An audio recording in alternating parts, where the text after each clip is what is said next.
La 15ª sesión del Parlamento Mundial Provisional Parte 2, 2021. Would you please unmute yourself and say a word? Dr. Vladimir from Russia.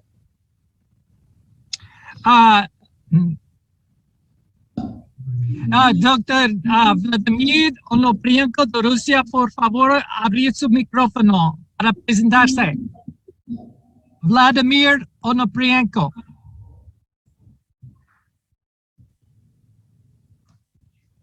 Please open your mic.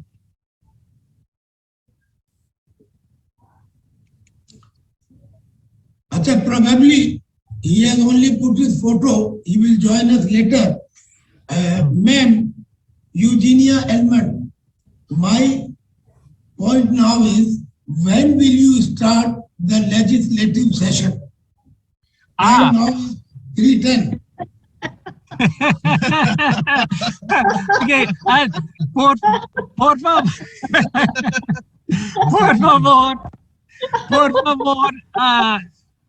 Eugenia Alman, ¿cuándo vas a comenzar la sesión legislativa?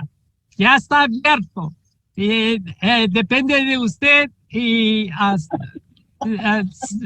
señor presidente Coronel Tiagui. Ya comenzamos. Voy a traducir lo que dijo hace unos minutos. Actualmente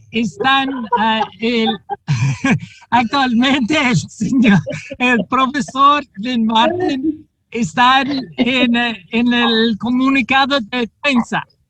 Y por estar en el comunicado de prensa, no sabemos cuándo va a llegar. Tal vez en una media hora, tal vez en una hora. Pero tiene que estar fuera por el momento porque la prensa de la India le está entrevistando. Pues no tenemos tiempo para esperarlo. Es el presidente por el momento, el coronel Tiagui de la India. Y vamos ya a abrir el Parlamento, la sesión del Parlamento. Ya está abierto. Eugenia, una pregunta. Urvashi, come forward. Jai Hind. Buenos días, madam. Buenos días. Urvashi Walia from New Delhi. Yes. I'm very pleased to meet you, madam. Bahut acha. I like it very much. Thank you very much. And we are all working towards making this world a better place. Let's all succeed.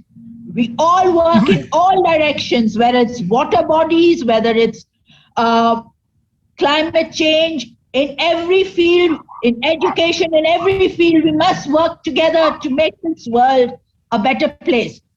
Gracias. Yes. Buenos días. Jai Hind.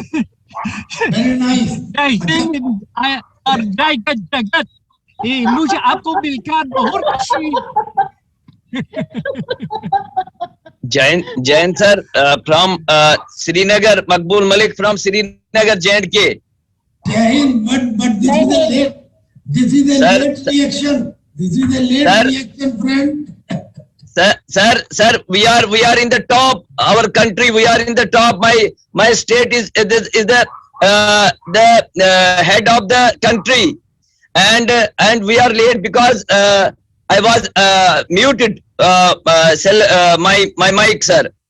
Okay, but it is my pleasure that I meet and get together today's Zoom meeting here.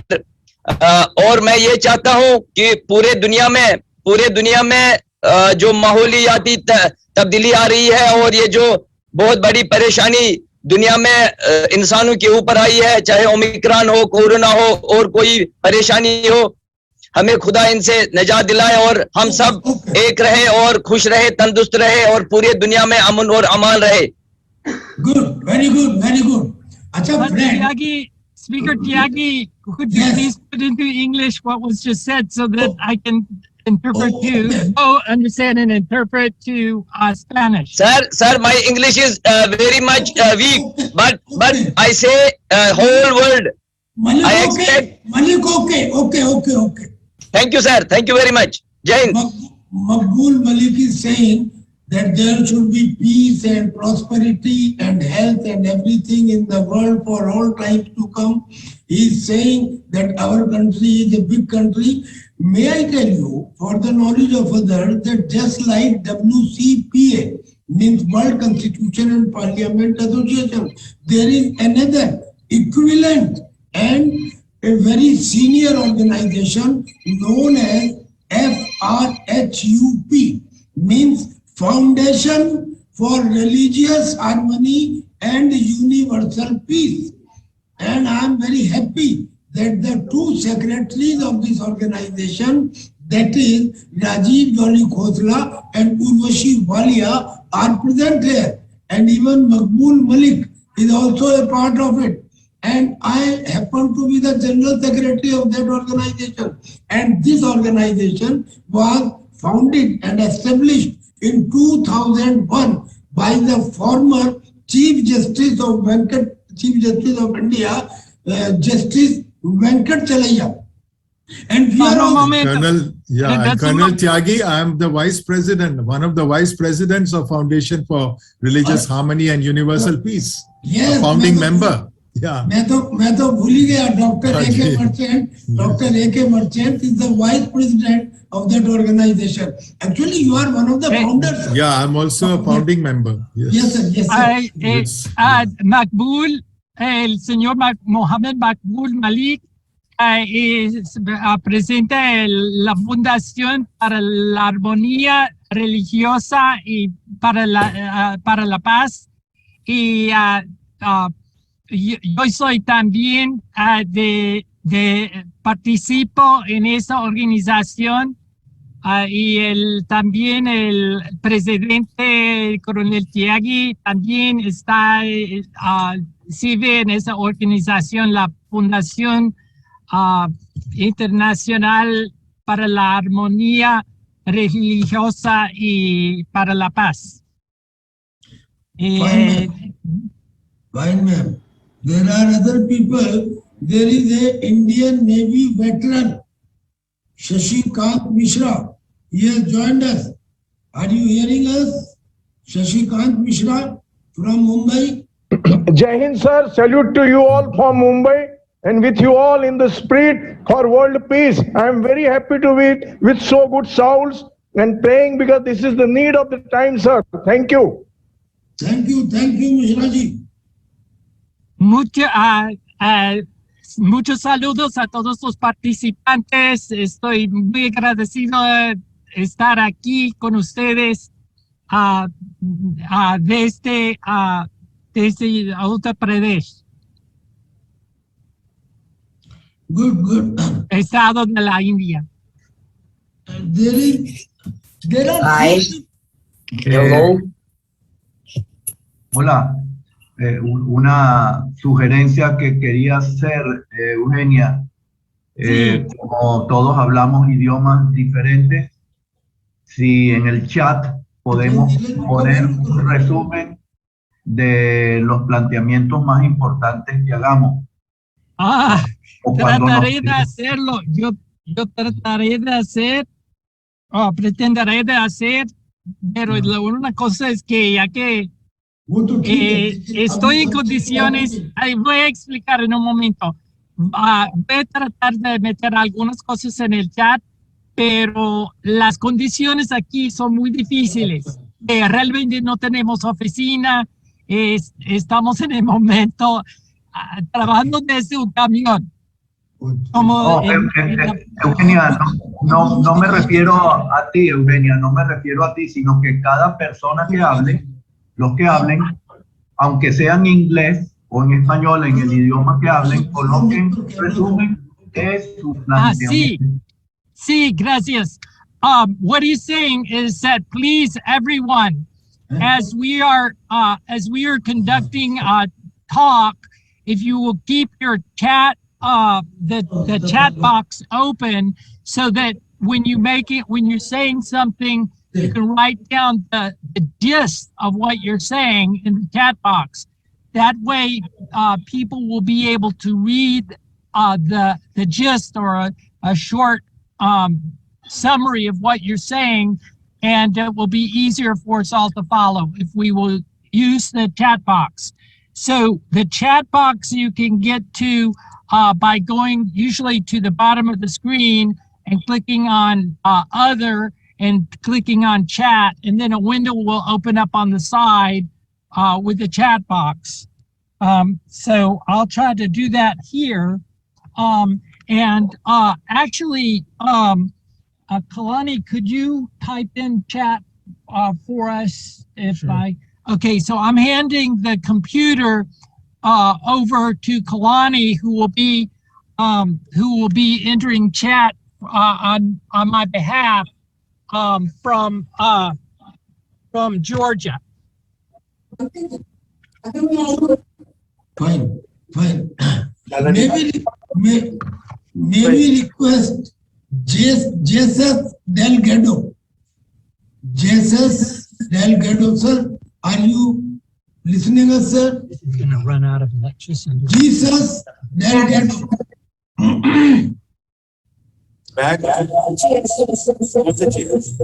Jesus Delgado. Jesús Delgado, por favor, para presentarse. Jesús Delgado. Buenos días desde Mérida, Venezuela.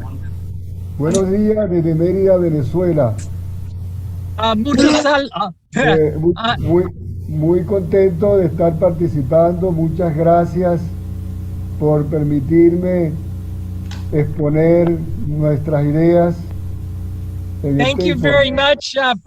This is great greetings from Venezuela. Thank you very much for letting me introduce myself.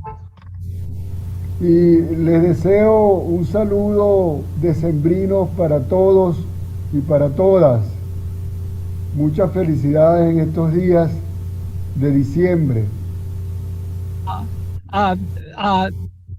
Congratulations to everyone this month of December for coming together for participation in the Parliament. Voy a exponer un resumen de el planteamiento que se está haciendo sobre los observatorios de políticas públicas en el chat. I'm going to be putting a summary of what I'm saying into my chat.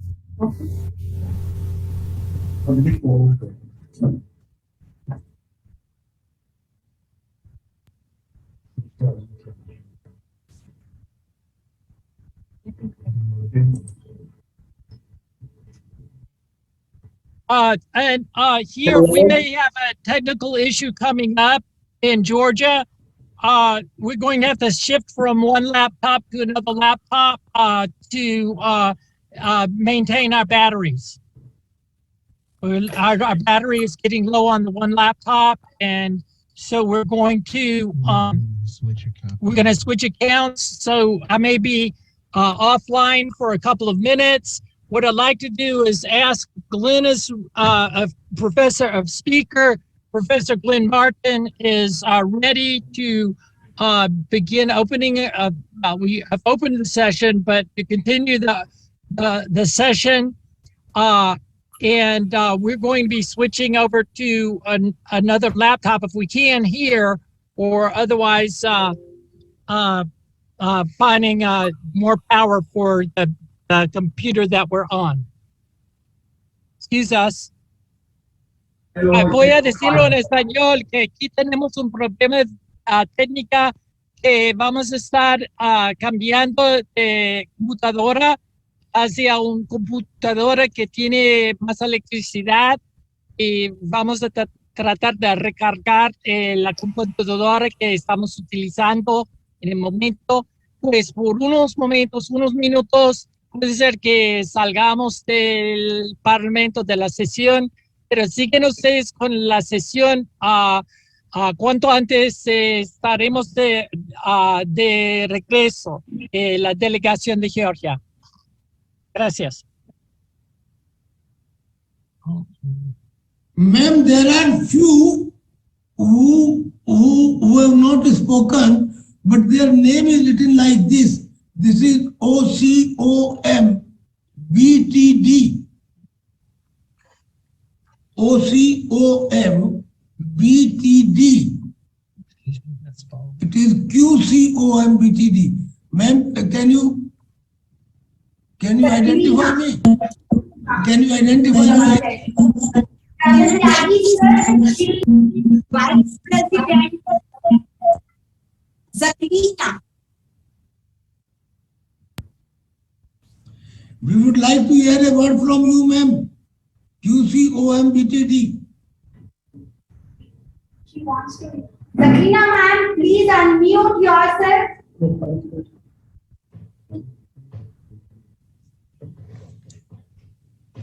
Ma'am Zakina, please unmute yourself. Okay, thank you. It was very bad connection. I don't understand very well. Good morning or today to everyone from all part of the world. It's my pleasure to be here with you this day, the third part of the session of World Parliament. Thank you to muchos saludos de Zaklina Movska de Macedonia. Muchas gracias. Es un gran placer estar con ustedes este tercer día de la sesión del Parlamento Mundial. More welcome to the representative and new people from Latin America. And muchos saludos a las delegaciones de América Latina y del Caribe. A lot of thanks to our old friends from India. Muchas gracias a nuestros amigos de la India, de los viejos amigos de la India. And I, as a vice president from the Balkan, from Europe, I want to invite everyone together to make this world better. Yo quiero trabajar con ustedes para hacer un mundo mejor. Thank you for the time. Let's start with the session. Many regards to our President, Dr. Glenn Martin, and other Vice Presidents all over the world. Thank you very much. Vamos a comenzar con la sesión y muchas gracias al profesor Glenn Martin y a todos los demás vicepresidentes, al coronel Tiagi, el presidente coronel Tiagi también. Vamos a comenzar con la sesión, seguir con la sesión. Thank you, let's make it the world better together. Let's do it. Okay, ya está. Vamos a comenzar. Thank you, ma'am. Neelam ji, can you hear me? Neelam ji and Dr. Glenn? Yes, sir, we can hear you.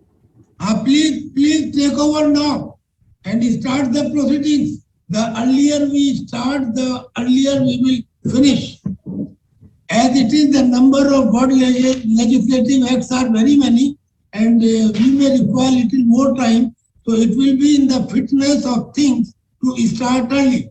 It is already 3:15, 3:30 or so we may start now. Take permission from Dr. Glenn T. Martin and let us start the legislative session, the great legislative session.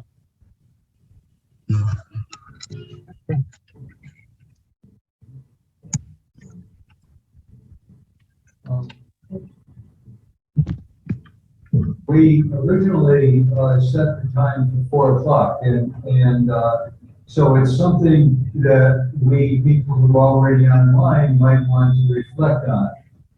Are there going to be a number of people who are signing on just before 4 o'clock? Now that's quite a while from now. 35 minutes from now, if we start, are we going to be excluding people who are planning to shine on at 4 o'clock? That's the question I'm asking all of you. I know, there's reasons to start early because we want, we have a lot to accomplish, but there's also reasons why it might be better to see if there's going to be other people signing on. यार रोजाना internet में problem आ रही है. अब वो कह रहा है कि your net. Anybody have any thoughts about this?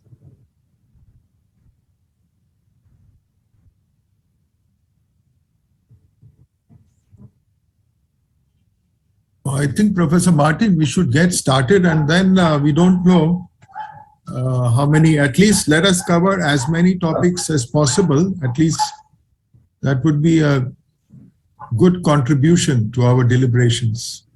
Okay. Yes, that's my humble suggestion. Yes. Vamos a comenzar y a deliberar tantas propuestas posibles para ahora que vamos comenzando.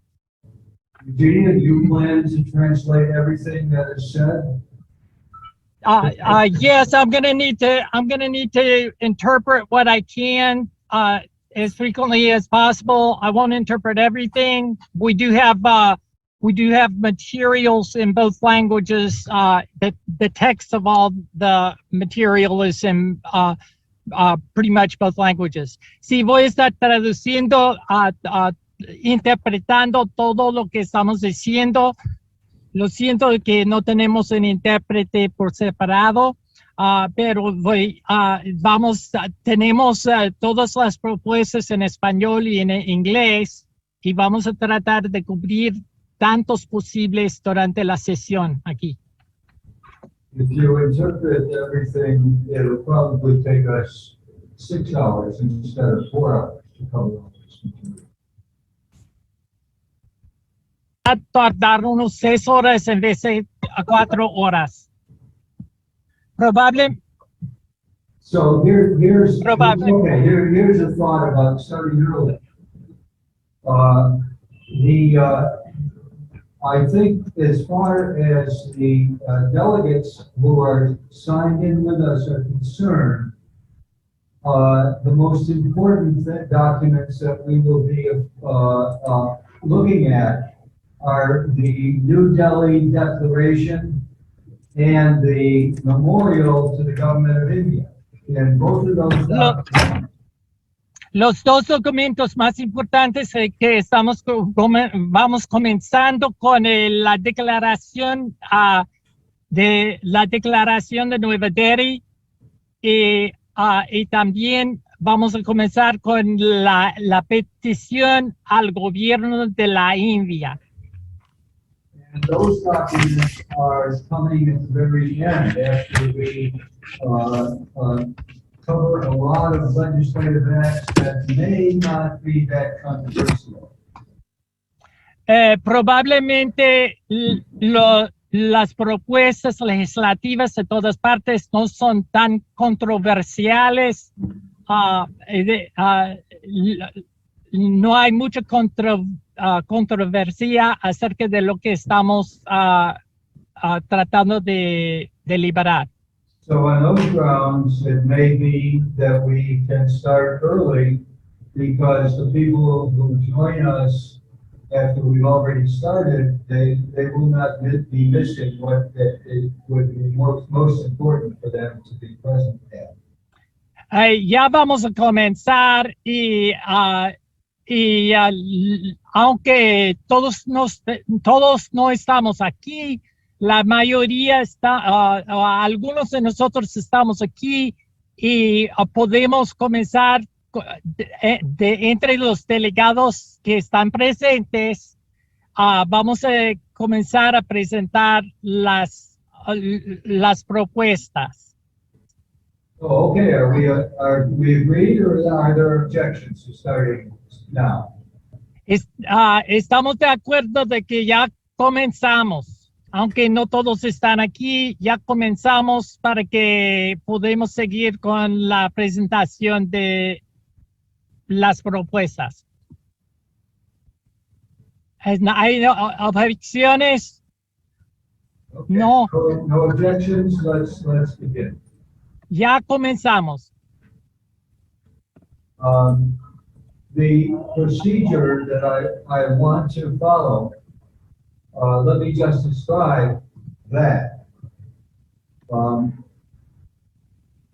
What I'll do at the beginning of each legislative item that we consider will be describe the overall framework of that, so that people Lo que vamos a hacer es que vamos a presentar un resumen de la propuesta.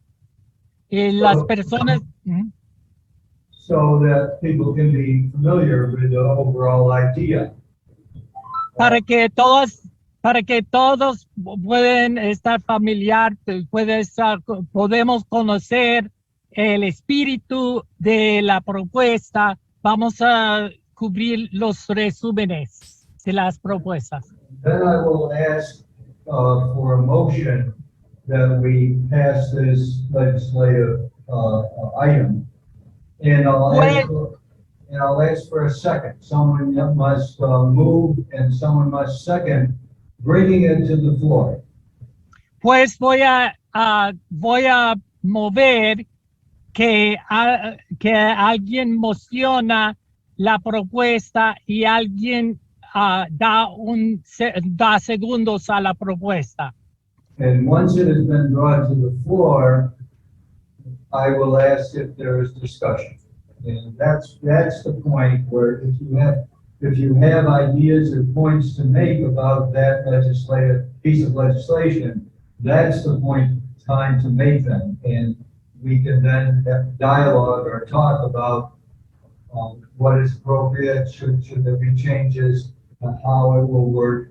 And once we have made that, had that discussion, then we'll close the discussion and we'll have a vote on the act as changed, as modified, or as it stands. Entonces, después de la presentación de un resumen de la propuesta, vamos a esperar la moción para la propuesta y pues la segunda para la moción para la respuesta. Entonces vamos a abrir para discusión de la propuesta. Speaker Martin, sir, I would like to request that the House not make motions regarding form and style, because there's not really time for form and style. And since the Commission for Legislative Review is authorized to correct form and style, for these suggestions to please be written to me by email. And I'm going to interpret that so that the Latin American people will hear. Señor Presidente Martín, favor de que los delegados del Parlamento no hagan propuestas en ese movimiento para el estilo, para la forma y el estilo, ya que la Comisión para la Revisión Legislativa está ya autorizada para hacer cambios para mejorar la legislación en términos de la ortografía y esa cosa. Por favor, que los delegados están haciendo sugerencias en cuanto a la sustancia de la legislación, no de su forma y ortografía, etc. Speaker? That's fine. Sí, eso está bien. Eso está bien que que todas las propuestas para cambios no serán para el estilo.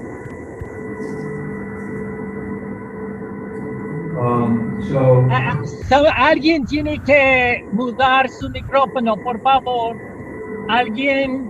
¿Puede alguien mudar su micrófono? What are you doing? Are you translating something, or someone needs to going close off their and microphone.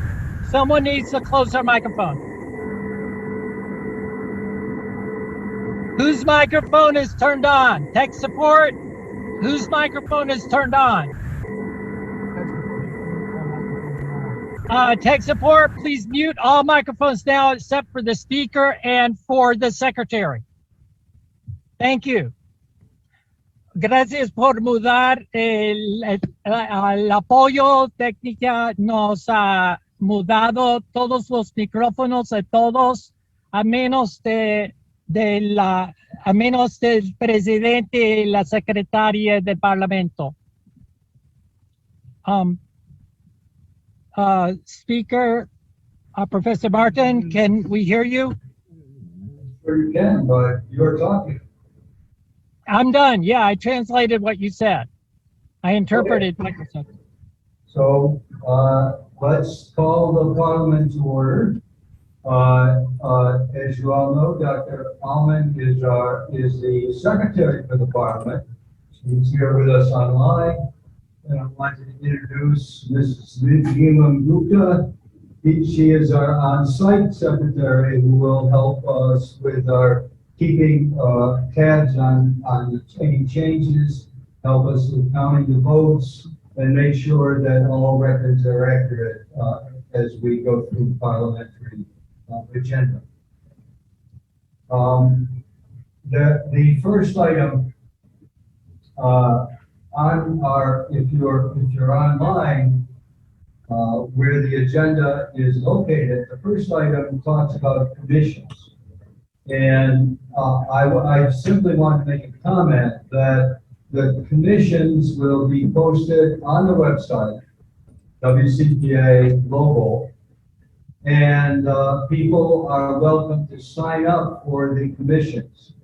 We don't have people who have signed up already, so I will not be announcing names of people who are part of commissions, but we want those commissions staffed by interested people, so please sign up in the next few days.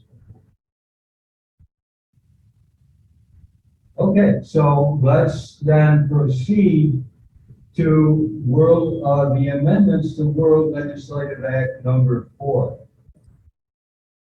World Legislative Act number 4 established the World University System, which is called for by the Constitution. Right, the concept, everything that we're doing at the Parliament or we've ever done at the Parliament is all authorized or called for within the Earth Constitution.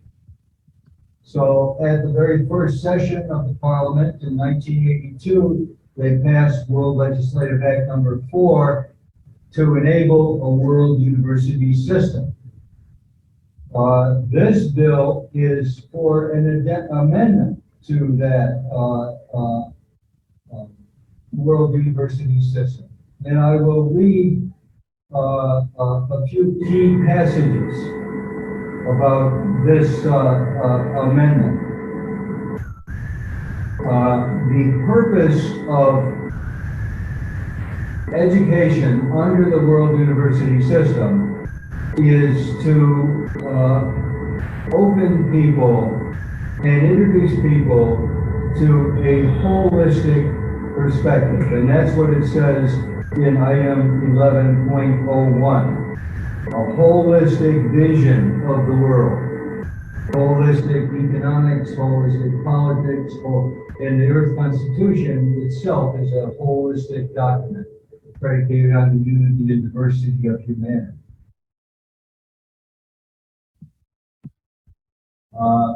So what this amendment to the World University System, World Legislative Act number 4, does is address the kind of legal training that people will be able to have in the world university system. And it makes it mandatory for those who are running the world university system to address these requirements for training in law, holistic training in law. And these are discussed on item 11.08 called Standard Law Examinations. So the Institute on World Problems, which is one of the institutes that is empowered in the Earth Constitution in Article 8.4, and the World Civil Service Administration, which is empowered in Article 8.2 by the Earth Constitution. Those are the two organizations that are responsible for creating these standard law examinations. So there'll be four different. A point of order, President, sir. A point of order, President, sir. I need to be able to. I need to interpret some of this so it is meaningful, please. Go ahead. Just very quickly. Vamos comenzando con la enmienda número 4. Vamos en el orden de los números de los estatutos por el momento. Y el Sistema Mundial para la Educación, un sistema universitario mundial. Y esta enmienda que proponemos tiene que ver con la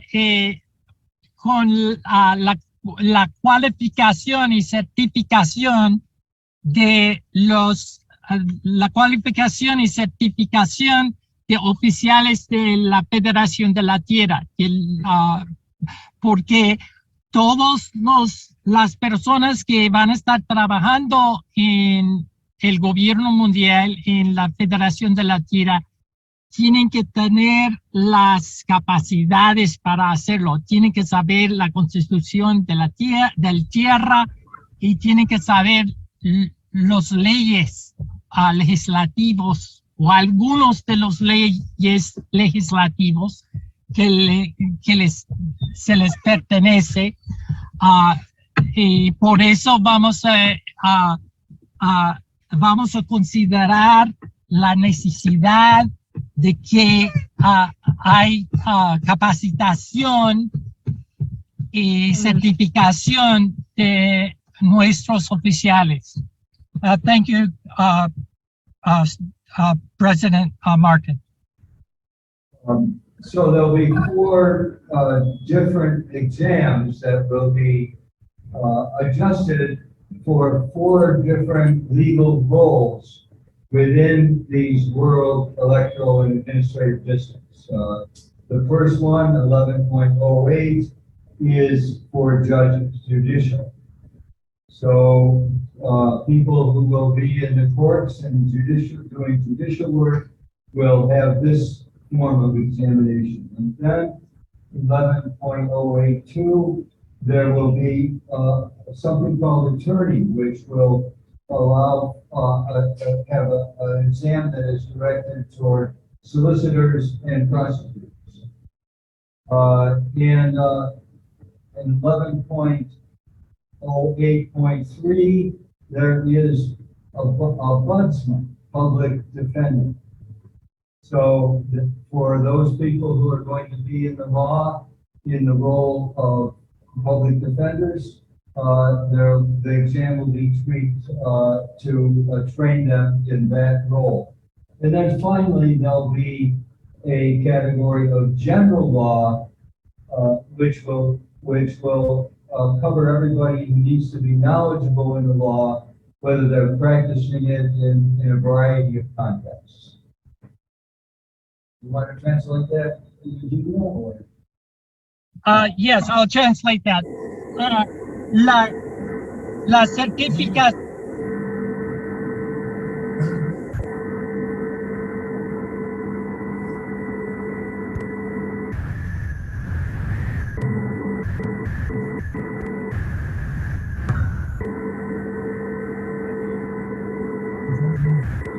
No, it's feedbacking from here. It's feedbacking.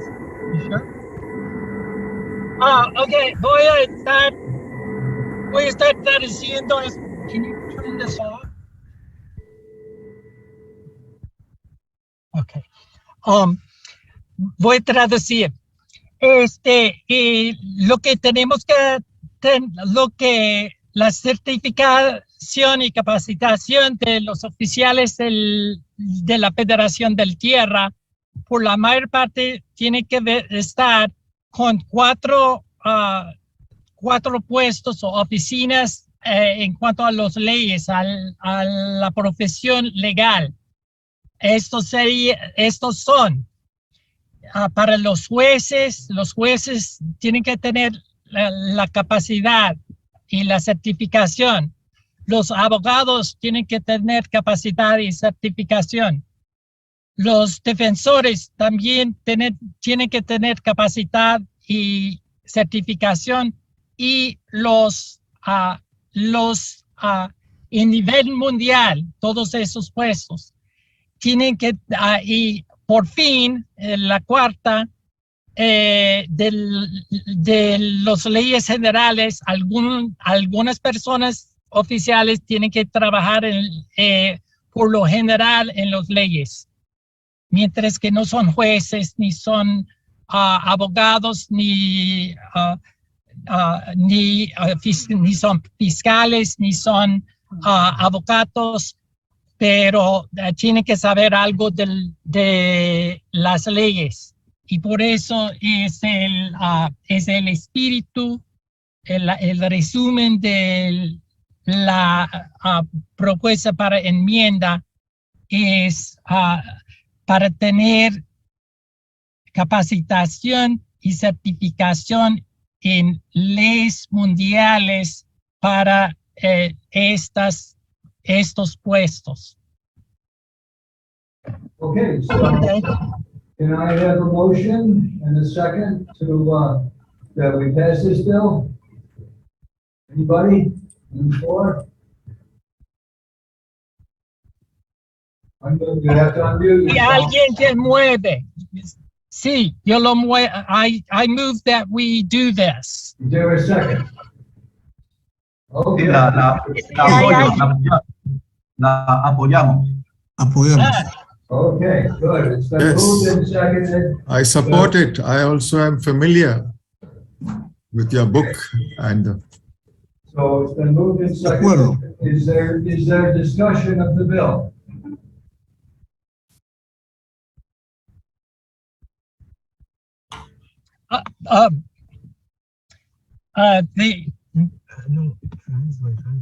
Si hay discusión en cuanto a la propuesta, si alguien tienen alguna sugerencia sustanciales en cuanto a esa propuesta. Eugenia, Leopoldo desde Venezuela, pregunto, tenemos aquí la propuesta 16 de Venezuela. ¿Es este el momento de presentarla? No, la cosa es de 16. Un momento para que busca ¿cuál es este 16? You have to translate that into English. Es la propuesta de crear un programa de asuntos globales para la capacitación de todos los activistas de la WCPA. Translate that, Eugenia, or not? Yes, this has to do with the 16th proposal from Venezuela for capacitation from Venezuela. Yes. Yes. Okay, that's a good point. Any other points? Yo tengo una presentación breve al respecto, si me permiten.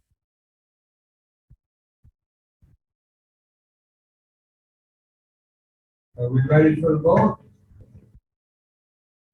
Hello. that I have a presentation about the Venezuelan 16 proposal concerning a global issues program for the university system. Leopoldo, this is not the time to make that presentation because we're examining the specific amendment to World Legislative Act number 4. That's what we're doing now, and we're ready to vote on that. Is it open? Me parece que es lo mismo.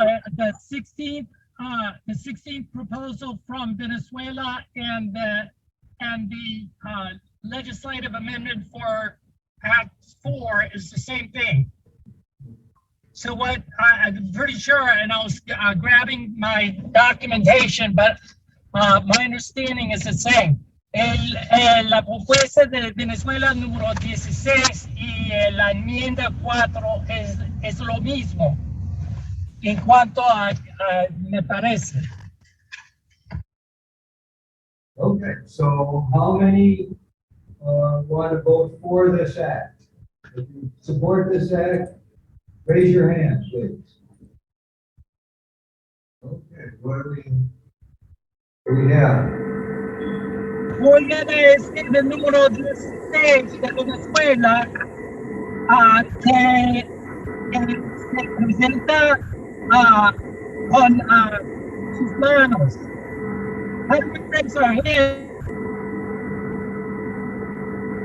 Okay, so let me, we saw a number of hands, but some people aren't visible. Their names are just on the screen. Let me ask this, are there objections?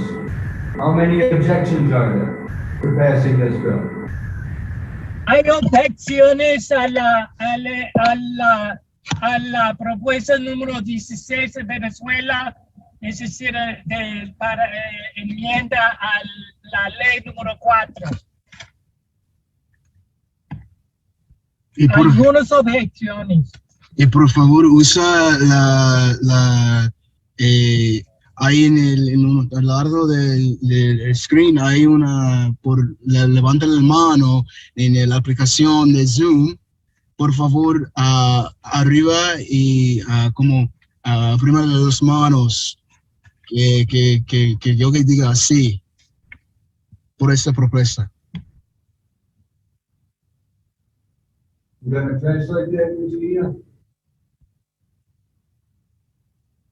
That you show your hand if you have a screen, and if you don't have a screen, to note it in the chat so that people will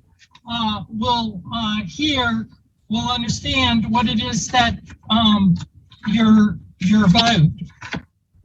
Por esta propuesta, como el propuesta de Venezuela, el 17 y o 16, por favor, lo siento, el 16 y el 4, contesta en el chat, por favor, contesta en el chat.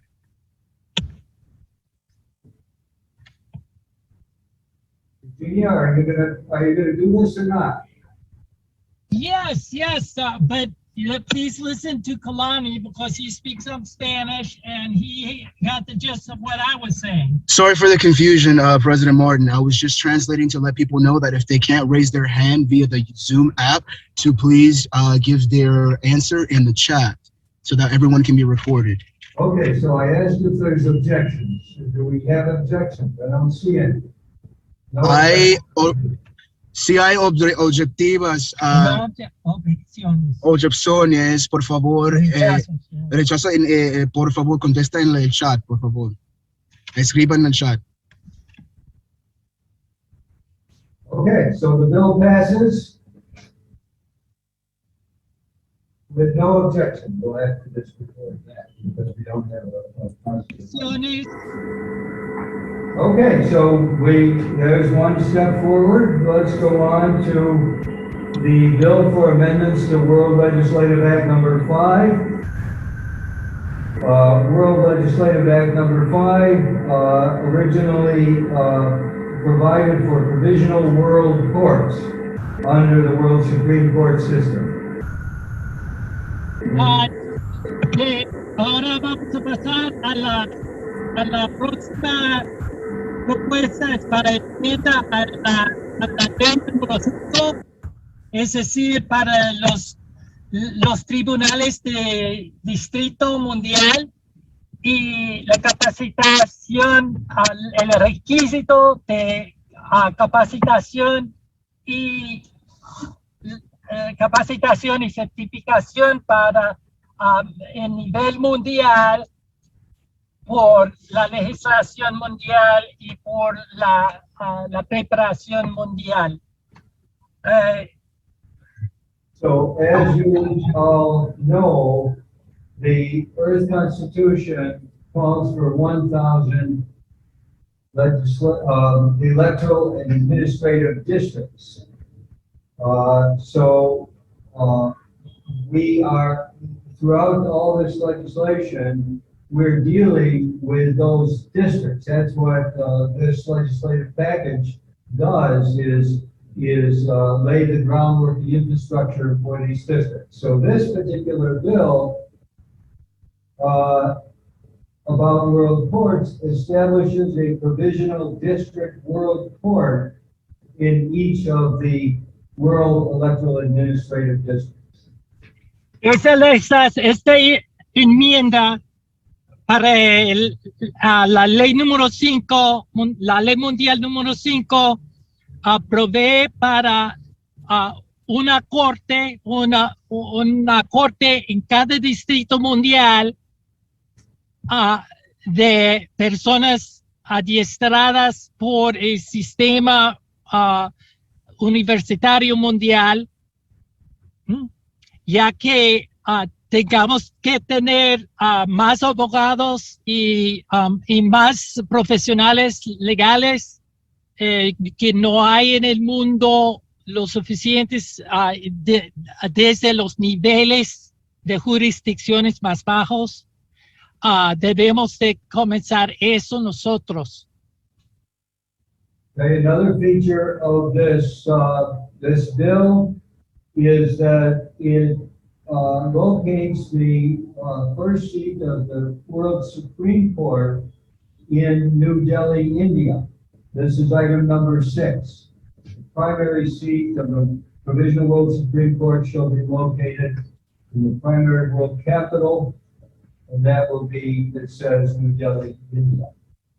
Y ese también en cuanto a la locación de la Corte Suprema Mundial en vez de Los Ángeles, California, estará en Nueva Delhi, en la India, por razones practicales. So we're establishing courts, as you now see, in each world electoral district. And this bill says that these courts will be established by 3 judges. Item 10 and 10.1, 3 judges who are attorneys at law under the laws of the Earth Federation, minimum 25 years of age, shall help actualize these district courts. La enmienda dice que tiene que haber 3 jueces en cada banco, en cada sesión de corte, tiene que haber 3 jueces adiestrados por nuestros programas de ley. Lo mismo como en la Constitución, la Suprema Corte Mundial, tiene que haber 3 jueces en cada sesión. En cada sesión del distrito también debe de haber por lo menos 3 jueces. And here is something very important. As we know, we are moving from civil society in the world at large to government. We're making provisional government. So this bill provides for that transition by saying that the organizations responsible to help with that transition are continuation agencies. It calls them continuation agencies. And these agencies are the World Constitution Parliament Association, the Earth Constitution Institute, and the Earth Federation Institute. So I think you can see that these agencies are therefore looking for people with judicial qualifications and placing them as responsible for articulating the world district courts. So we've got a transition from civil society to provisional world government going on here.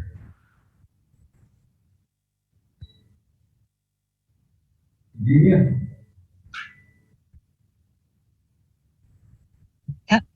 También la propuesta propone que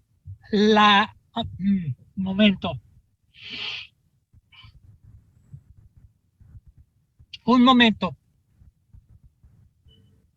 The general, just one word. The continuation. Sí, propone la definición de las agencias de la continuación.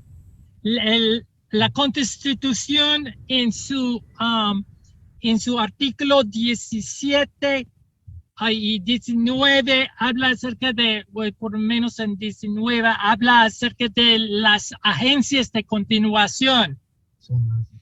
Son, por ejemplo, la Asociación para una Constitución y Parlamento Mundial es una agencia de continuación. El Instituto para la Constitución del Tierra es una agencia de continuación. El Instituto para la Federación del Tierra es una agencia de continuación. Todas las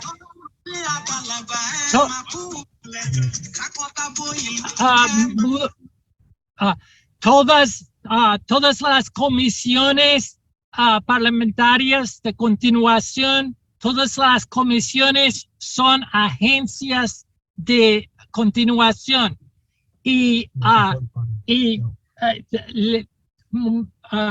también cada distrito mundial en sí es una agencia de continuación, es decir, que cada distrito mundial tiene derecho y tiene deber de hacer por su propia iniciativa, tiene el deber y derecho o poder, según la legislación mundial y la Constitución, de implementar la Constitución del Tierra y estos cortes y estos programas para la educación formal. The last point that I want to make about this bill, it's item 10.4.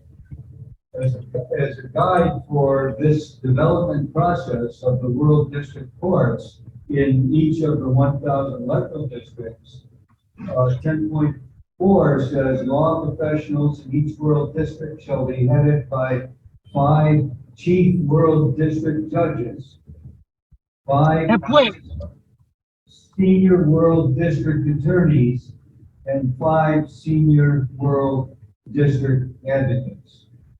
Pues la próxima propuesta dentro de esta enmienda número 5 es que en cada distrito mundial va a estar por elección de los residentes del distrito y por comenzar por los interesados, va a estar elegido el distrito mundial o las personas interesados provisionalmente van a elegir 5 jueces para guiar el distrito. Todos los jueces del distrito van a estar 5 elegidos, 5 abogados para guiar los abogados del distrito, y va a haber 5 defensores mundiales del distrito elegido para guiar a todos los advocados del distrito mundial. Okay, so can we have a motion that this bill be passed? Can someone make a motion? Si hay alguien que va a moverse, adoptamos esta enmienda. ¿Alguien va a mocionar para que adoptemos? I will motion that we adopt this proposal. Is there a second? ¿Hay alguien aquí que dará un segundo para que discutimos esta propuesta? Estamos para deliberar y estamos pidiendo que alguien mociona un segundo para considerar esta propuesta, por favor. Y pueden mocionar el segundo en el chat. Speaker Professor Martin, if you could have someone following the chat to see if there are any seconds to the motion in the chat. Please, this is important. I don't see, we're looking at the chat now. We do not see any. Okay. Any seconds. Hay alguien que quiere tener un corte mundial, que los distritos mundiales pueden establecer la justicia en su distrito mundial y buscar la implementación de justicia. Por favor. Gracias. There's a second. There's a second. Okay. Is there a discussion of this bill?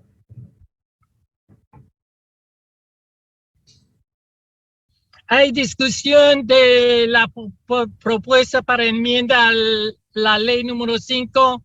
Algunas sugerencias para mejorar la enmienda.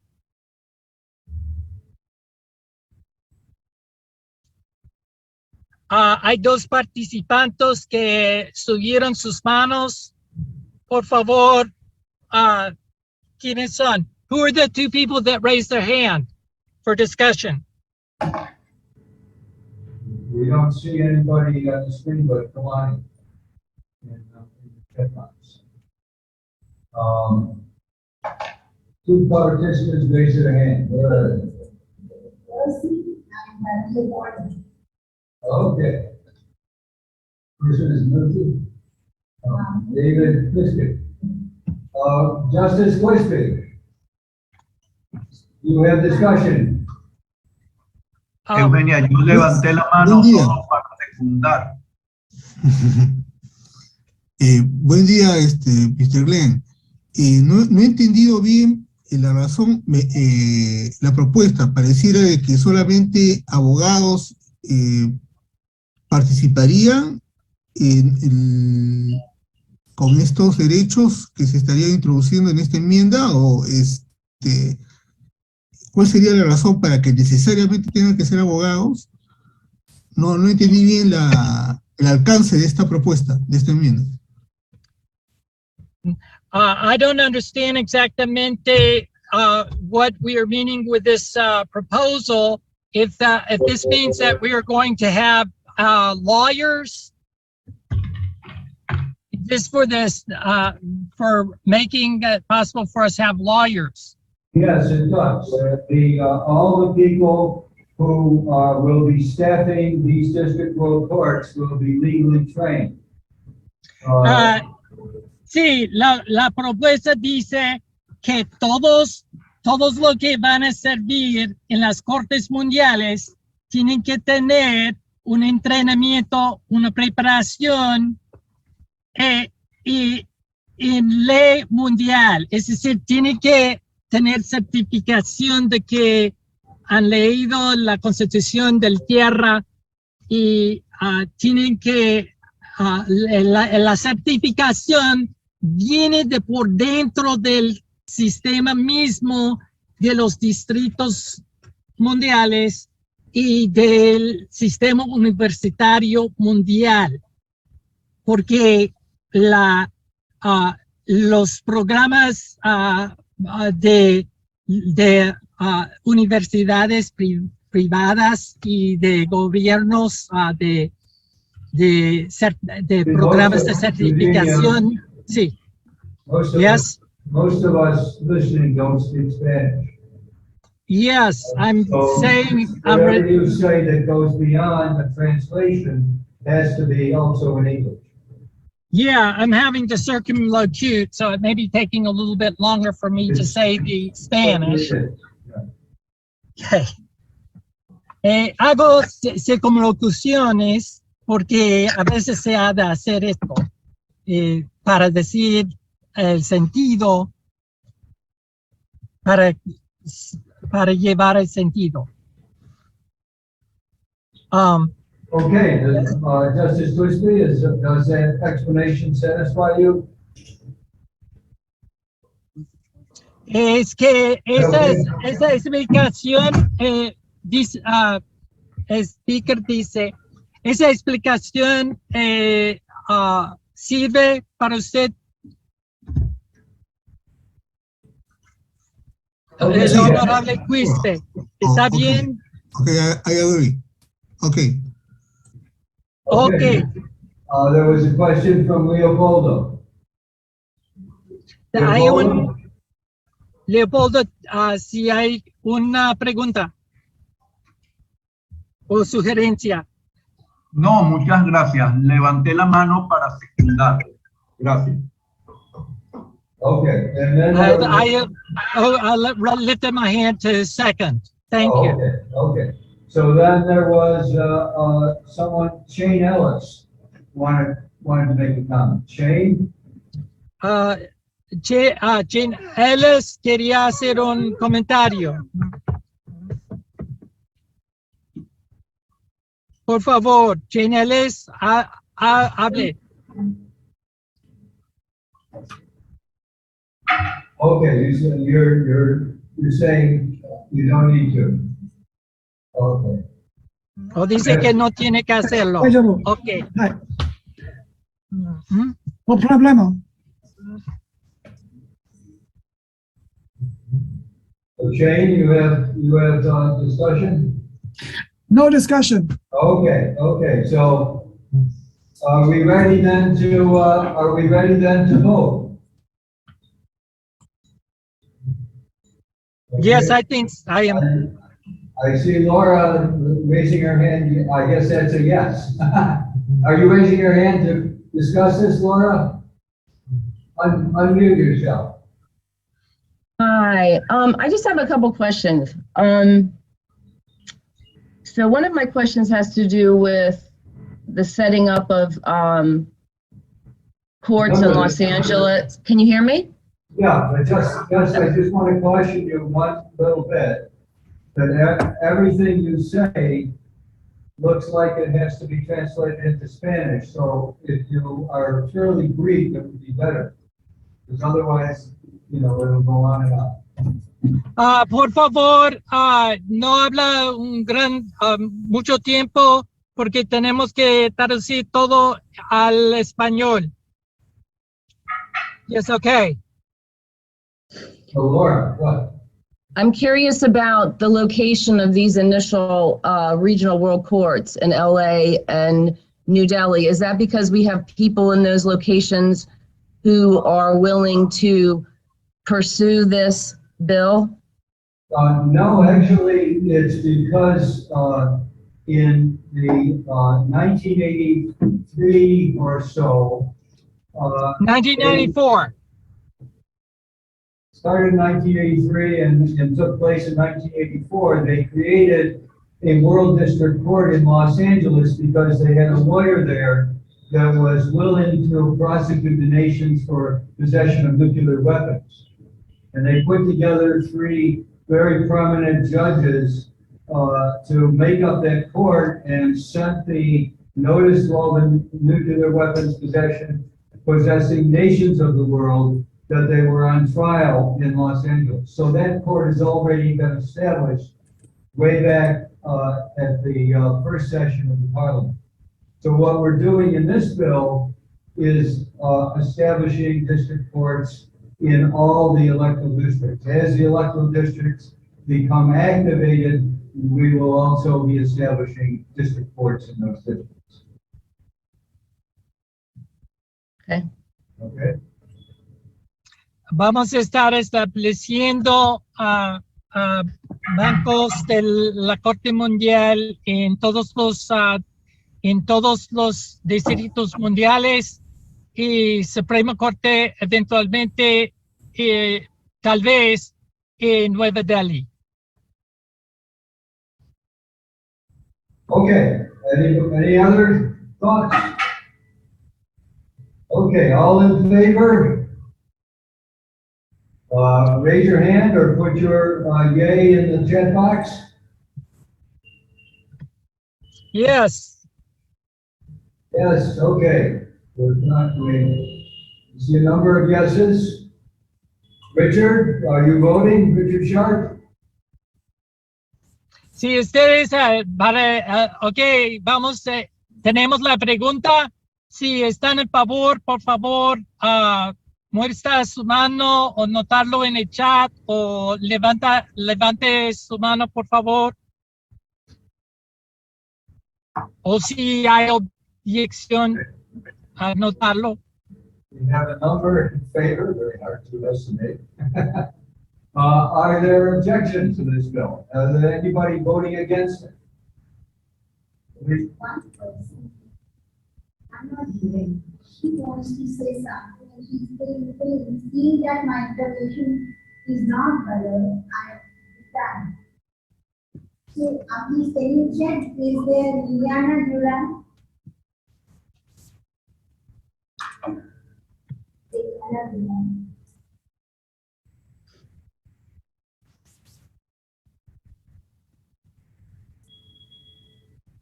Liliana, are you there? Please raise your hand, Liliana. You have some concern? Liliana, si todavía está aquí en la sesión, si está aquí, tenía algún, tiene que hablar acerca de la pregunta. So maybe she is retired, as she said. Me parece que Liliana se fue. Si Liliana, si todavía está, por favor, desmudarse o decir que no debe estar no debe de estar muda y abrir su micrófono, por favor, para hablar si todavía está. Por favor, a todos, tenemos que tener algo de paciencia, ya que eso es muy difícil para mí. Please, everyone, let's try to do our best to have patience. This is very difficult translating, and also at the same time doing the secretarial function, and also at the same time trying to do my participation as a delegate. That's from my heart. Laura, did you have something to say? The only other thing I wanted to ask about was the timing of all of this, but it sounds like this was done over, 2 decades ago. It sounds as though, I'm just looking at Article 19 and the priorities of provisional world government, and the establishment of the court system, I guess, arguably falls under 19.5.6, setting up other organs. I guess it's just a question of the practicalities of this, and there are so many other elements of the government which to me seem. Those questions are certainly interesting, but we're in the middle of the vote now, right? Okay. And it looks like there's no negative votes, right? Are you voting yes or no? You can also abstain, anybody, if who wants to. I translate Lara George. Yo estaba pensando acerca de la practicalidad. Yo no estoy cierta de la practicalidad. Si tal vez tenemos prioridades y tal vez no sería práctica. As secretary, I'm speaking now. I'm speaking as secretary. Yes. También dice que me parece que es algo del original, es algo de hace 2 décadas. Okay, this was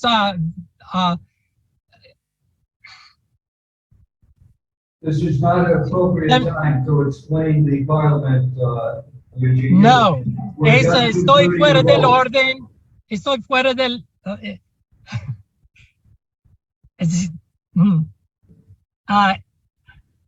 It's okay. You can move on. Es la pregunta. Sigan. You're out of order, Eugene. If you're going to explain the parliament, it's out of order. Okay. Okay. Okay, so the bill passes. I don't see any objections to it. Let us move on to World Legislative Act number 6. Ordinarily, since each of these bills was written by somebody, obviously, or they had primary authors, and this one I was the primary author of, but of course the Legislative Review Committee made modifications. And ordinarily, I might ask someone else to chair for this, but in the interest of time and moving forward, I'll continue as chair unless there are objections to that. Let me translate and then ask. Generalmente cuando el presidente está presentando una propuesta, como yo estoy para la próxima asunto es la enmienda número 6 para la ley número 6, y yo fui el autor principal de esta enmienda. Generalmente yo me pasaría la presidencia del Parlamento a otra persona por el interés del tiempo y de circunstancias. Si ustedes me permitan, voy a seguir como presidente por el momento en esa propuesta. And just a point of order, was Colonel Tiagi available, or no one's available? Dr. Martin? I do not object.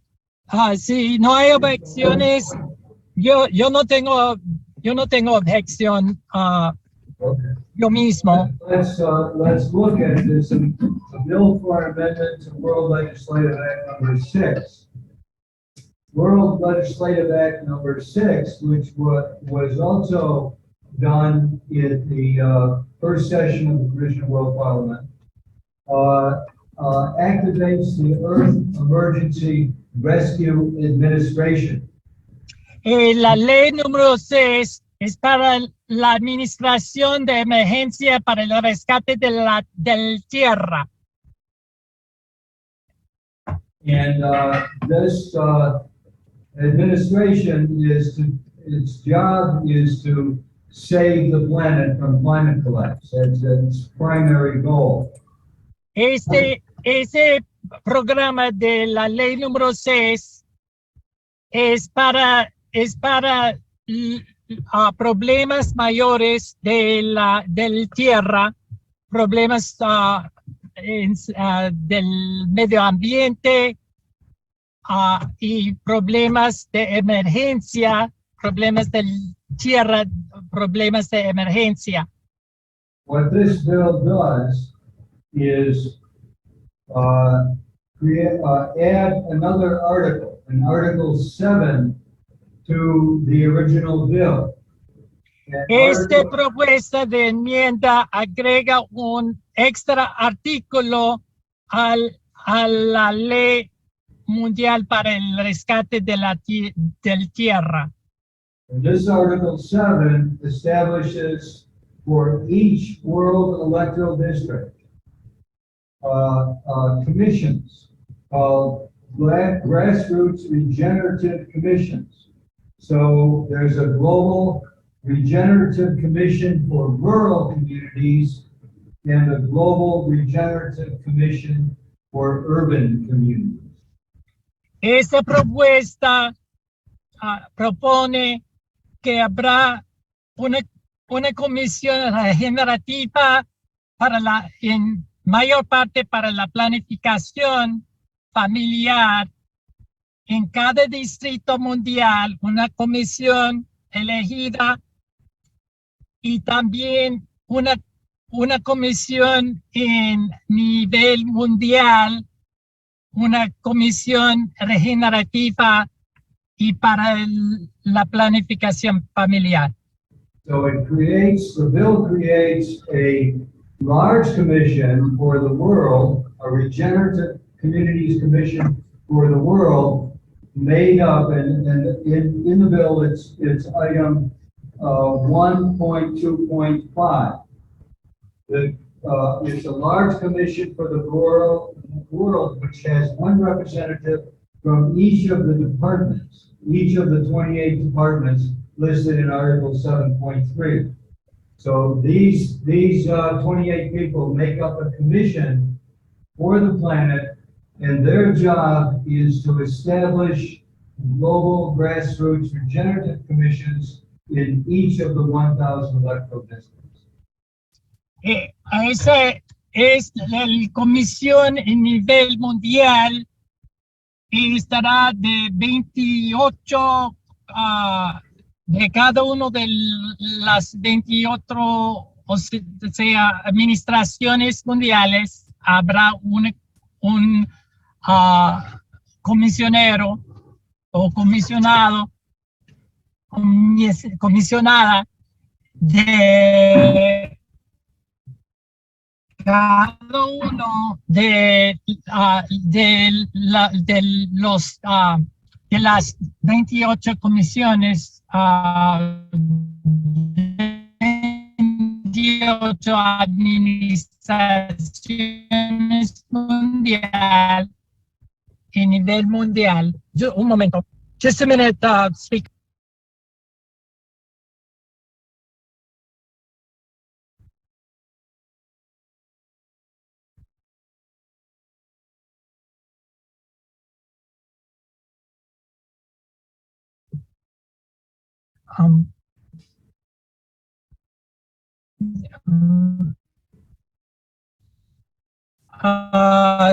A point of don't know if you can hear me, but our bandwidth is low, and we're going to try to shift location to increase our bandwidth. We have enough electricity.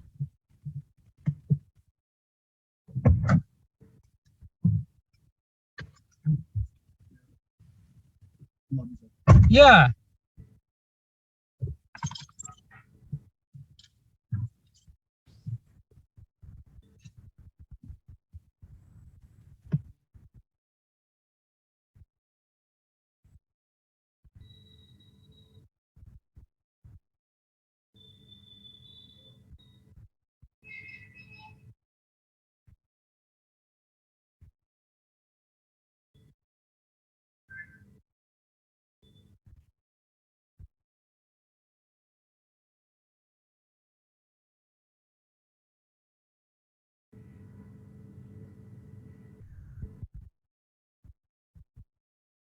We have to move on. So this large commission will, as I said, will establish district offices in each of the world electoral and administrative districts. And these district offices will, this is section 2 of the bill, section 2.1. The grassroots regenerative commission district offices will set up a commission of regenerative district officers. And I would like to make a friendly amendment to this bill in item 2.1, beginning of the second sentence, the word committee, it says a committee of 5, it should be a commission of 5. And district regenerative commission officers. So there's 5 commission officers. And they will hire and train a team of district liaisons who will operate in the district. The purpose of this is to speak the language of the district. We're not talking about anything imposed from the top down. They will need to understand the culture of the district, speak the language of the district, and make friends with the leaders and the teachers and the community itself in the district in which they operate.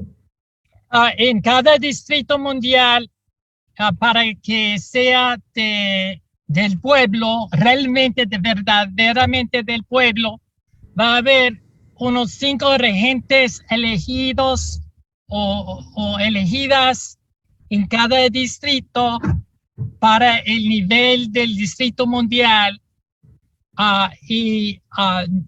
Es decir, que los jefes del distrito mundial no estarán nombrados del nivel mundial, sino del pueblo del distrito.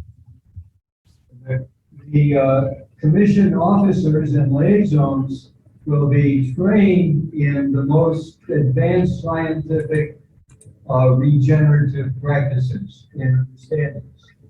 And they will work with the community, adapting to the community, speaking the language of the community to convert the entire community to a sustainable regenerative community which builds the soil and restores the trees and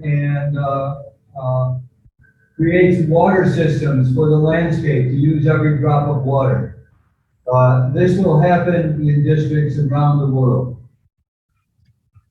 Los comisioneros, comisionados, comisioneras, comisionadas estarán trabajando no solamente con la planificación familiar, sino también con todos los problemas del medio ambiente y problemas de emergencias del tierra para responder a los problemas del pueblo. And the bill specifies that at least 3 of the commissioners, of the 5 commissioners in each district, at least 3 of them need to be women. Entonces, la provisión especifica que por lo menos 3 de los 5 comisioneros, comisioneras deben de ser mujeres. And the bill also specifies that families who are working with this program, and every family working with this program will receive a stipend from the government. Families working with this program must, in order to receive that stipend, must voluntarily limit the number of children they have to 2 if they're young couples. Para familias que están recibiendo servicios del programa de la planificación familiar para recibir recursos para la planificación familiar. Tienen que prometer de no tener más que 2 niños. And if they are families that already have more than 2 children, 2 or more children, then they have to agree not to have any more children in order to participate in this program. Y si las familias ya tienen 2 o más niños, para participar en el programa las familias deben de estar de acuerdo de no tener más niños para recibir estos servicios. In this way, this program for global grassroots regenerative commissions addresses the climate crisis on a grassroots level worldwide at the same time that it addresses the population crisis. Y pues por eso los comisiones comisiones regenerativas van a enfrentar ambos los problemas del medio ambiente, los problemas de emergencias y de la planificación mundial en nivel de los distritos mundiales por todo el mundo. Okay, then we have a motion that this bill be passed. Can someone make a motion that we pass this bill? Si tenemos una moción para discutir esta propuesta. Si alguien quiere, alguien va David Percy Quispe Salsavilca has motioned that we discuss this. Okay, is there a second? Su honor, David Quispe ha mocionado que discutamos la propuesta.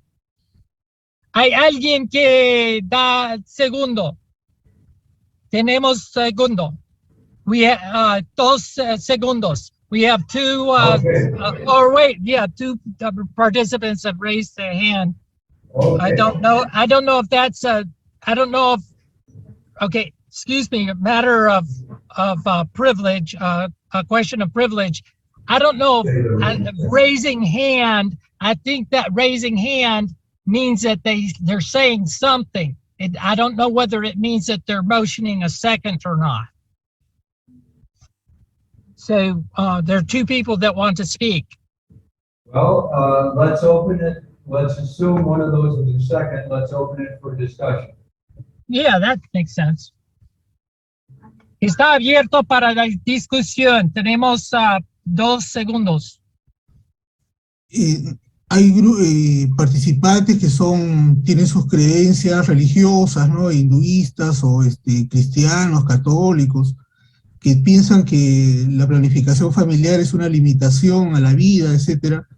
Esta medida no podría significar un recorte de crecimiento de nuestra posibilidad de crecer en la diversidad. In many parts of the world, and for instance, in the Muslim world and in the Catholic world, it is a very strong feeling of the people that at this time we cannot on a broad basis dictate restraint to 2 children. We cannot be adopting this this limitation to 2 people. As a matter of fact, this bill is patterned on a successful program that is taking place in Bangladesh, which is a Muslim. It's a Muslim country, and the people participating in the program are Muslims. And under that program, they get a stipend if they agree to limit the number of children to 2. It's very successful because they understand that limiting the number of children to 2 allows them to get those children educated, to make those children successful, and because they're getting a stipend, there is no economic incentive to have more than 2. They don't need them for agriculture, for example. Tenemos aquí, tenemos un modelo para esta enmienda que es un programa en Bangladesh, el Bangladesh, que es un país islámico y de participantes islámicos. Y lo que este programa en el modelo, todas las familias participantes reciben un pago para estar en el programa.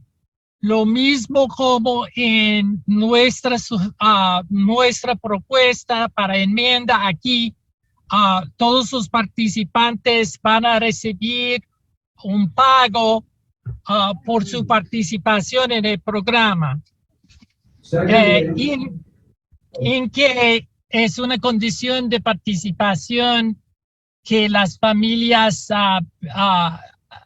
concuerdan a tener solamente 2 niños, o si tienen ya 2 o más niños, a no tener más niños. Secondly, this program is voluntary, just as the one in Bangladesh is voluntary. People do not have to participate. They can have as many children as they want if they're not participating in this program. But if they want to participate, they have to make this agreement. Y también en la enmienda, en la propuesta para enmienda, no es exigido que todos participen en el programa solamente por ser una base voluntaria. Las familias pueden participar. Si no quieren participar, pueden tener tantos hijos que quieran. Okay. Justice Christie. Are there other discussions? Dr. Martin, Senator Kairat from Nigeria has raised her hand. Okay. Senator. La senadora de Nigeria está para hablar. Hello. Hello. Bueno. Good afternoon. A quick question is, many of these families have, so you're limited it to 2 per family. What if you have more than 1 wife in the family? Is it 2 per person or just 2 per family? Y si tiene más que una mujer en la familia, si cuenta eso, yo no veo nada en cuanto a eso. Por ejemplo, en los países islámicos, a veces una familia hay 2 o más mujeres. That's an interesting issue, and I would think that would be something that could be addressed if this bill is passed. It could be addressed in the 16th session next year as an amendment to this bill to try to deal with that contingency. But by and large, even in Muslim countries, my understanding is that most Muslim men do not have more than 1 wife. That's not true. In the African context, men have more than 1 wife. And if you're limiting it to 2 children per family, then what happens to the other wives when they have children? Yeah, that's what I'm saying, that this eventuality could be considered as an amendment to deal with that issue. Right now, it's not been dealt with in this bill.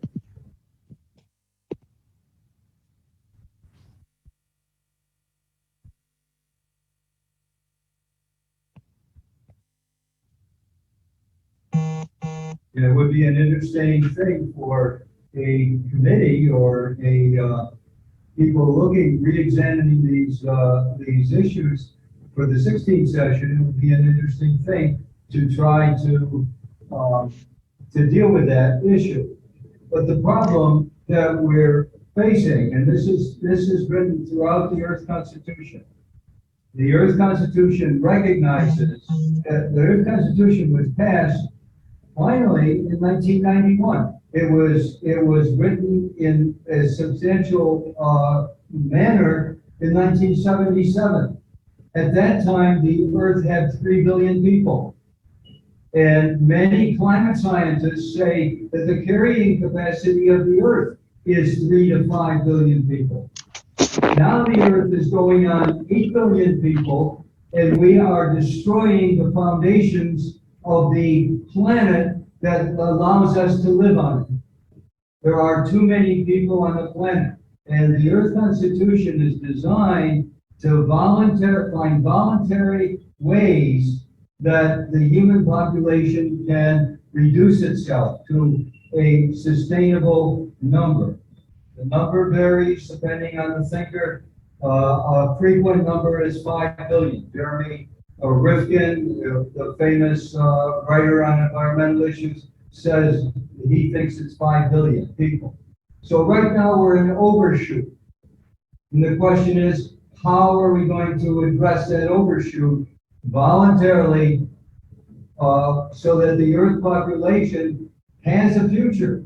Right now, we have no future because we're having too many children.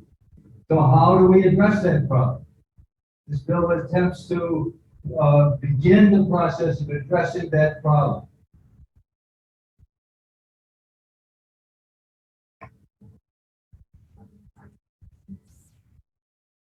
Okay. Anybody, any thoughts on that?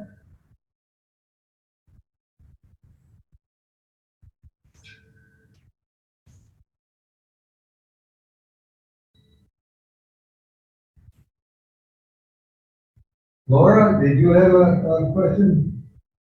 Yes, I wanted to talk about, and I want to acknowledge what was just discussed. I think that is an issue that needs to be clarified if we're talking about a culture that permits or encourages polygamy. I'm curious about 5.6, the section here about abortions. I understand the intent of this section and I applaud it. However, there's a sentence in here that's bothering me. This sentence about, however, a regenerative commission may support abortions on a case-by-case basis, and it relates to the bill that I'm going to be proposing in a little bit. My concern is that women should have the unilateral and absolute right to have an abortion, and this sentence makes it sound in question, may support abortion on a case-by-case basis. The wording of it is concerning to me because it sort of it sort of evokes the notion that abortions themselves will be evaluated on a case-by-case basis. Which should not be. If you might make that into a friendly amendment, for example, would you suggest that what it read, a regenerative commission may support abortions as defined in the rights of women, and just leave out on a case-by-case basis phrase? Yes, that would be much better. Okay, if we take that as a friendly amendment, are there objections to this friendly amendment? From anybody? If not, we'll take it as amended. Okay, I'm going to get main camera.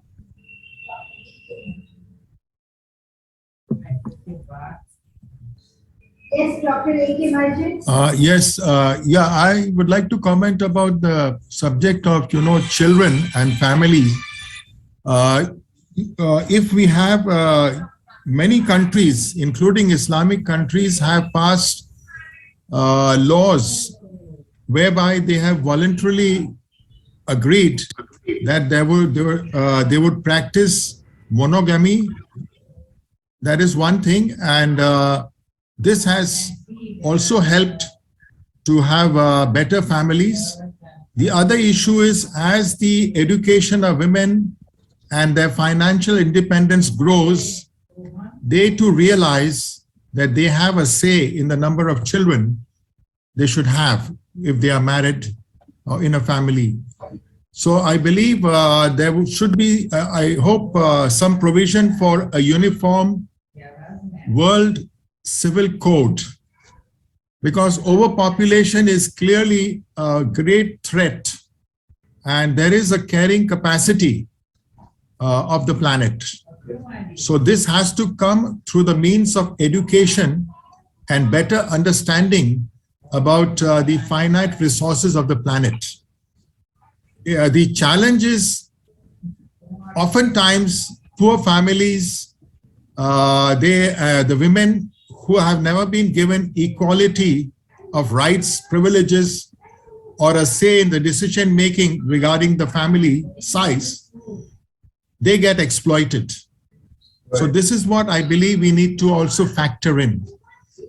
With education and financial independence of women, invariably, the size of the family will be reduced. That appears to be correct. Many scholars have said something like that. The Earth Constitution, in a number of places, says that the world government will move to help people voluntarily through education and other means, through providing birth control in such ways, through educating women. It will help reduce the Earth population. But this particular bill is not a population bill, right? Yeah, it's not a population bill, but since number of children per family is being mentioned, and the issue of but what I'm suggesting, sir, is that there'll be other bills, and even there's even a department on population that will be addressing all these questions, and it will certainly use education, use the availability of contraception, and so on. But this particular bill is only one aspect. It's only a drop in the bucket of a worldwide effort that has to be made to reduce the planetary population. All right. Yeah. Thank you very much. This is what I wanted to comment. Thank you for your time.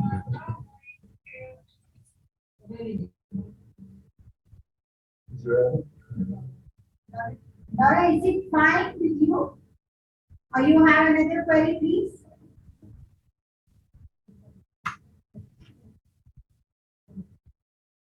Okay, are there other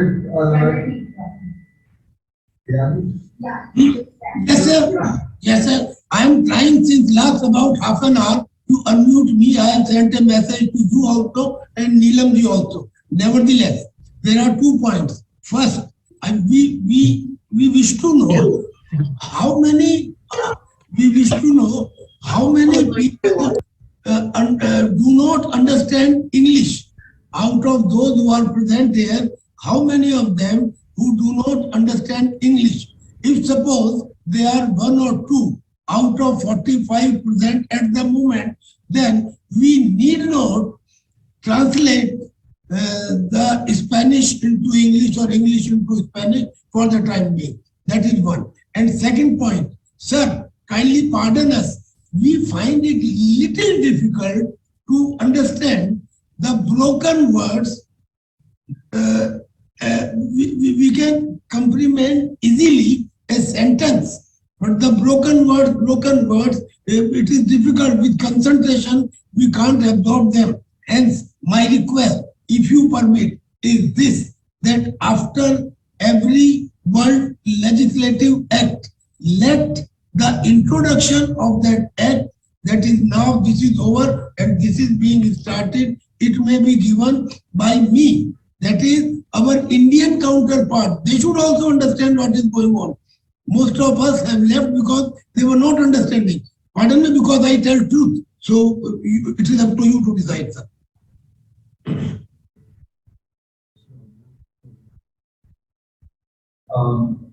It's taking a lot of time, it is. I don't understand what you mean by broken words unless there's an audio problem.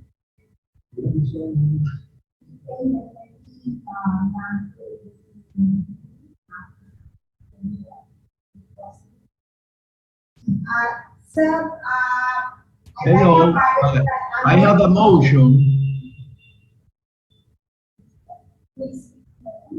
Well, let's address Colonel Tiago's point. Colonel Tyagi, sir, on behalf of WCPA, I request, because we are translating, interpreting each and every word in Spanish also, it's stretching the time. Yes, we can make sure after whatever has been done, we will try to translate in Hindi. Is that okay with you? No, Hindi mein we don't require any translation in Hindi. Please move on as you are moving. I take my, you go ahead. I just wish to inform those who are present here. Number one, a excellent magazine. Okay, so we have, are there additional points about this bill? We've had several points about the bill. Is there any other discussion of the bill before we move to vote on it?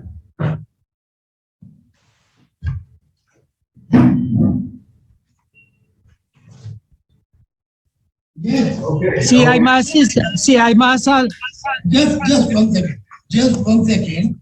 I wish to bring to the notice of those who are present a beautiful magazine under the guidance of Dr. Glenn T. Martin, carrying the messages of almost all of you who are present, and carrying articles, about 50 articles on different aspects of Earth Constitution and of distributive justice, of climate change, of rural rejuvenation, of cultural diversity, of efficacy of UNO, abolition of veto power, section 51 of the Indian Constitution, which advocates world government. It was included in the Constitution in 1957. So this magazine is there. Those who want. Colonel Tiagi, we're in the middle of a procedure here. This is not the appropriate time for that. We're in the middle of a legislative session. I appreciate what you're doing and what you're saying is that, but this is not the appropriate time. We're talking about this amendment to World Legislative Act number 6. And we have to keep moving or we won't finish our legislative work today. So is there anything about the bill anymore? If not, is there a motion to pass the bill?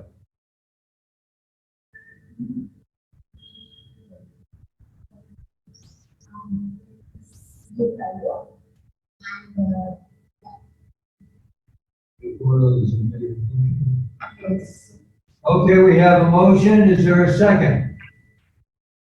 oh wait, it does. I'm just, can you turn that one off? We're getting our secretary microphone back on now and our secretary connection. Tenemos la conexión ahora. Disculpen que no estamos por unos minutos, pero el presidente pregunta si estamos listos para votar. Okay. Professor Martin? So, sir? there are 3 people with their hands raised. Hay 3 personas que tienen la mano levantado, pues no es cierto que hemos cumplido con la discusión. There are 3 people with their hands raised. Mi participación es precisamente para que dejemos los detalles los dejemos para la comisión y pasemos a la votación, porque estamos consumiendo tiempo en discutir detalles. Propongo que pasemos a la votación. I'm Leopoldo. I'm saying let's go ahead and vote because we're losing time and we're not having time for the other legislative acts that are coming up. Okay, thank you. Shane Ellis, you have your hand raised?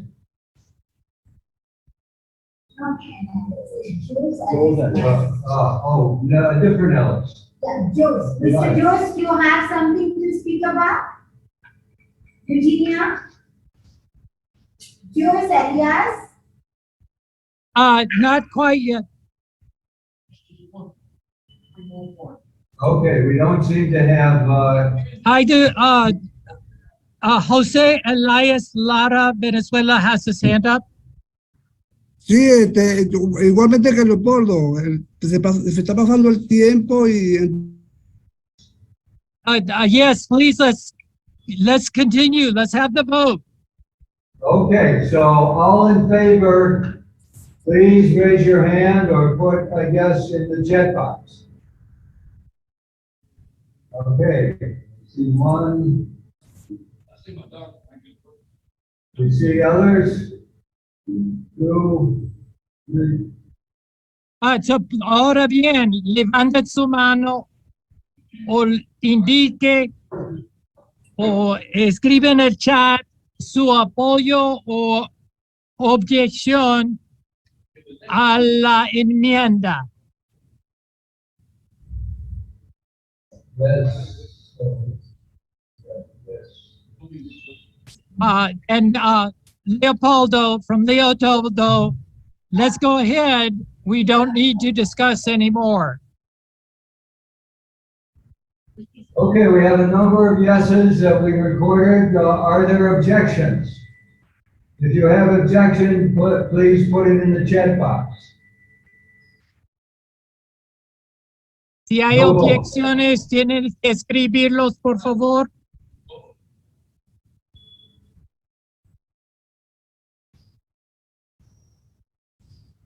Yeses.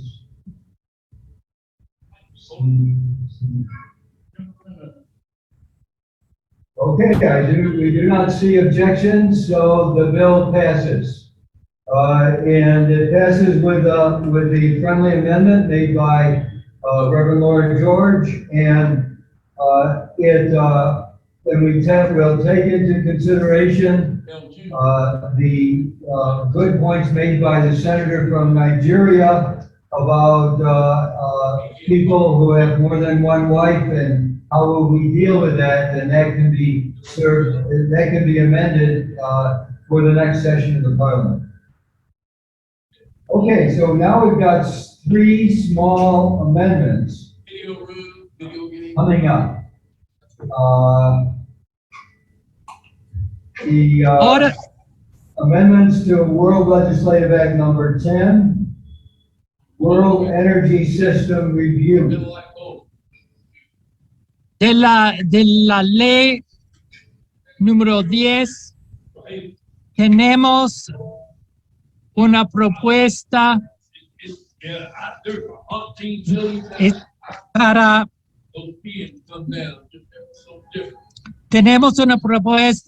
el sistema mundial de energía.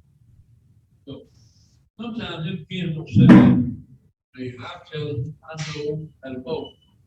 The basic point of this bill, because energy can now be traced to any number of different sources. There's many people around the world working on energy. The main point is that they want to change the name from the original name, which was the Hydrogen World Energy System Authority, to a Regenerative World Energy System. La enmienda propuesta está sugiriendo que tengamos un cambio del nombre de la ley a la energía regenerativa. And so the new name would be Regenerative World Energy System Authority, and it would be empowered to investigate 0-point types of energy and other kinds of energy besides hydrogen energy. And that's the entire bill. So is there a motion that we pass this bill? Esta propuesta está en un cambio del nombre, pero también incluye otros tipos, fuentes de energía regenerativas, como de energía de magnetismo y de solar y de otros fuentes regenerativas. Hay una moción para discutir. So moved. Okay. Is there a second? Hay una moción. ¿Hay alguien que quiere dar segunda? Okay, we have a second. Very good. Tenemos una segunda. Is there discussion of the bill?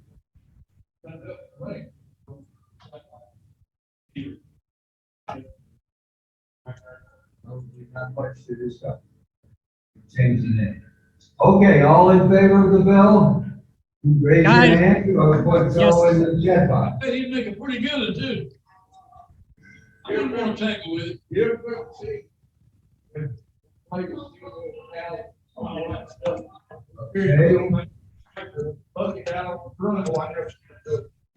Hands are raised again. Okay, I see several hands raised.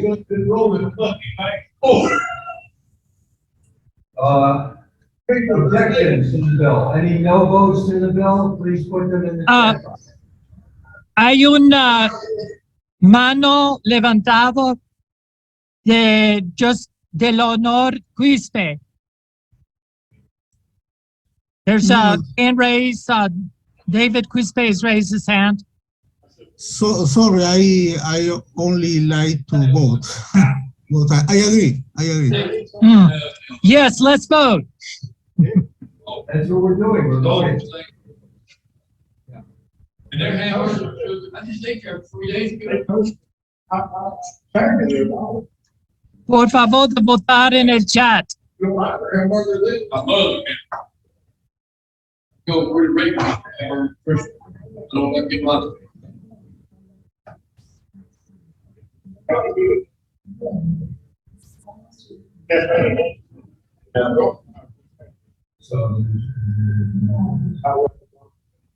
Okay, the motion passes. When we went in there, $28.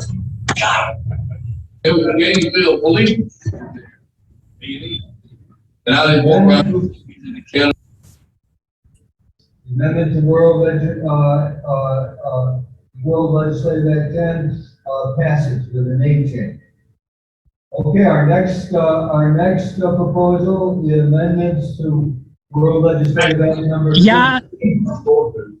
adaptamos esta propuesta número para 10. Ahora la próxima estará lo siguiente.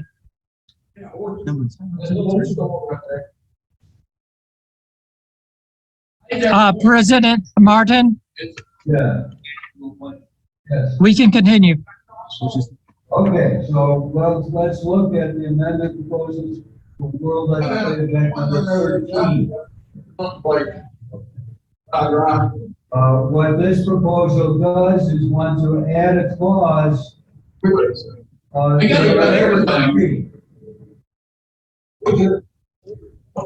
Whoever's got their speaker on, please mute yourself. This clause that states that decisions of the appellate branch of the World Court are final unless overruled by a 2/3 majority vote of the World Parliament in joint session.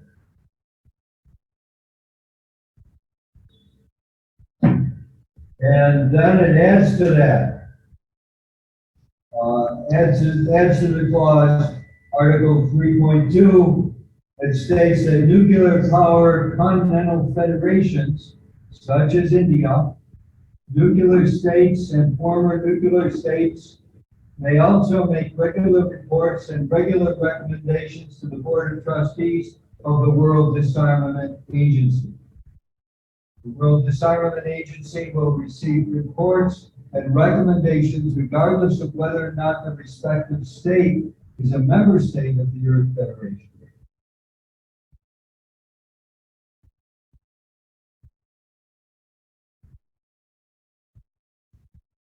Then,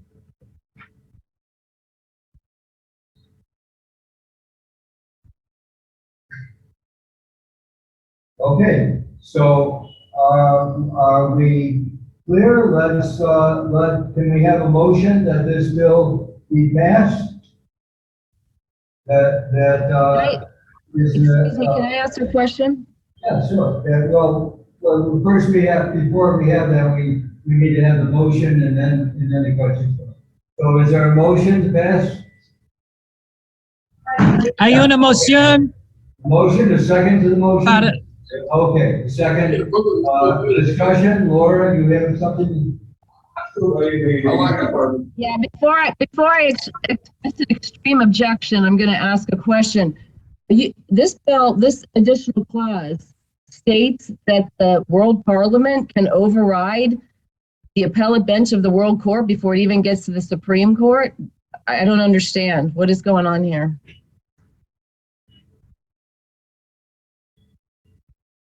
Ni yo tampoco. I don't understand. No comprendo lo que es esto. Esa provisión está diciendo que el Parlamento podría arreglar sobre el tribunal de apelados. My question is, are you allowing the legislature to intervene in the judiciary before it's even resolved? This clause refers to the appellate branch of the World Supreme Court. Buy one, get one free. So what it introduces is something that's not there in the Earth Constitution, and that is the Earth Constitution says decisions of the World Supreme Court are final. And so what this introduces. But I don't know what bill they're referring to. Do you know? Which one? I have an exceedingly Number what? exceedingly strong objection. Very, very, very strong objection to this. Very strong. Yeah, I mean, the whole reason for a judiciary is to take it out of the political discourse. And we're not even allowing a case to go to the Supreme Court. We're going to allow the Parliament to overrule the appellate branch, the appellate bench of the World Court. This is such a bad idea. Okay. I don't understand either. Could the speaker please repeat what proposal is being addressed? Por favor, el presidente repetirá cuál es la propuesta que estamos discutiendo. We're looking at the section that is titled add this clause to Article 3 responsibility. And it says decisions of the appellate bench of the World Court, and refers to World Supreme Court, are final unless overruled by an absolute majority vote of the World Parliament Joint Session. Now, what is the bill that we're deliberating? World amendment proposals for World Legislative Act 13. 13. The World Peace Act.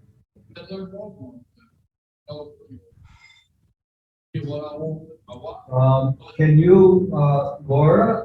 I think we can reserve that. I think we can reserve that provision. For right now, at least, we strike that provision from the amendment bill. Por favor, que vamos a negar esa provisión que habla acerca del un poder del Parlamento para decir no a la Corte de Apelaciones. Okay, Dr. Ullman makes a motion that we strike that provision from the bill. I take it, Laura, you would second that motion? Yes, it's blatantly unconstitutional. Yeah, just say yes or no. You second the motion. All in favor of striking that motion from the bill, please say aye or raise your hand. Or aye. Okay, we've got 1, 2. Sí, todos que están en favor de negar esa moción, que la provisión que dice que el Parlamento Mundial puede interferir en el Tribunal de Apelaciones. Y yo y profesor Laura George dijo que tenemos objeciones a la provisión. All in favor of keeping the motion in the bill, please say yes. Write that in the chat box. Is there? No.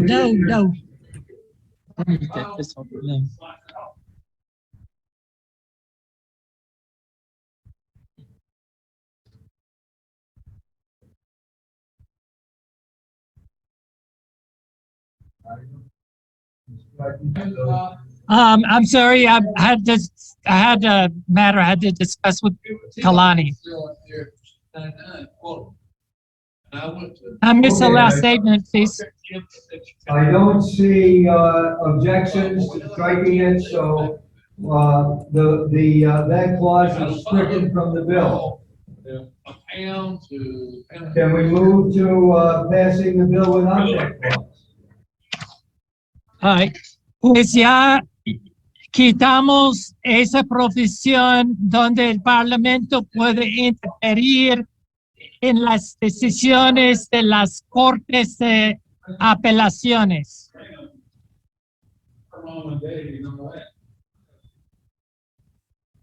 Okay, so the body of the bill as it remains says this act prohibits payments of royalties for the former sale, purchase, lease, or use of weapons of mass destruction, intellectual property. I've learned something about The act prohibits payments You can see that the original act has been reworded here in what I'm reading. So the act prohibits payments of royalties for the former sale, purchase, lease, or use of WMD property. Claims for prohibited royalties are unlawful, world-class felony. Due to the severity of this issue, world courts may determine that civil forfeiture law applies to any case arising from this provision. This provision has immediate force upon adoption by the Provisional World Parliament. WMD intellectual properties revert to the public domain. World courts must not grant any compensations or claims of eminent domain compensation. Okay, that's the substance of the bill right now. Is there further discussion of that? I would like to speak on this. Okay. The proposal is for something that's already in the legislation. What the proposal will do is simply reword the legislation somewhat, and I am not opposed to that slight rewording of the legislation. Okay. Lo que dice la propuesta aquí, esa provisión, ya está en la ley mundial número 13, ya está ahí, pero no estoy contra de esa revisión de cómo lo explica la provisión. Estoy bien con esto. Other discussion? Okay, are we ready to take a vote on the bill? All in favor, raise your hands or put a yes in the chat box. Todos que están de acuerdo con esas enmiendas a la ley número 13, por favor, levanta la mano o muestra en el chat. La propuesta para la legislación, enmienda a la legislación número 13.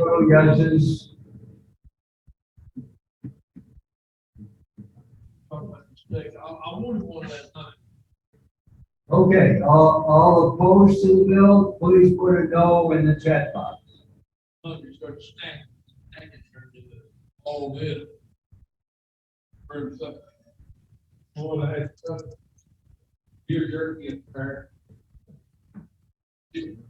Todos que están de acuerdo.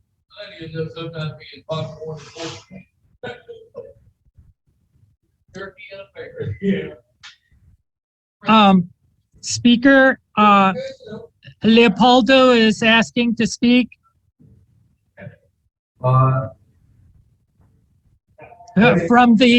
He's asking to speak from the chat. Leopoldo, what do you say? Leopoldo, please unmute your speaker. Ok, ya puedo hablar. Pregunto si, como no hemos entendido bien lo que se está hablando, Venezuela tiene una propuesta 13 de proponer algunos cambios en el artículo 2.14 para globalizar toda la propiedad intelectual sobre armas de destrucción masiva como propiedad del gobierno mundial solo para conversión o desmantelamiento pacífico. Y aquí está la propuesta: cancelar todos los derechos de propiedad sobre la misma. Cancelar los derechos de propiedad sobre la misma. Pregunto si eso ya se incluyó en la propuesta. Esa es nuestra propuesta. Disculpe, no. Lo siento mucho. No realmente entendí bien la pregunta o lo que estaba diciendo. ¿Puede, por favor, decirlo de nuevo en otras palabras? Sí, la propuesta 13 de Venezuela propone un cambio en el acto 13, que es cancelar todos los derechos de propiedad sobre la propiedad intelectual. Cancelar todos los derechos de propiedad. The proposal is that all the intellectual rights are canceled. That's this provision within the amendment. And yes, it already said that, but to add this makes it somewhat clearer. And therefore, I'm in favor of going forward with the amendment because it creates a clarification. So you have a specific wording for going forward with the amendment to this bill? I think that I'm fine with that. Fine with what? I think that I don't have any objections. I think we're ready. We may be ready for the question on the amendment. What is the amendment? Is amendment, the entire amendments to 13. I had said before that this aspect of loss of property rights was in the legislation. When it goes into the public domain, it does that. But this clarifies and it makes clear that civil forfeiture applies, not merely a matter that it's in the public domain.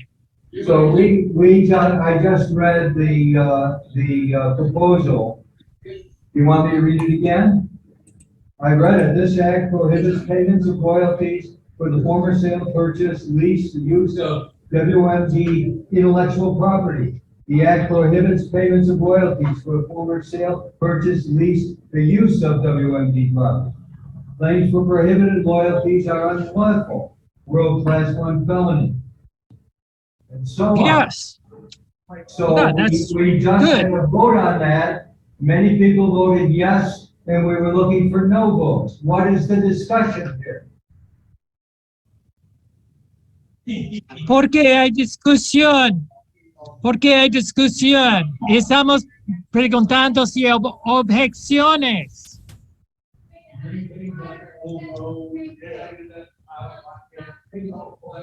Okay, the bill passes. All right, let's go on to the next one. Ya adoptamos, vamos a la próxima propuesta para enmienda. Ya adaptamos al 13, la ley 13.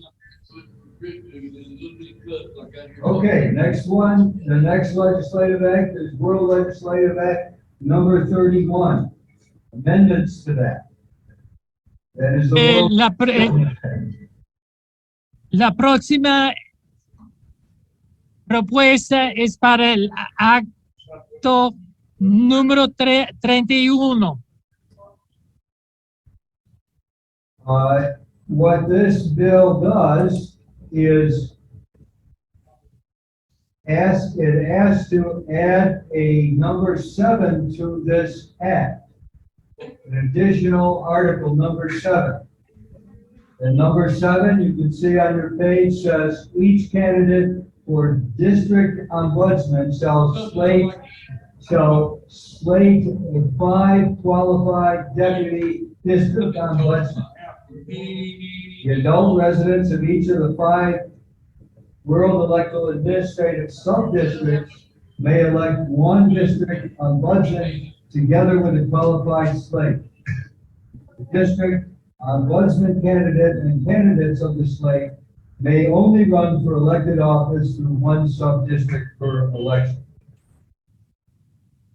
Candidate for district ombudsman has to be at least 21 years old I love cooking. and has to have certification from the Institute of World Governmental Procedures and World Problems. Ahora bien, por favor, please, so that I can interpret. Okay, go ahead. Aquí la propuesta está diciendo que el nivel del Distrito Mundial, los residentes del distrito del nivel de subdistrito van a elegir su representante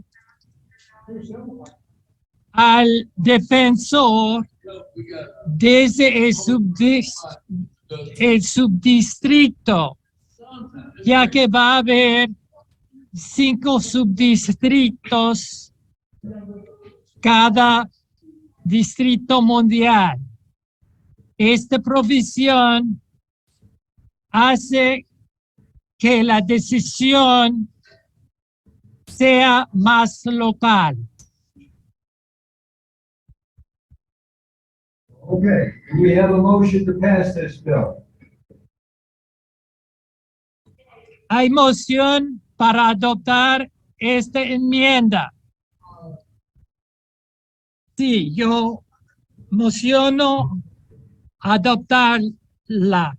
I'm motioning to adopt this amendment. Is there a second? Please.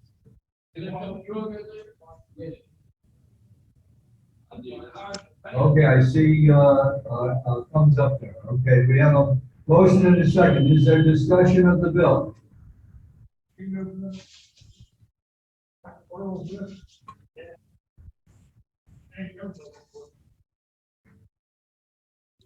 Please, it's very important when we have this bill adopted, it enables the later proposal for World District Standard. Aquí es muy importante que consideramos esto. Es importante adoptarlo para que sirva la próxima propuesta número 72 para un patrón estándar para el Distrito Mundial. Okay, further discussion?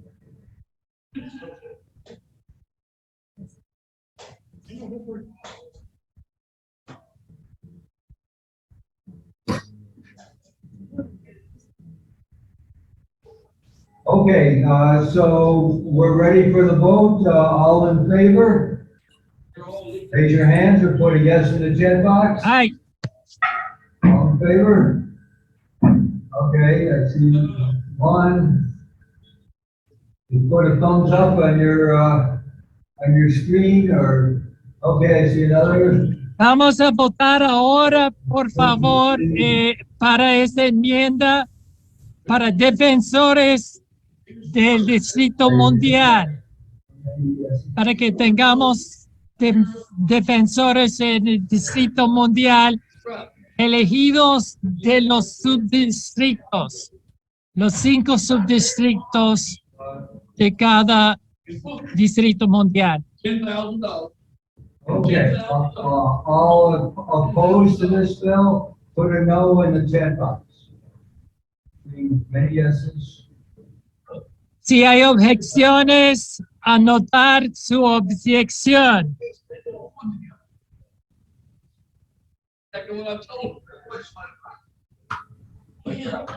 Okay, we do not see any objections. No vemos ninguna objeciones. So the bill passes. y adaptamos la propuesta para enmiendas a la Ley Mundial número 31. Okay, let's move on forward to amendment proposals to World Legislative Act number 54. Ya pasamos a la enmienda al Acto Legislativo Mundial número 54. This act creates an office. You can see in 12.2, we're adding to World Legislative Act 54, and item 12.2 to be added says sheriffs. Estamos agregando una provisión 12.2. Office of the World District Sheriff and the World District Deputy Sheriff is hereby created for monitoring house arrests, paroles, prohibitions, and enforcement of world equity decisions. Una oficina de alguaciles, 5 alguaciles para proveer el servicio de decisiones de los tribunales, decisiones de equidad y para supervisar las probaciones y probaciones bajo bajo condenación de las cortes de los tribunales. Every 5 years, there will be elections for 5 in each district, each world district. There will be elections for 5 world district sheriffs and 25 world district deputy sheriffs. Por cada 5 años va a haber una elecciones generales del Distrito Mundial, dentro de lo cual los residentes de los distritos mundiales van a elegir por subdistrito un alguacil del distrito, alguacil para que sean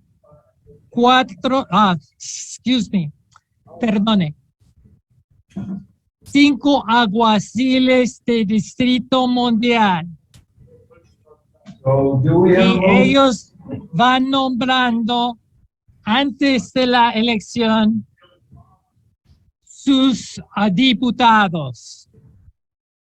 Cada alguacil seleccionar por antemano sus diputados para que los residentes del Distrito Mundial puedan considerar sus cualificaciones. We have a motion to pass this act. Hay una moción para esta propuesta.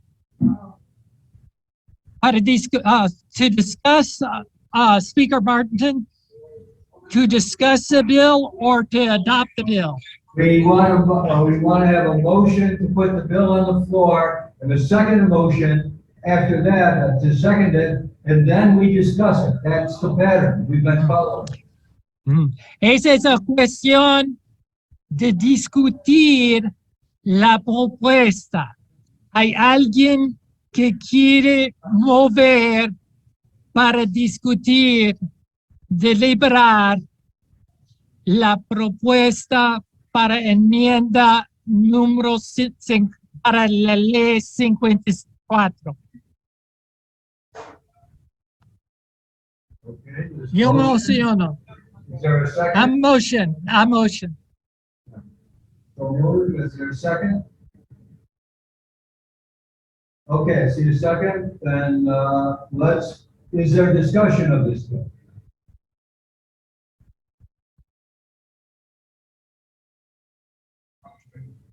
Again, if I could say that this legislation is very urgent so that the World District Standard that we intend to deliberate as World Legislative Act 72 functions cleanly and with grassroots participation at a world level in the world districts. Sí, yo quisiera decir que esta enmienda y estas provisiones de enmienda a la ley 54 son menester para que podamos tener una representación del pueblo y nivel de los residentes de los distritos mundiales. Esta propuesta es necesaria para la propuesta para la ley para un patrón o estándar del distrito mundial, que sería el número 72. Is there further discussion?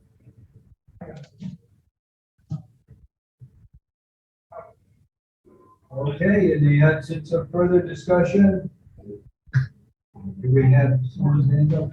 Yes. Dr. Vladimir?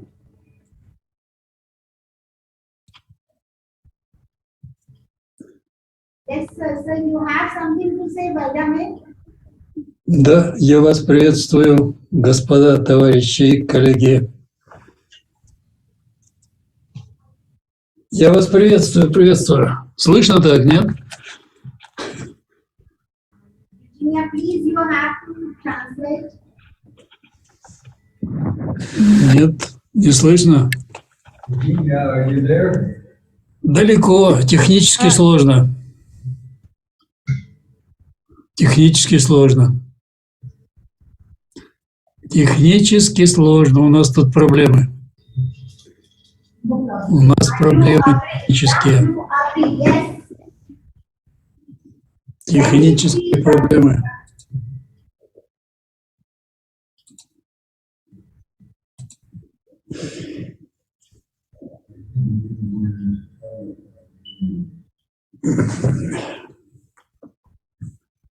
Okay, well, I think Dr. Vladimir Onoprienko would like to speak. Технические проблемы. Нет связи у нас, нету. Сожалею весьма. Ну что делать? Понятно?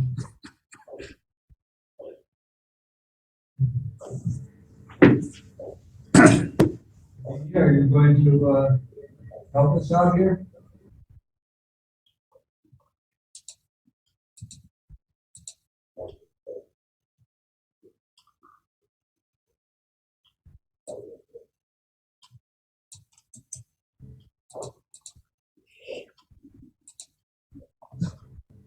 Yes, please put it in the chat. Por favor, pon su comentario en el chat. Speaker, please look at the chat to see this, the comment. Señor Presidente, por favor de mirar al chat para ver lo que quiere comentar. He's saying he has a technical problem. A technical problem hearing or speaking so that we can hear.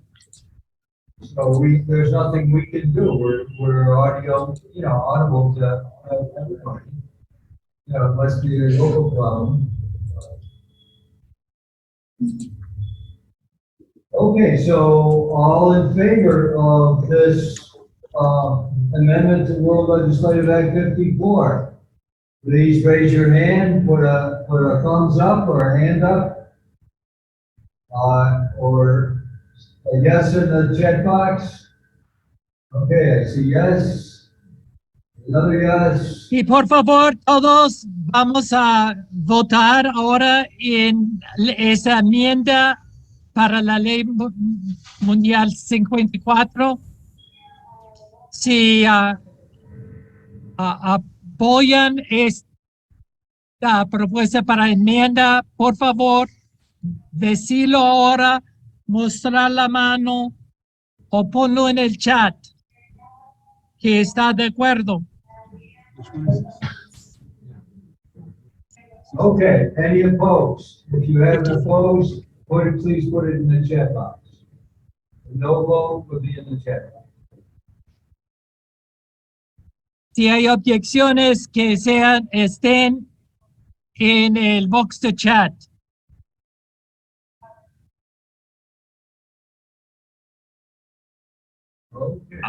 Someone asked if we're voting through chat only or through voice only. Alguien preguntó si estamos votando solamente por chat o solamente por vocalmente. No votes, we're voting on the chat box. We don't see any no's. Yeah, we don't see any objections. Okay. No veamos ninguna objeción. Hay mucho apoyo. No hay objeciones en el chat. Okay, so the bill passes. Adaptamos la propuesta para enmienda a la Ley Mundial número 54. So the next bill is the actualization protocol for the Earth Federation. The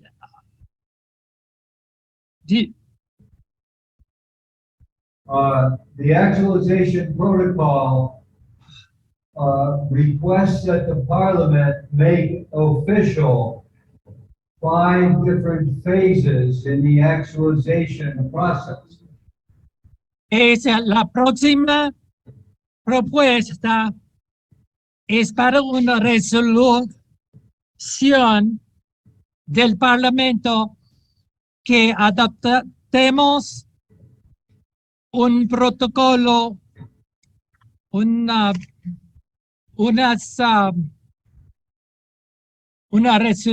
resolución póliza, una póliza de 5 etapas dentro del gobierno mundial provisional. So there are 5 phases that must be followed in proper order according to this bill. The first phase. Vamos a seguir 5 fases en el orden de esta propuesta. Sería nuestra resolución y la póliza. The first phase is the phase of provisional world government. That is the phase that we are now part of. We're now En la primera fase es para el gobierno mundial provisional. Es lo que estamos haciendo ahora. Phase 2 will be the first operative stage of world government as defined under Article 17 of the Earth Constitution, when 25 nations or some comparable number have ratified the Earth Constitution. La fase número 2 sería la primera etapa operativa del gobierno mundial de la Federación del Tierra. So after the first operative stage of provision of the world government, then the Parliament the newly formed World Parliament will undertake a constitutional review to see whether or not the Constitution needs to be improved or altered in some way. Después de que llegamos a la primera etapa operativa conforme a la Constitución del Tierra, entonces habrán una convención constituyente mundial, constitutiva mundial, para deliberar si debe de haber cambios, enmiendas a la Constitución del Tierra. And this will be done under Article 18 of the Earth Constitution, following the requirements of Article 18. Siguiendo los requisitos de los artículos 19 y 17 de la Constitución del Tierra. After the changes are made, if any, then the next stage in the process will take place. The second operative stage under Article 17 of the Earth Constitution will occur when 50% of the nations of the world, or some comparable number of world electoral districts, have approved the Constitution. I have a point of order of privilege. Speaker, sir, we're going over points in the proposal, and I'm wondering if we couldn't just give the gist of the proposal. If I could say, please, that this proposal, in a sense, it is rephrasing Article 17 and 18 and 19 of the Earth Constitution in such a way that it's easier for people to understand the order. That's good, yes. Yeah. And if we're saying that we're considering to adopt a resolution that just brings some clarification by rephrasing those provisions, those articles, that it will be easier for us to consider and adopt this, saving time. Okay, well, I will vouch that this proposal of resolution of policy makes it easier to understand what we're doing. Yo voy a decir que esa propuesta, el espíritu de esa propuesta para resolución es poner en otras palabras la póliza, para decir en otras palabras los artículos 17, 18 y 19 de la Constitución del Tierra. Okay, so we have the 5 phases, and we want to adopt the policy of the Parliament that we follow these 5 steps in ratifying the Constitution and bringing it to full authority on the plan. Is there a motion to put this to the floor? Somebody move to approve this. I move to approve. Okay, I move to shorten discussion.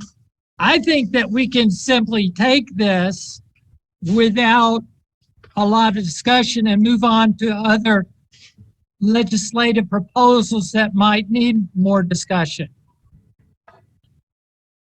Okay. Yo voy a proponer que limitamos la discusión porque realmente no hay nada muy fuera de lo ordinario en la propuesta para póliza.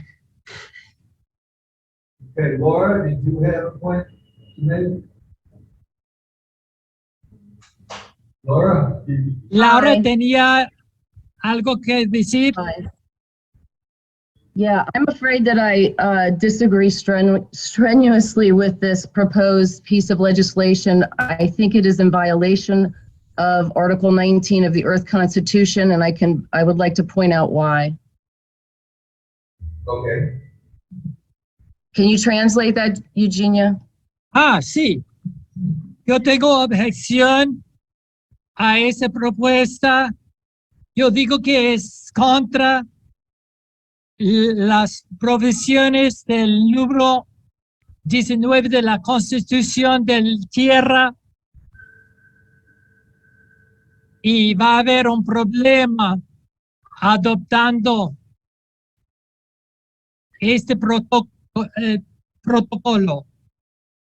And I withdraw my support. I'm speaking as Eugenia, as secretary. I'm withdrawing my support. I think I'm understanding something that that my colleague Laura is speaking to, that we need to either postpone or send to committee for further deliberation, because this may have some serious defects that will undermine our work. Why don't you let Laura explain that? Yeah, I think this is really important. All right, so I don't know how many people have the Earth Constitution, Article 19 in front of them, but it starts off with in 19.1 describing what we have to do first. And what we have to do first is establish these preparatory commissions. I don't know that that's been done. So the step one hasn't been done. Primero tenemos que seguir lo que está en el artículo 19 de la Constitución del Tierra. Ese crea una condición de complicación. Esa propuesta para póliza protocolo haga una complicación. That's problem number one. And I want to ask a question before I proceed. Have we established a nominating commission? The list at the beginning of today's session, we said that the commissions would be listed for volunteers on the website. But they haven't been, we don't have volunteers yet. All right, so the next point I want to make is that under 19... Un momento. Hemos constituido la comisión de nominaciones, dice Lara George. Dice el presidente. Eso es algo que íbamos a hacer esa sesión del Parlamento. If you look at section 19.2.8, it says that the nominating committee must be created in advance of convening a provisional world parliament. It goes on to go ahead and translate that, please. Según la provisión del artículo 19, dice que la comisión de nominaciones tiene que constituirse antes de una sesión del Parlamento Mundial Provisional. And if you look at section 19.4.1, it says when the Provisional World Parliament convenes, it will elect a presidium. which has not y been done. también en la Constitución Mundial dice en su artículo 19 que debe de haber el presidium elegido por el Parlamento Mundial Provisional. Then if you look at 19.4.6, it says you must complete the prior 4 steps for the provisional world government to be in operation. Dice que una condición del gobierno mundial provisional son estas provisiones en 19 de la Constitución Mundial. And if you look at articles 19.53, 54, 56, you'll see that we're supposed to be establishing the houses of the legislature. And in the proposed bill, that was pushed to the next phase. So this bill violates Article 19 in many ways. No, it does not push it to the next phase. All it does is, all this stuff needs to be done under Article 19, and it has been done more or less since 1982, when they first held the first session of the Provisional World Parliament. There were people at that time, they were conforming with this. Those people are now deceased and dead. And so the ability of the Parliament to conform to these conditions has gone up and down over the years, here and there. Sometimes these conditions can be fulfilled more completely than other times. The point is that the Provisional World Parliament is laying all of these things. It is laying the Provisional World House of Peoples and House of Nations and so on. All of that is what we're doing, and to the best of our resources and ability. All it says is that all this bill says is that after the Parliament has done its work, part of its work is to get to step 1 in the ratification process.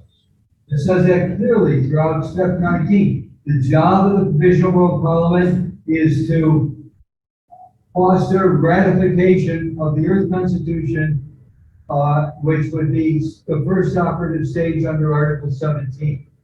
That's what our job is.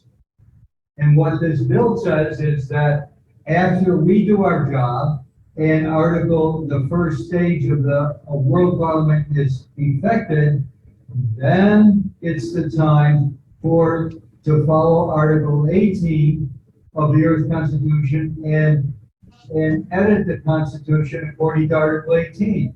And then to complete the cycle, the steps in Article 17, after Article 18 is invoked, then we go to the second stage, operative stage, and the final operative stage is defined in Article 17. There's nothing at all in the bill that violates any of this. I have a difficulty following the argument for translated. So I'm having a question of privilege, which means that it's hard for us to go on. There are numerous points that are out of order in the current deliberation. And I'm going to ask the speaker for us to establish a committee, a standing parliamentary committee now as a matter as a point of parliamentary privilege for us to establish a committee to study this discussion. That is some points. One is that we don't have a separate speaker from the author of the bill. That's number 1 point. Number 2 point, has been raised a serious objection to the bill. Number 3 point, the only interpreter is having difficulty actually hearing the deliberation. So I'm going to ask now, and then I'm going to say what I've just said in Spanish. I'm going to ask that the speaker recuse so that it can go to committee. Let's establish this committee to study the bill. That's fine. Okay, so let's make a motion in your Spanish. You make a motion to that we postpone this bill or table it and create a committee to study it. Presidente está diciendo, ahora vamos a hacer un comité para estudiar más tarde, durante la intersesión, las provisiones de esta propuesta. Ya no vamos a votar en el momento en esta resolución, sino que vamos construyendo este comité para deliberar y puede ser en la próxima tener una propuesta que sirve para deliberar. Pues los miembros, yo estoy hablando de secretaria, I'm speaking as secretary, President Martin, who will be the members of the committee? Let's put the option to join this committee on the website along with the other commissions after the Parliament, so that we don't have to deal with that now. Vamos a nombrar nosotros mismos firmando la lista de los comités que nos interesan al final del Parlamento, al final de la sesión decimoquinta del Parlamento, para los comités de continuación, comisiones de continuación del Parlamento. Okay, are there objections to creating this committee?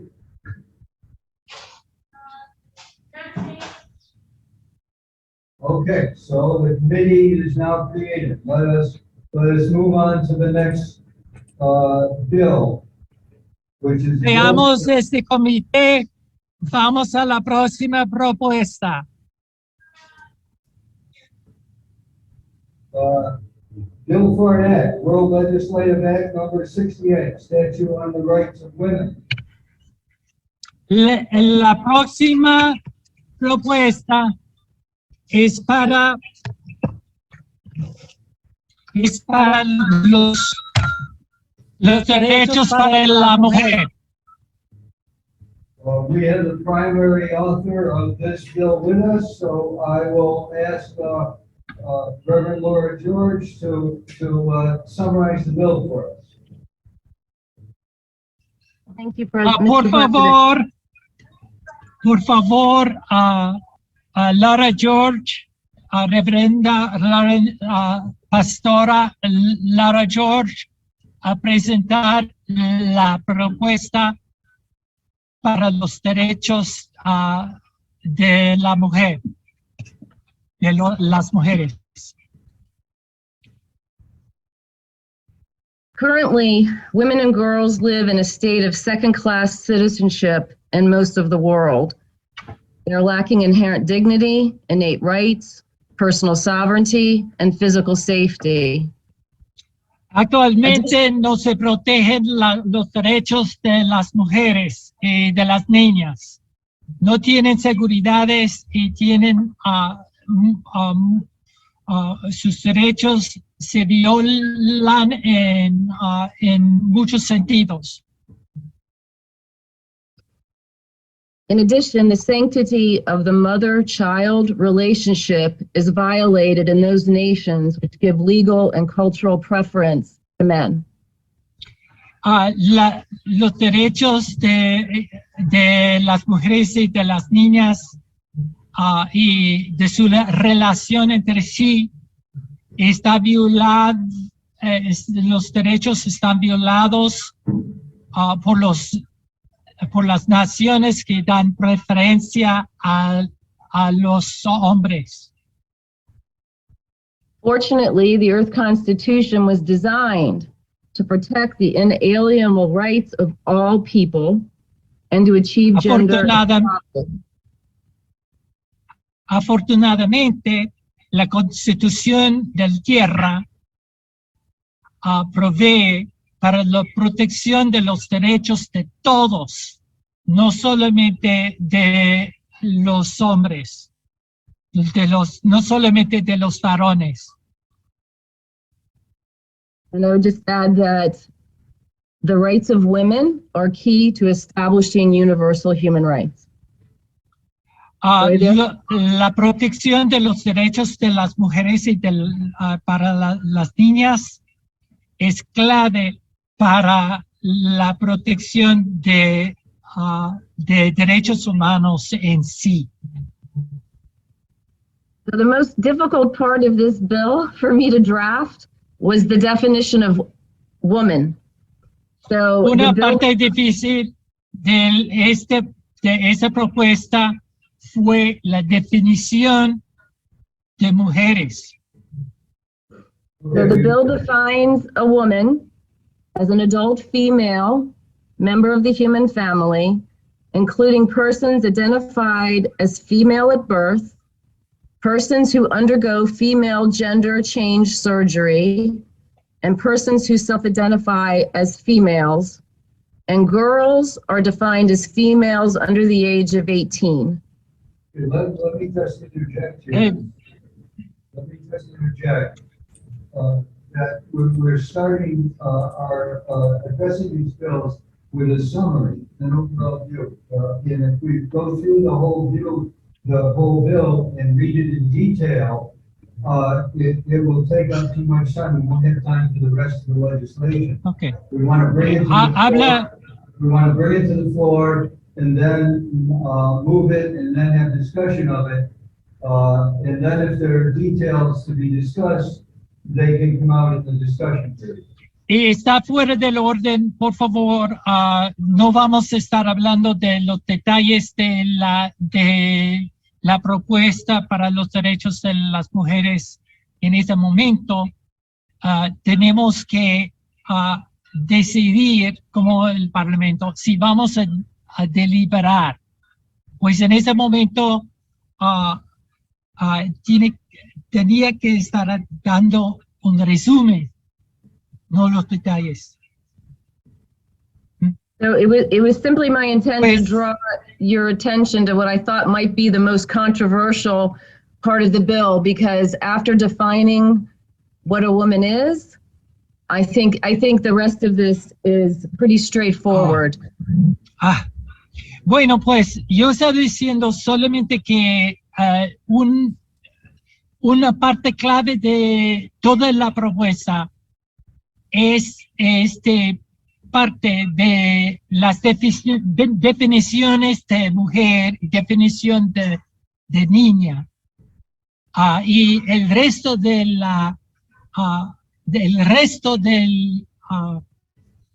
de la propuesta me parece que probablemente todos vamos a estar de acuerdo. Okay, do we have a motion to bring the bill to the floor? ¿Hay alguien que quiere deliberar esta propuesta?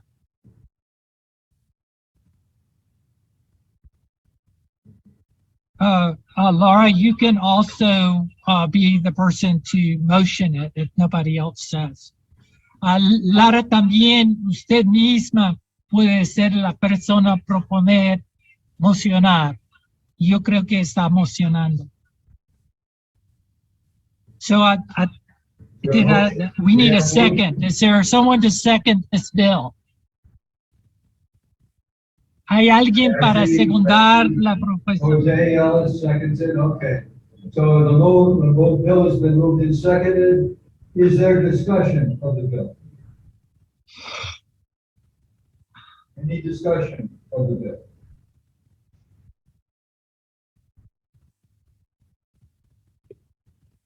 ¿Hay discusión de deliberación de la propuesta?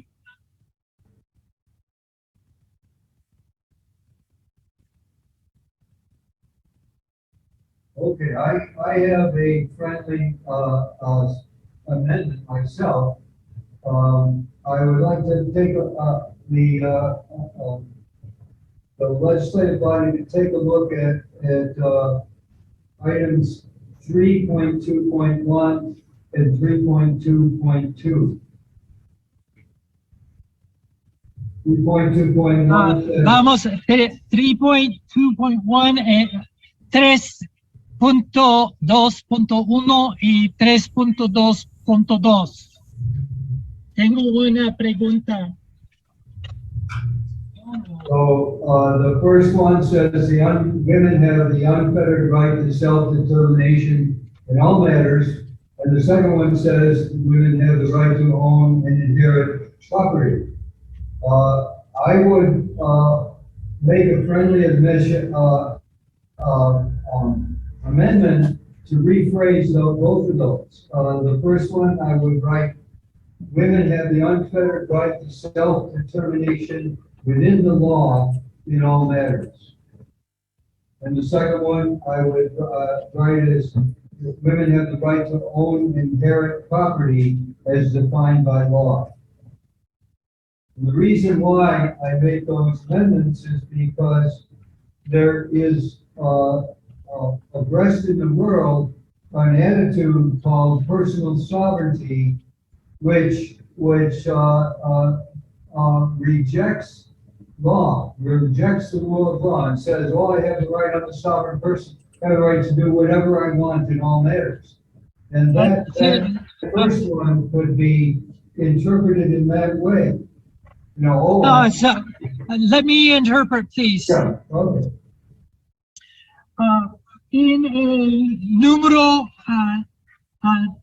artículo 3.2.1 y 3.2.2 tengo unas propuestas para enmienda o cambio amistoso, porque puede ser que en algunos lugares la palabra unfettered, la palabra que no hay limitaciones, puede tener una interpretación según la nación. ¿Ok? Y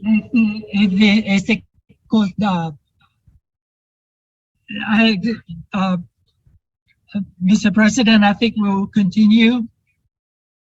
Okay, Laura, what does that okay with you? Do you use that as a friendly amendment? I understand what you're saying, Glenn. My only concern is that under the law, what could it possibly be misinterpreted to mean the law of nations? Because countries or local laws could conflict with the meaning of this statute. Well, So could we add world law? Sure, absolutely. Within world law, how's that? Okay. Or within the law under the Earth Constitution? Yes. Okay. And as defined by, and we could say the second one, perhaps, inherent property is defined by the World Parliament. Un momento, por favor. Excuse me one moment so that I understand.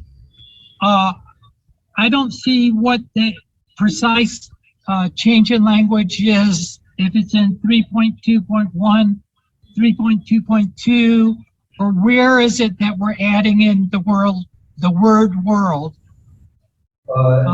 Por favor, para que se comprende bien, yo no sé si exactamente dónde están hablando de esta enmienda amistosa, cambio amistoso, en dónde ponemos esta palabra mundial, exactamente, para que lo metamos.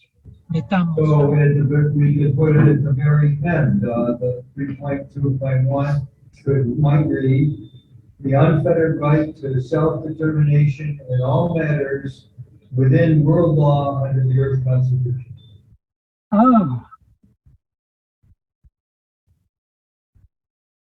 Un momento, por favor. En world law,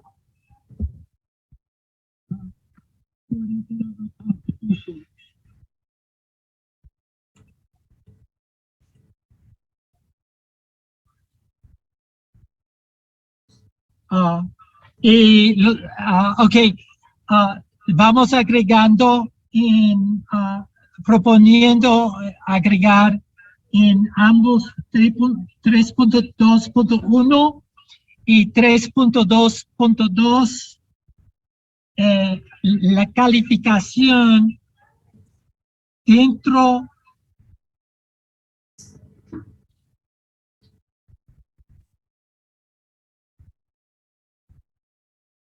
de la ley mundial conforme a la Constitución del Tierra. Y vamos agregando esto al final de ambas frases o profesiones. Okay.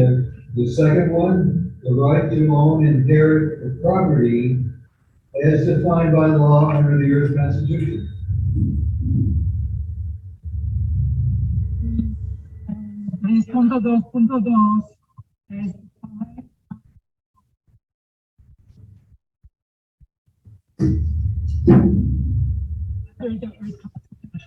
Como definido por el conforme a la Constitución.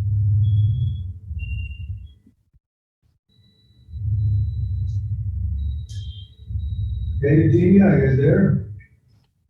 I'm here.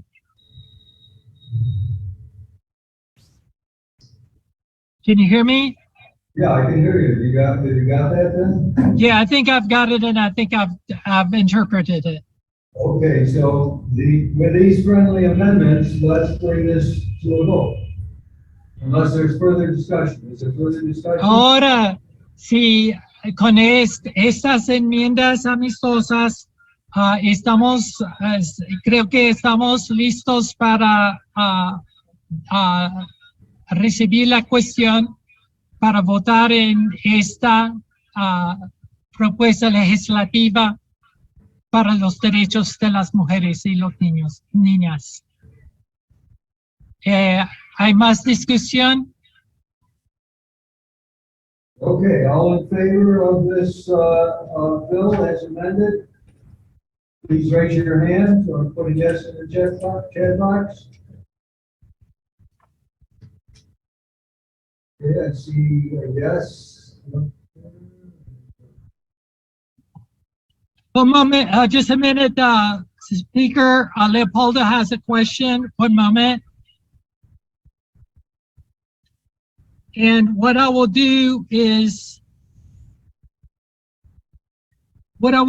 repeat what I said, because I'm afraid that that it was not clear.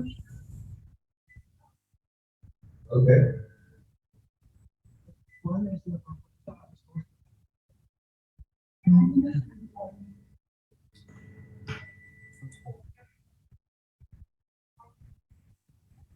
Leopoldo, please unmute yourself. Un momento. Es solo una pregunta para ver cuál es la palabra, la propuesta amistosa, la palabra en español. ¿Cuál sería la palabra que se le agrega? Gracias. Un momento, por favor, estoy escribiéndolo.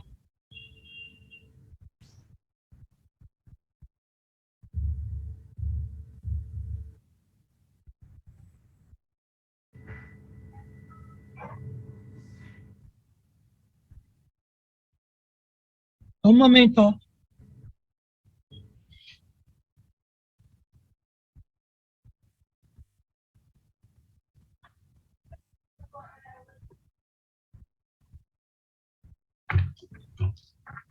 Un momento, por favor.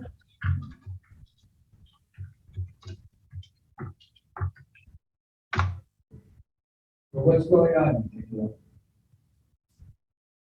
¿O cuál es la palabra en inglés si no tiene traducción al español?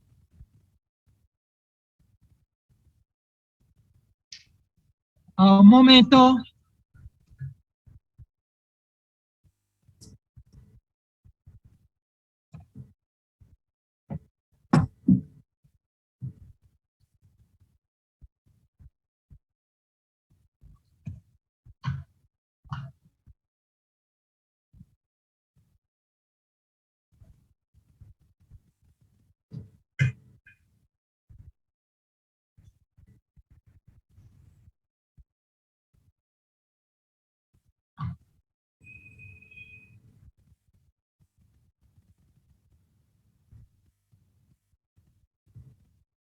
Gina, what are you doing?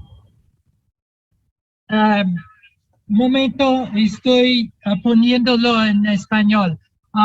President, sir, I am entering this, the proposed amendments in Spanish in the chat.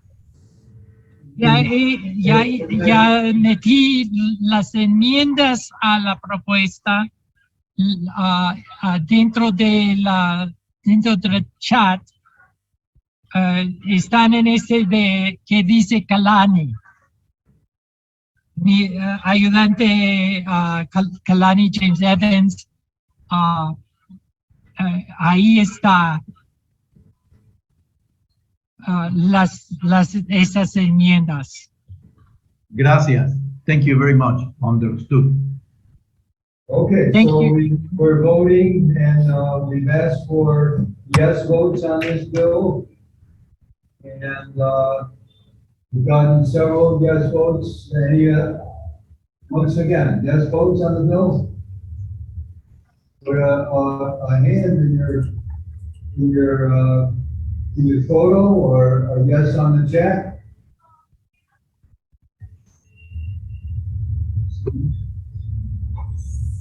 Sí, todos podemos, vamos votando ahora en esta propuesta para Ley Mundial 68 para los derechos de las mujeres y las niñas. Por favor, a votar ahora.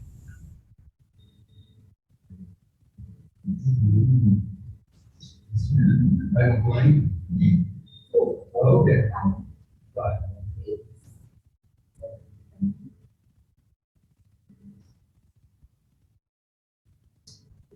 Okay. All opposed, please put your no vote in the check box. If you're opposed.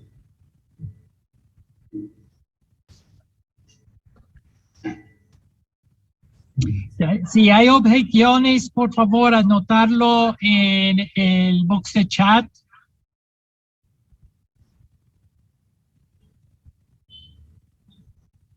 Okay, we don't see any no votes, so the ayes have it and the bill passes. pues no había oposición, adaptamos ya la propuesta para la Ley Mundial número 68 para los derechos de las mujeres y las niñas. Okay, our next bill is called a bill for World Legislative Act number 72, called World District Standards. Ahora vamos a la propuesta número 72 para un patrón de distrito mundial. Un estándar de distrito mundial. This is quite a comprehensive bill. In item number 8 of the bill, talks about structure. And it says in the third line, number 8, the World District Electoral Commission shall divide the district into 10 equally populous, within plus or minus 10%, world judicial precincts of 5 sub-world districts of equal population. Therefore, each judicial precinct will have approximately 7.9 Black residents. So we've got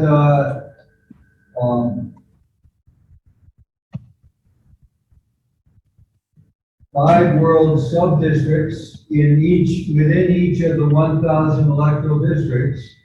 It appears in this bill, there are 5 sub-districts.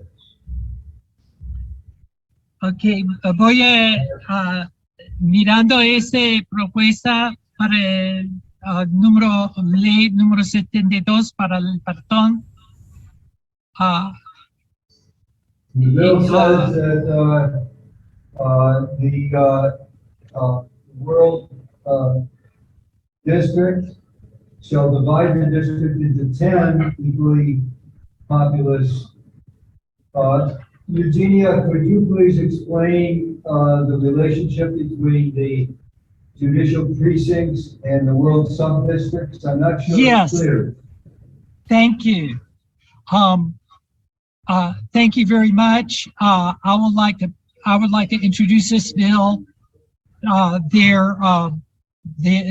Kalani James Evans and I are people who worked on this bill, on the design, thinking about how to create a structure for world districts, a standard structure, so that around the world we're basically largely doing the same thing at the residential, at the district level, and so that the districts can, with equity and justice, coordinate among themselves in a semi-autonomous manner, in conformance with the Earth Constitution. Sí, por favor, yo voy presentando esta propuesta para un patrón de distrito mundial, de estándar de distrito mundial. Kalani James Evans y yo fuimos autores del distrito del estándar o patrón para el distrito mundial. Y el propósito es para que haya una semejanza y equidad entre las estructuras por todos los 1000 distritos mundiales, para que podamos coordinarnos con equidad. Y en cuanto a eso, hay el patrón, para que pueda haber más voz del pueblo, hicimos de cada distrito 5 subdistritos, y dentro de 5 subdistritos 2 recintos judiciales. Y Eso es el sentido de que pueda haber elecciones locales para los oficiales del distrito. No son nombrados del Parlamento Mundial, sino son nombrados de los residentes locales para manejar el distrito. I'll say this in English, the second part. The gist of the bill for the World District Standard is so that there is a similarity among all the world districts in the basic structure and protocols of the districts. And what the districts, what the World District Standard does, in a simple form, 4 pages and some annexes, and in a simple form, it provides a structure and function for showing the officials who are elected. The district officials are locally elected by the people of the sub-districts during the general elections, so that the management of the district and also the oversight of the district is largely done by local people, locally elected. And this is in conformance with the Earth Constitution, particularly with the provision requiring or encouraging decentralizing administration. Okay, so could you please explain the question of the relation between the judicial precincts and the 5 sub-districts? Are the precincts within the sub-districts? Does each World Electoral District have 5 subs and then 10 below it? What is the relationship? Oh, that's a good point, but I think that's a detail. Are we going to deliberate? Are we going to deliberate this bill? And I would move this bill. I move this bill. Are we discussing it? We've got, I think we have a second already in that Kalani and other people worked with us on this. Is there a second to move this bill and move forward to discussion? Hay una segunda. Leopoldo mostró su mano. Okay, I see a second. So discussion. Yes, it looks like there's seconds, and that not only seconds, but Laura is asking for me to answer your question. Thank you. In the entire district, in one world district, there will be 10 judicial precincts. Cada distrito mundial tendrá 10 distritos, 10 precintos judiciales. 2 precintos judiciales formarán un subdistrito. To make this simple, to try to make this simple, each subdistrict will have each district will have 5 subdistricts of 2 judicial precincts.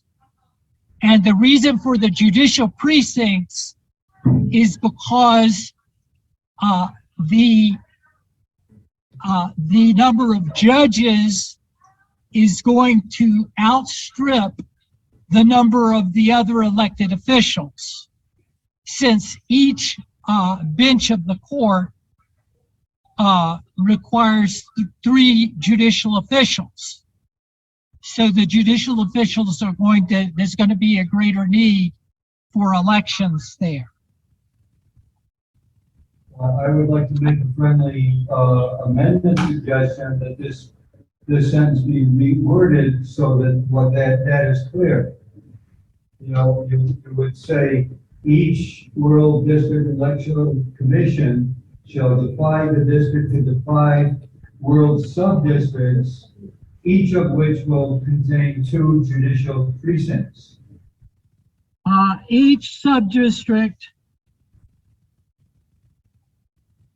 will contain 2 judicial precincts. That's what you said.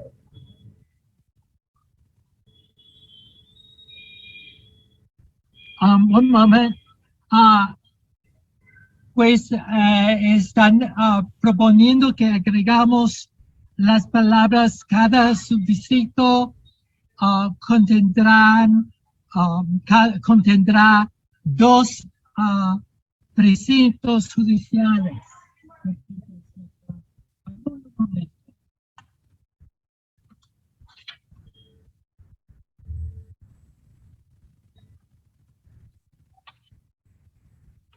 Un momento, por favor. Just a minute, please.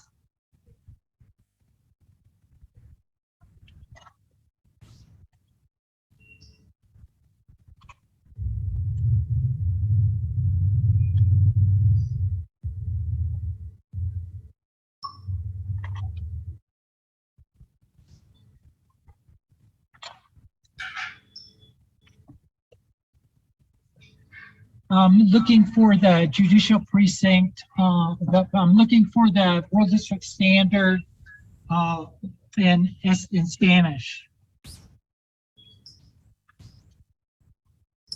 Well, we've got quite a lot of legislation still ahead of us. Glenn, what's we the need section? to take a short break. Glenn, can you identify the section you're amending? Thank you. Yes, thank you.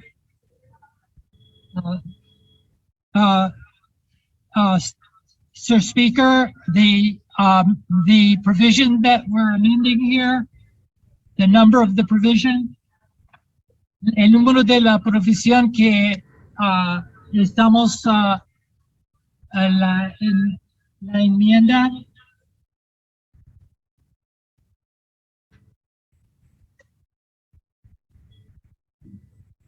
Sí, la palabra es precinto judicial y el número sería el número 8, artículo 8. Estamos mirando al artículo 8. Laura, in Article 8, it's saying, now let me go to the English. In Article 8, it is saying, it's Article 8 under structure.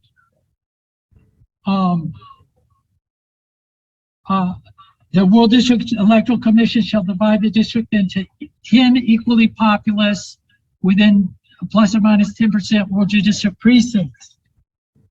And so the speaker has suggested that we add the phrase, each sub-district will contain 2 judicial precincts. Pues la enmienda propuesta es que agregamos en el artículo número 8, después de la descripción de la introducción de precintos judiciales, las palabras cada subdistrito contendrá o contiene 2 precintos judiciales. Okay, is there further discussion of this bill?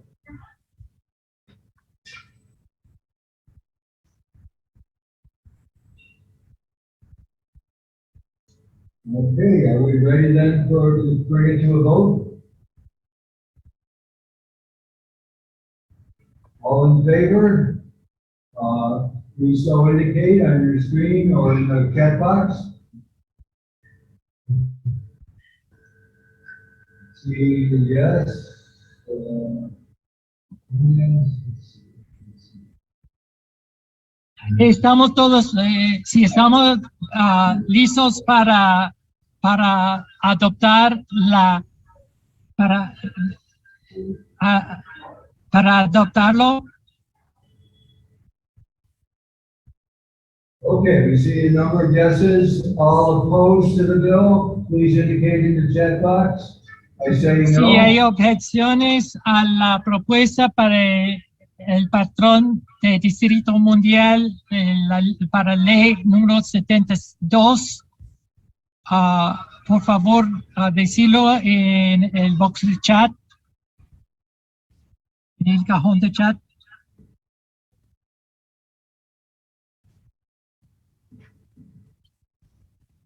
That's the number of the 72.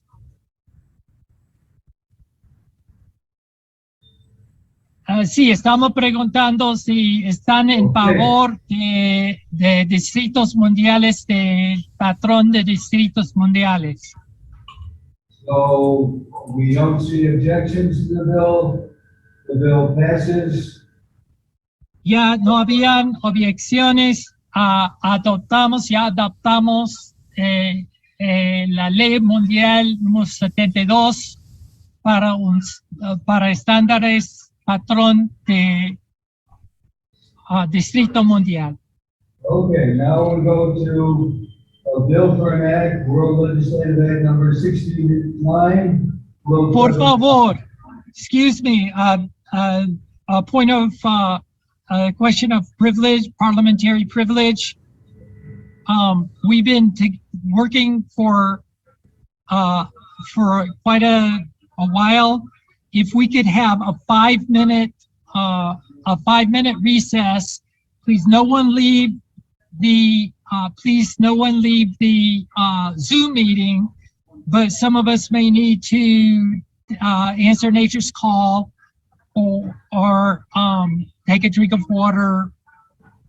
So could we stay and informally talk or discuss for about 5 minutes so that we can have a brief recess?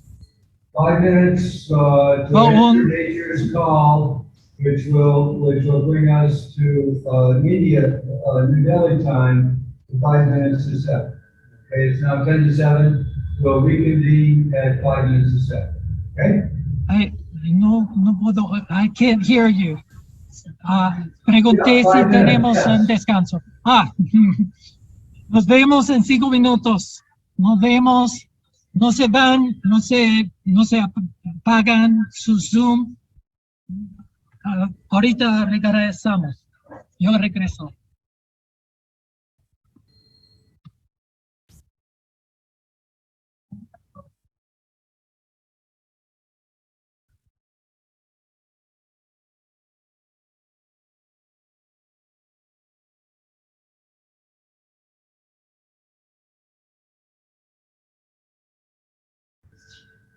Okay, well,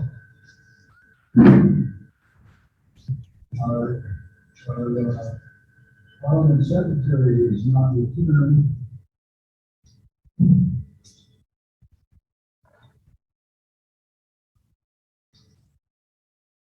I'm back. There you are. Okay. So we're up to let's resume. I'll be back in session. Vamos a comenzar de nuevo la sesión del Parlamento. Si estamos aquí, si hemos descansado lo suficiente por el momento. Para el momento. World Legislative Act number 69, World Federal Powers of Arrest. Ahora la próxima propuesta es para poderes de arresto, poderes mundiales de arresto. La propuesta número 69.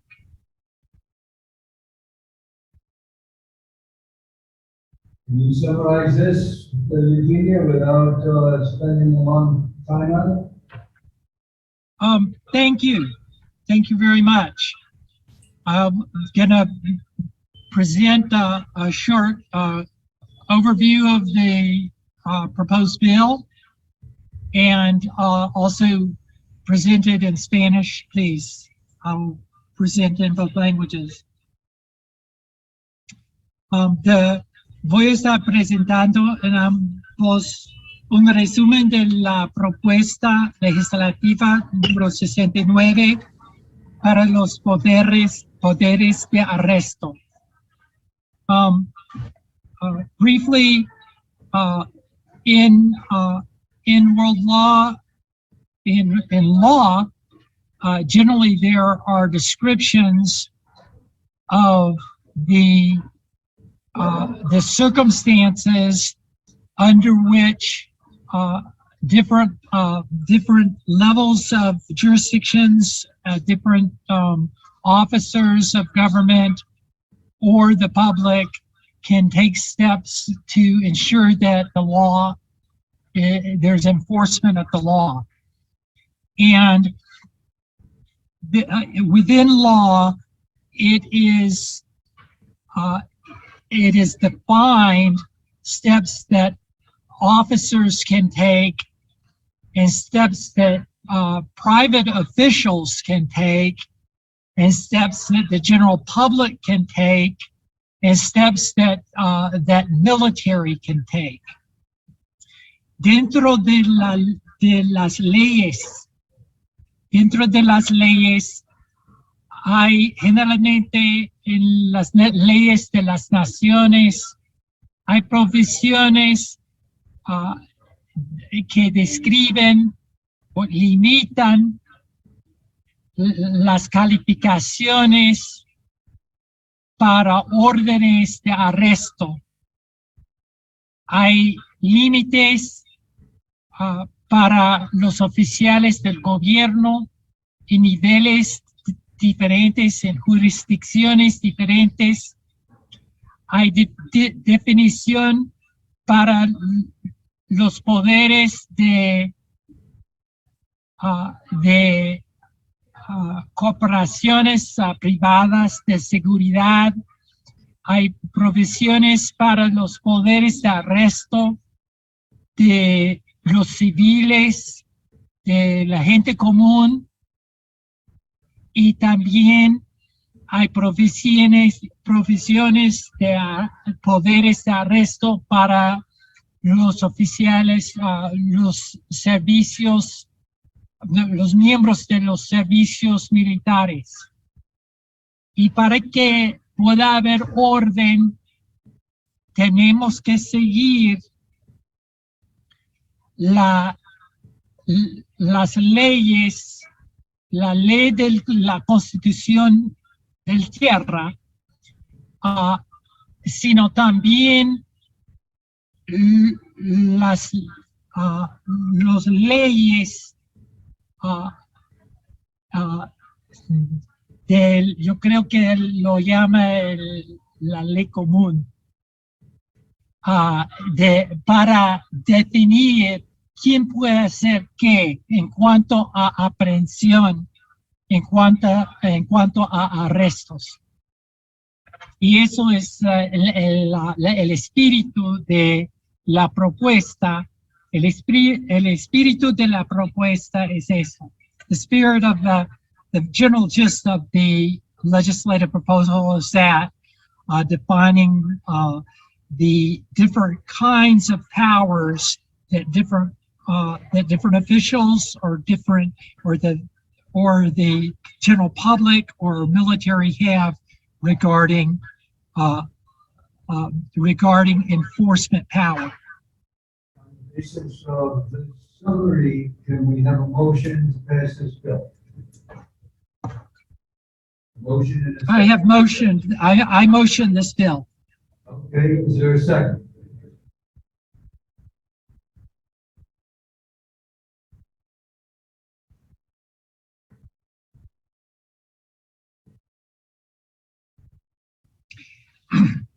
A reason why.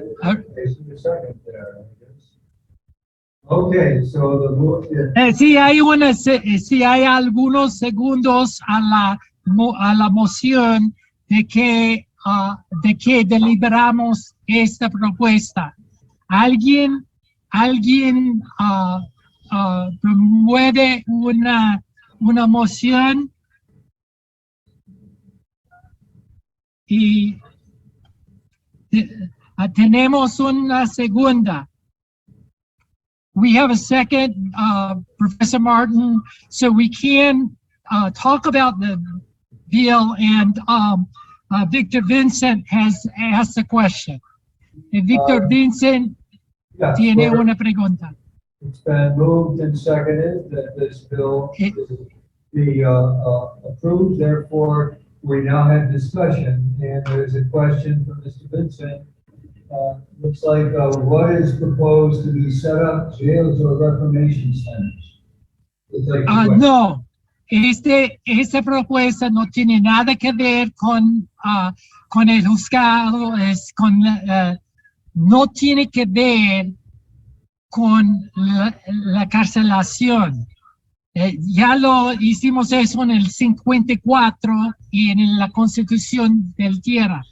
We're not proposing creating jails or reformation centers.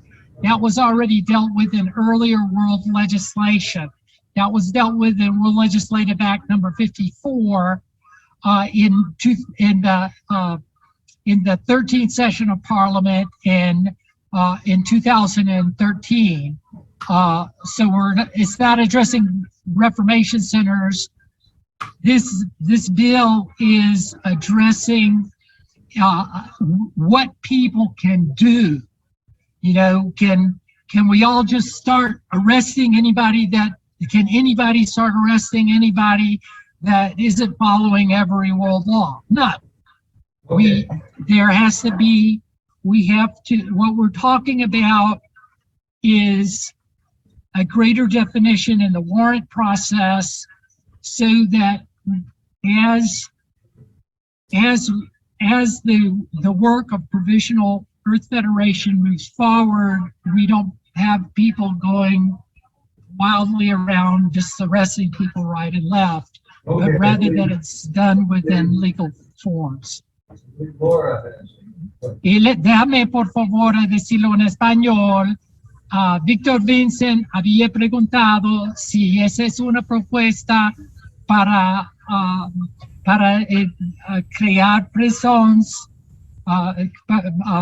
para hacer centros de reformación, y no, ya el Parlamento Mundial Provisional enfrentó eso en su legislación 54. Esta propuesta número 69 para los poderes de arresto da límites a todos los oficiales de la Federación de Tierra y a todas las policías en el mundo. Incluso pone reglas en cuanto a las corporaciones de seguridad privada, y pone regulaciones y también sugerencias, hace límites al pueblo, a los civiles, a nosotros los civiles del mundo. Los residentes de los distritos mundiales no pueden simplemente arrestar a nadie. Siempre explica exactamente cuándo es apropiado aplicar para un orden.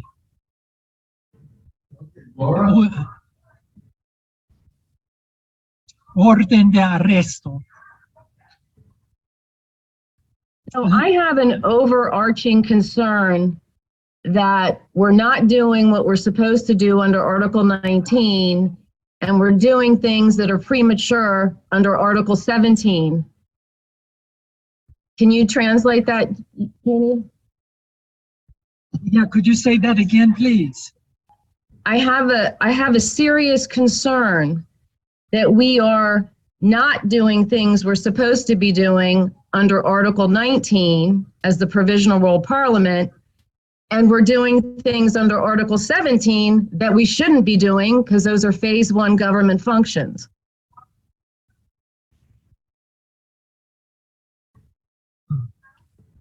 Bueno, I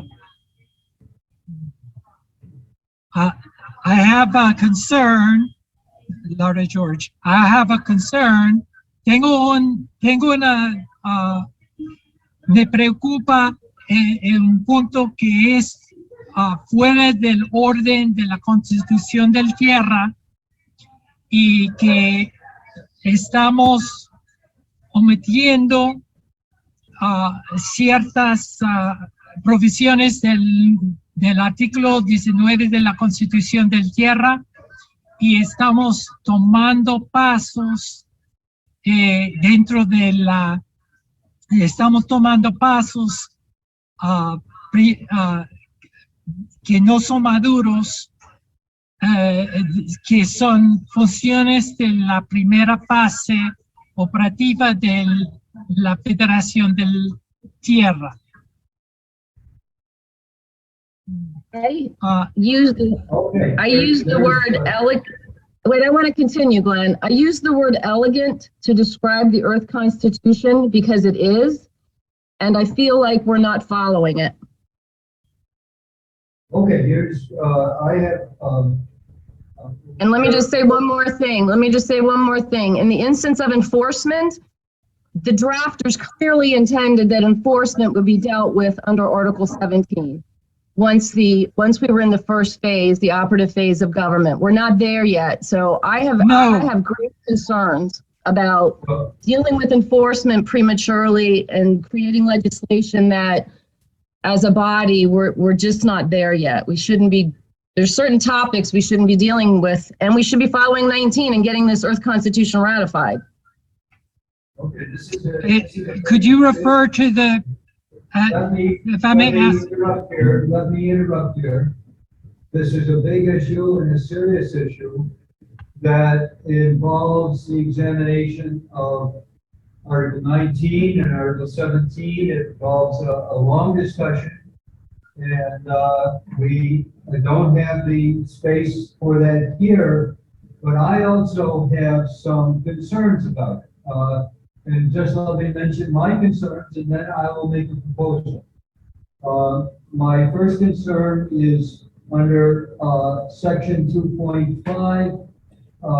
It talks about requiring warrants for sub-jurisdictional levels. And I think there are serious Article 14 questions there, whether Article 14 says the Earth Constitution will affirm with full faith and security the laws and the procedures of the states, of the nations. I think there are serious issues there. Secondly, I think when this bill talks about officers, a corporate officer or some such person, that needs to be clarified. What is an officer? Thirdly, in section 5, 5.1, 5.2, and 5.3, I think that it includes illegitimately the idea that there will be a power of military arrest in the second operative stage. I think the second operative stage is not appropriate here. For these reasons, the reasons that Laura suggested, and for the reasons that I think there's unclarity here, I propose that we take this bill to committee, like we did with the earlier bill, and we constitute a committee to examine it, maybe even to abandon it if Laura's concerns are legitimate, but at least to discuss the constitutional question and to clarify this. And if it is legitimate, we'll bring it up in a reformed way at the next session of the Parliament. Second, I take that as I will accept that, and this go to the enforcement subcommission of the World Disarmament Commission. So this will be deliberated in committee, and those people that are interested would. But let me interpret what has just been said. Ambos, el presidente y Laura George, han decidido aproximadamente tienen objeciones a la propuesta para el momento. Hay cuestiones constitucionales, puede haber problemas del orden de aplicación de la Constitución del Tierra, y el presidente dice: propongo que enviamos eso a la comisión permanente para discutirlo, para deliberarlo. Pues yo dije, sí, acepto eso, que ya que hay varias objeciones y no tenemos tiempo, tenemos muchas más propuestas todavía, ya que hay muchas cuestiones. Estoy de acuerdo de enviarlo a la comisión permanente, la comisión parlamentaria permanente, la subcomisión para la aplicación, subcomisión de la comisión para el desarme mundial. Okay. So, yes. Bringing this bill to, tabling the bill and bringing it to a committee to study it? Okay, so that is done. Let's move on to the next bill, which is World Legislative Act number 70, Civil Asset Forfeiture. The primary author of this bill was Justice Crispy, and I wonder, Justice Crispy, if you could summarize it very briefly for us, or would you rather Por favor, I try to do that? Entonces vamos adelante, ya que este de 69, la propuesta 69, se fue a la comisión. La próxima propuesta es para un momento, por favor.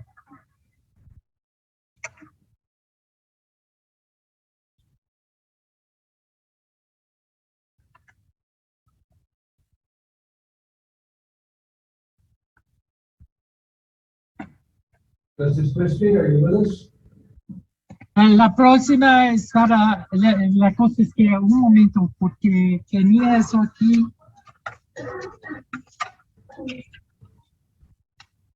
Un momento.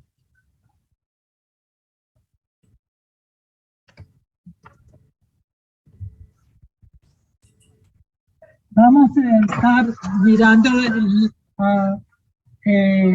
este de, disculpe.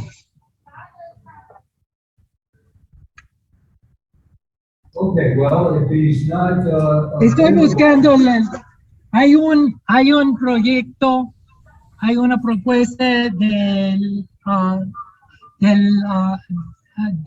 David Crispy en cuanto a en cuanto a las propiedades,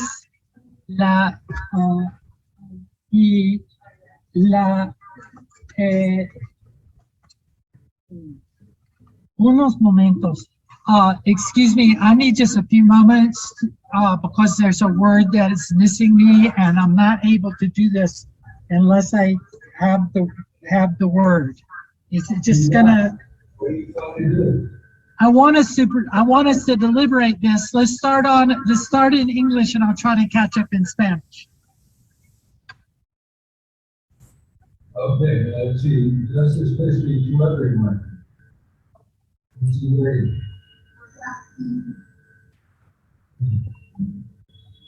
He's almost there. But I don't see it. So this bill, Justice Crispy, are you going to speak to this? Please unmute yourself.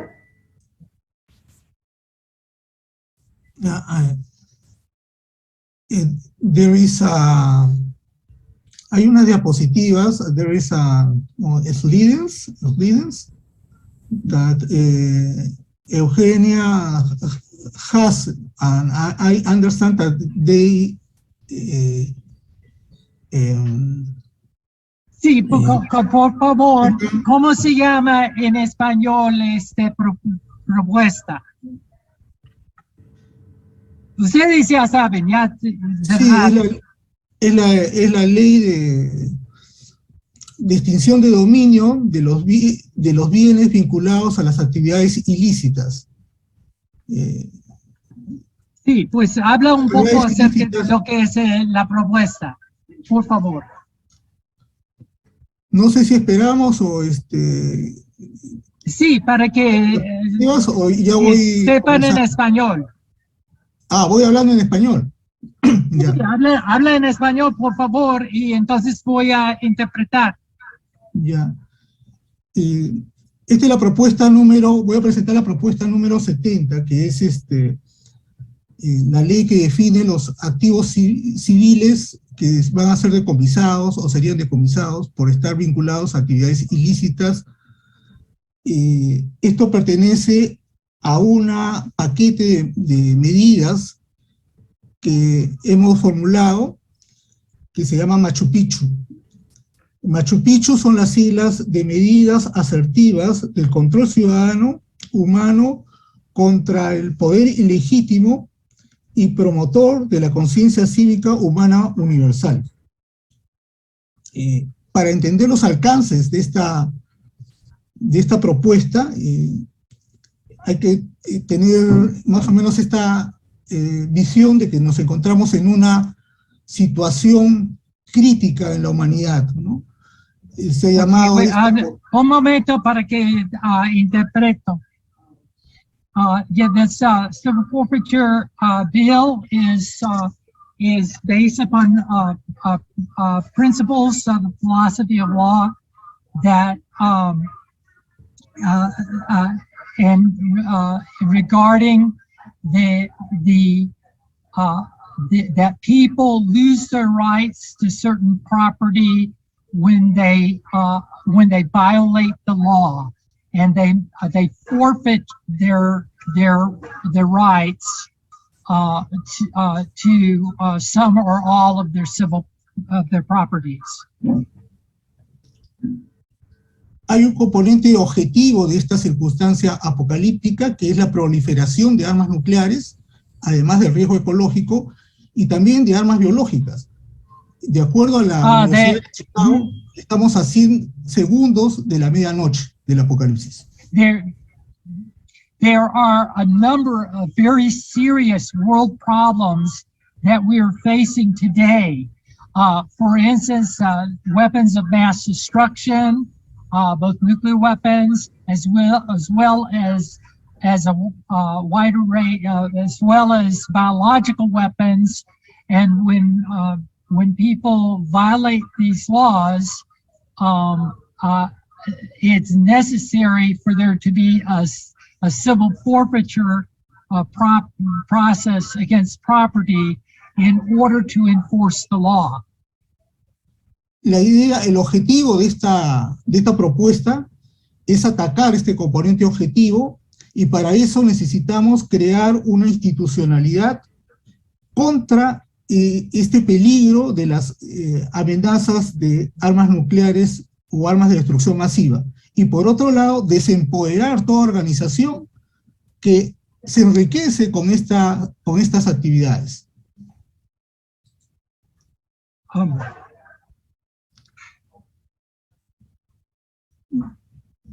Disculpe, no soy intérprete profesional, estoy haciendo eso porque no tenemos.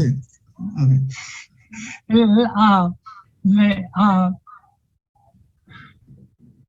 He leído la propuesta y yo creo que es bueno esta propuesta. Yo estoy hablando personalmente, que he leído esta propuesta del David Persicuiste Salsavilca, y yo estoy de acuerdo con esa propuesta, siempre que comprendamos que ya tenemos disposiciones en varias leyes mundiales para este principal de perder, si viola la ley, entonces vas a perder propiedad. Y ya está en la ley número 13, ya está en la ley número 14, y no 14, 40, 13, 19 y 40. Estas leyes mundiales enfrentan el poder de civil forfeiture. Y esa es la palabra que me faltaba. Just one moment, please. Pero la filosofía y la base filosófica y de ley para tales leyes, así se describe muy bien esta ley, esta propuesta de civil forfeiture. Okay, so on the basis yeah. of this summary, can we have a motion that this bill be brought to the floor? President Twisby, you can make that motion. ¿Continúo? Sí, Okay. sí. Segundo. There's a vote, it's been moved and seconded that the bill be brought to the floor. Is there further discussion of the bill? La idea es el cómo, ¿no? Eso está, pero la idea es el cómo. ¿Cómo ya hacerlo ahora, hoy? No esperar que lo ratifique la Constitución Mundial los estados, que hasta ahora ningún estado lo ratifica. Hay detalles en esa propuesta, hay detalles de cómo podamos cumplir las leyes del número 13, Please, 40. Translate to English to the auditorio, please. Translate to English, not to Spanish, because I need to say it to English. Yes, to English. Let me put it in English. Oh my gosh. Okay. What he was just now saying is that there are in the current proposal that we're looking at for civil forfeiture, there are details that fill in the process for how we can carry out World Legislative Act number 13, number 40, and number 19. There are details in the civil forfeiture law proposal that enable 13, 19, and 40. La idea es que no necesitamos ni ninguna ley de un estado, ni siquiera que el estado haya ratificado la Constitución Mundial para que los funcionarios apliquen estas medidas. Disculpe.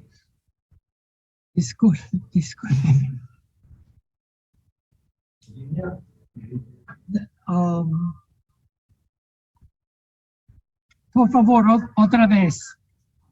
O yo lo digo.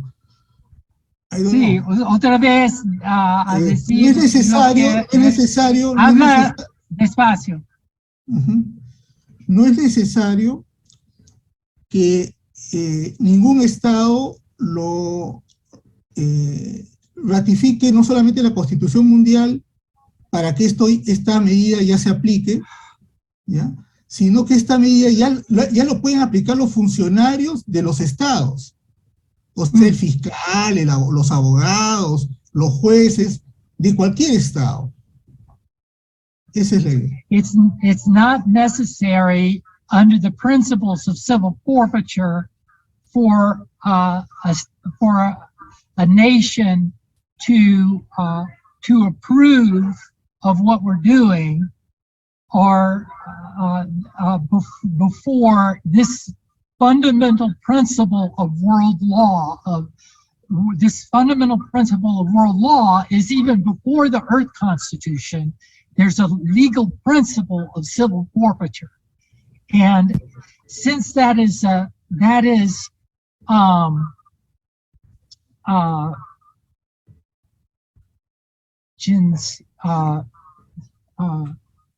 think it's called jugens in Latin. I think the term is jugens.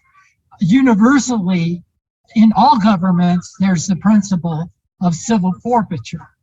Therefore, it makes good principle sense that civil forfeiture applies whether a national government approves of the world legislation or not. Okay, I have one small question, and that is in the last line of the bill, it calls for the reactivation of the World College of Judges. Is that to be interpreted as, in English, as the Collegium of World Judges? Is that what we're talking about here? Please translate. I'm having trouble hearing. Are you looking at the last line of the bill? I'm going to look at the last line of the bill and try to understand your question. Okay. The last Reactivation line of, yes. Of the World College of Judges. I'm asking if that is referring to the Collegium of World Judges that we activated in World Legislative Act number 42. 32. Es la última provisión de esta propuesta, la última provisión de la reactivación del Colegio de Jueces. ¿Está usted refiriendo a la Ley Mundial número 32 para el Colegio de Jueces Mundiales? La idea es que esto no solamente involucra a los jueces, esto involucra también abogados, fiscales, procuradores, y no solamente jueces. Entonces, incluso esto debería, los destinatarios de la norma, los que van a ser afectados, son todo el mundo, o sea, físicos nucleares, microbiólogos. Por eso hablo de un colegio de seres humanos conscientes por la justicia. Yes or no? In order to animate, to make more lively the Collegium of World Judges, the invitation to the Collegium of World Judges should also, it needs to be open to all jurists, not just to judges who have received national recognition. Okay. In other words, jurists, lawyers, people that are understanding of the law, and people that are understanding of the world law, and of the principles of law.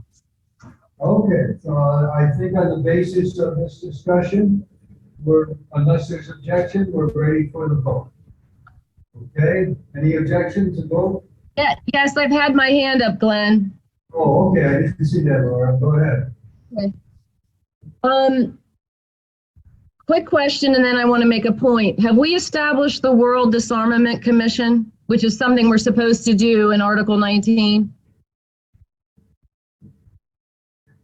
They did establish yes. Okay. Yes, that's quite established. Okay. I thought so. All right. So this piece of legislation ties in with one of the commissions we're supposed to establish that's been established. That's wonderful. However, I have concerns about how it may or may not conflict with Article 17, which states that it's during the second operative stage of government when nations join that they voluntarily disarm. Oh.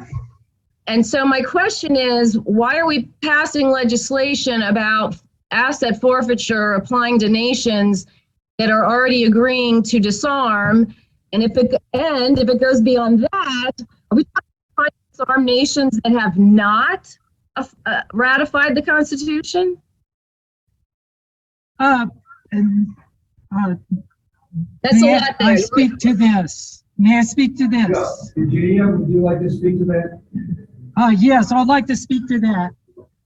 There's a principle, there is a provision in the Earth Constitution for which an objection was made during the 9th session of the Provisional World Parliament in Libya, when we met in Tripoli. And the objection was, it wasn't an objection. It was a question. There was a question regarding Article 19.5.3. If you were referring to that article, in which it says, un momento voy a interpretarme en español. Había una objeción o una cuestión de que estamos fuera del orden, que es una función del artículo 17. La aplicación de la ley es una función del artículo 17 y eso puede estar fuera del orden. Y de adoptar esto, leyes en cuanto a aplicación de la ley. Y entonces, refiero al artículo número 19.5.3, en que hablamos de ese asunto en la 9ª sesión del Parlamento Mundial Provisional en el año 2006 en Trípoli, Libia. Si algunos de ustedes tienen la Constitución del Tierra enfrente, entonces puede referir al artículo 19.5.3. Okay. So in this provision, in 19.5.3, it says implementation of and compliance with the legislation enacted by the Provisional World Parliament shall be sought on a voluntary basis in return for the benefits to be realized, while strength of the Provisional World Government is being increased by the progressive ratification of the World Constitution. And at that session of Parliament, the question came up that this is twice double-barreled. And so, since it is twice double-barreled provision, right, double-barreled, there's conjunction within the provision that creates an ambiguity regarding when and how. And the Parliament deliberated on this fact. This voluntary basis refer to the voluntarism of those who are upholding the Earth Constitution and are therefore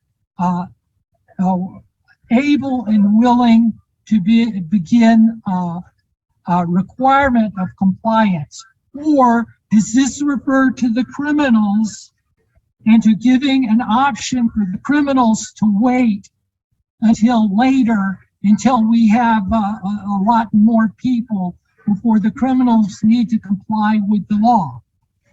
And this was discussed, and the Parliament decided that the voluntary basis must necessarily mean that that people that are willing to step forward can seek the enforcement, rather than criminals can continue breaking the law until they can be stopped. And the Parliament decided that, and that aspect of it being double-barreled was decided. So that was an interpretation of the Earth Constitution that was performed by the Provisional World Parliament.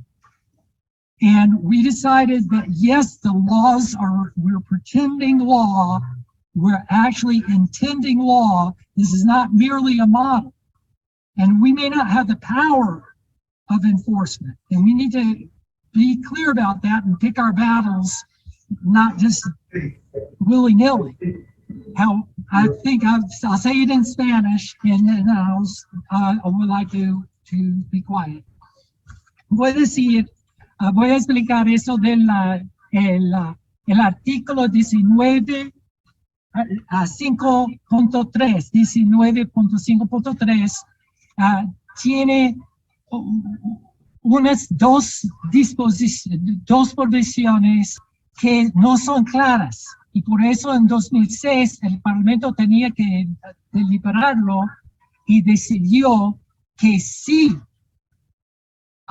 los que quieran apoyar el Parlamento pueden seguir con aplicación de las leyes del Parlamento Mundial Provisional. Eso es lo que fue la interpretación del Parlamento Mundial Provisional, porque la provisión en sí no fue bien clara y los miembros de la Asamblea Constituyente Mundial no podía haber querer entendido que los criminales pueden seguir. Okay, so Hace que quieren dejar de violar la ley. okay, so the issues have been raised. I think the discussion has been well done, and unless there's objection, I think it's time to call for a vote on this. All in favor of passing the Civil Forfeiture Act? Indicate on your screen or write a yes in the chat box. I would just like to add, as a secondary motion, that we do consider this in the Disarmament Commission, that we consider and follow up Laura's concern in the commission.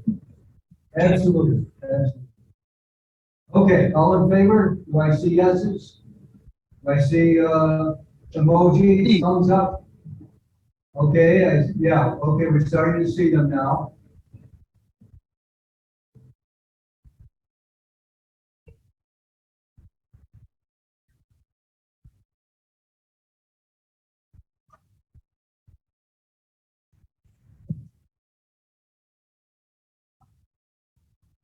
Okay, we have a number of yeses being reported by Neela. Objections to the bill, please put your no in the chat box if you have an objection.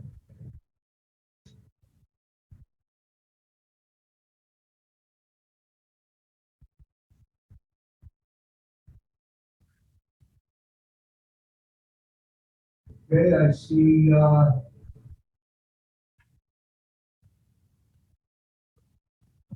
one objection.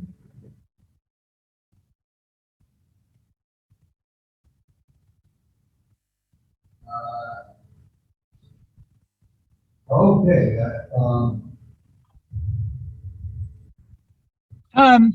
I have a question regarding Okay, I was, when Laura was saying she wanted to follow this up, that was my understanding that she agreed with this point going to commission. And I may be mistaken myself.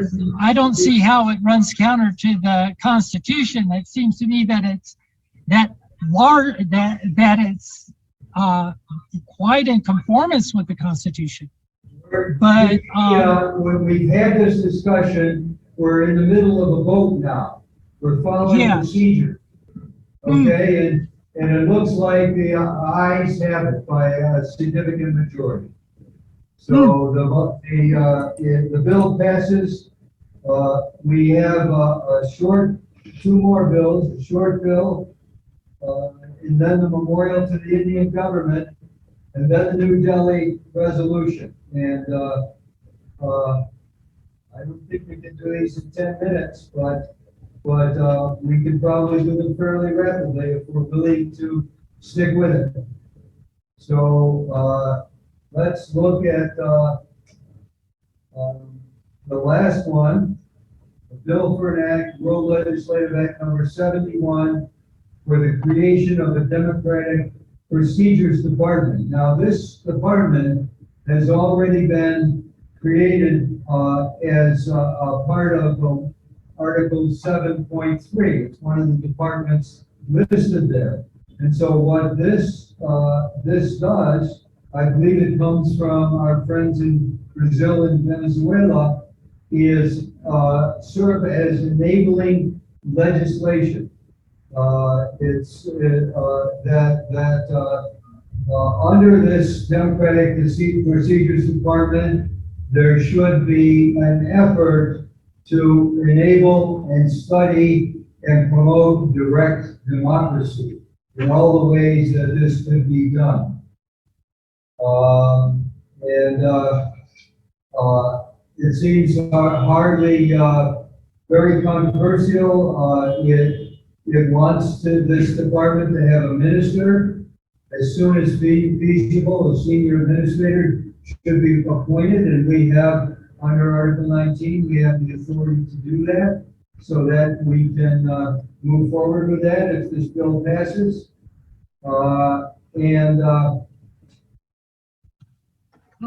Speaker, sir, Speaker, can we have someone from America Latina and Caribe? Can someone from there, one person to present the main portion of the bill, which is for the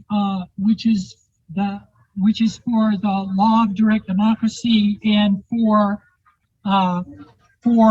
the administration of democratic procedures, and someone to present the part regarding consultations from the people. The bill is simple and clear, and I would prefer not to do that because it's 10 to 8. And we're going to have to ask people to endure after 8 o'clock, when the stated closing point was 8 o'clock, and we really don't have time to go into that. I think. Okay, let me interpret what you're saying. Let me interpret what you're saying. Lo que el presidente dice que queremos limitar la deliberación en cuanto a la ley de democracia directa y en cuanto a las consultaciones con el pueblo, porque creemos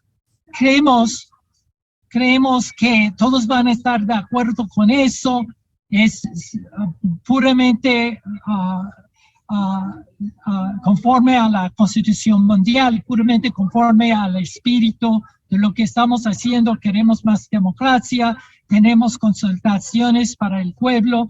Por favor, sin perder más tiempo, vamos a limitar la deliberación y votar apoyando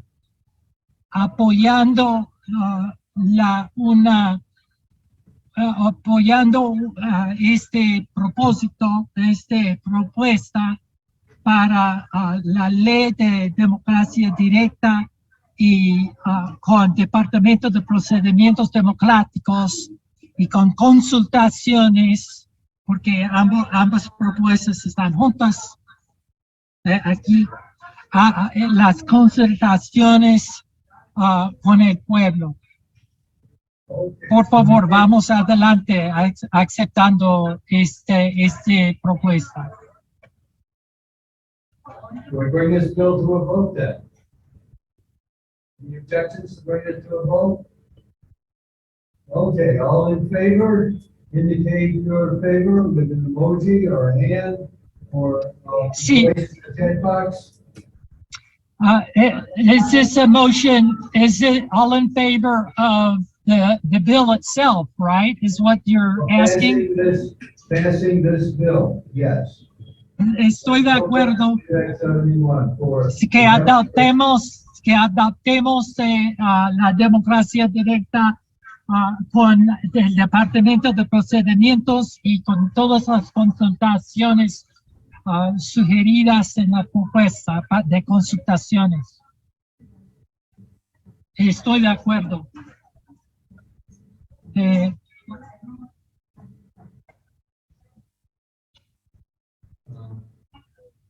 Alguien dice,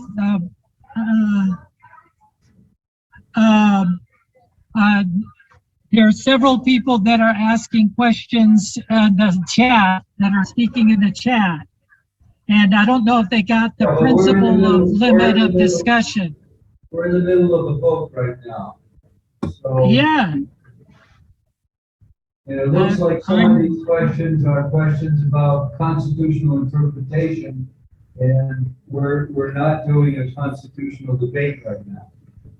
Yeah, I don't think we're doing a constitutional debate.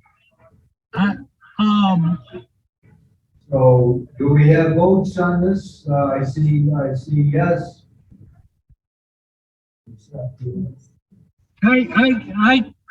I second that. I second the question. I say yes. Yeah, let's vote on this. Let's approve it. Please, everyone. Well, that's what we're trying to do. We're trying to vote on this.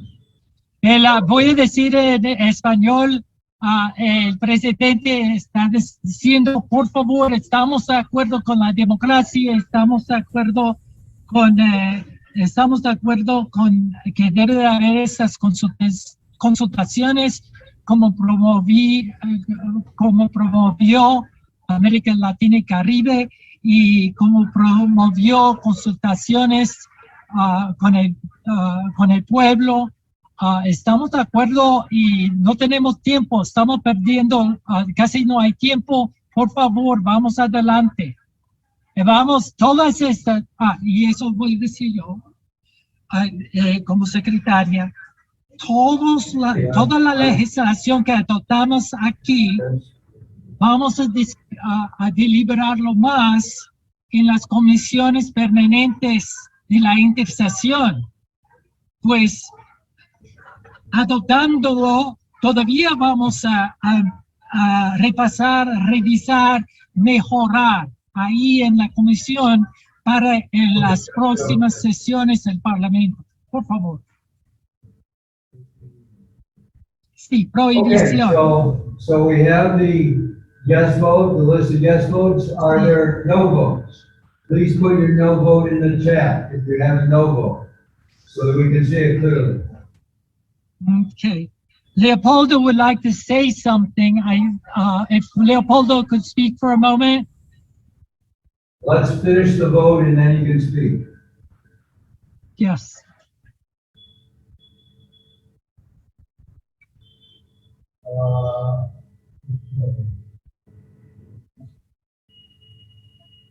Okay, we got.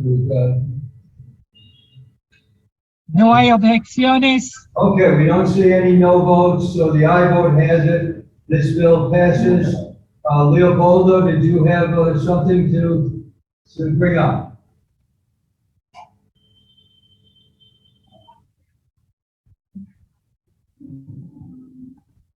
Leopoldo? Leopoldo, abre su micrófono. Prende su micrófono, por favor. Está cerrado. Mudarse. Leopoldo, por favor, hable.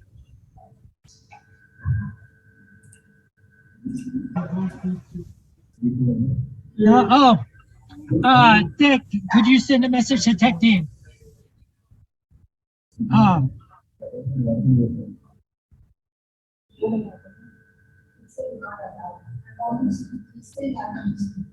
Please unmute yourself. Ok, ya puedo hablar. Solo quería, bueno, José Elías Lara era quien tenía que presentar estas dos propuestas, ¿no? Yo sé que estamos apurados, pero quería decir que Venezuela tiene dos propuestas. La número 4, no solo que se consulte a la población, sino que se establezca un mecanismo que se dice en la ley cuál es ese mecanismo, ¿no? Y en la propuesta 12, que se incorporen mecanismos de democracia directa específicos también que se dicen en la propuesta de Venezuela, cuáles son. Entonces, mi propuesta era que se permita 3 minutos para que José Elías presente esa parte, solo 3 minutos. Virginia, you got to interpret that? That I would like to speak on one aspect of what we were proposing through our proposal on Venezuela 4. If I could speak on that for just a bit. It is something that is maybe not contained in the legislation. I'm understanding, I'm speaking myself. I'm understanding this is something that was not contained in the legislation that we were just covering now. Leopoldo, we're running out of time and we still have quite a bit of some work to do. We have the memorial to the Indian government and we have the New Delhi Declaration. Both are very important. I think it would be better to postpone such discussion until we finish our work. Dr. Martin, Professor Martin, if we could, Mr. Speaker, sir, if we could bring this matter to committee so that we can move on. Voy a decirlo en español. Sending to committee. Leopoldo, por favor, participe en el comité de elecciones y el comité de elecciones para que podamos hablar más de este asunto durante la intersesión, porque todavía estamos repasando después de la sesión del Parlamento. Vamos a seguir con el repaso, repasando y mirando la legislación y deliberando lo que vamos a hacer en la décima sexta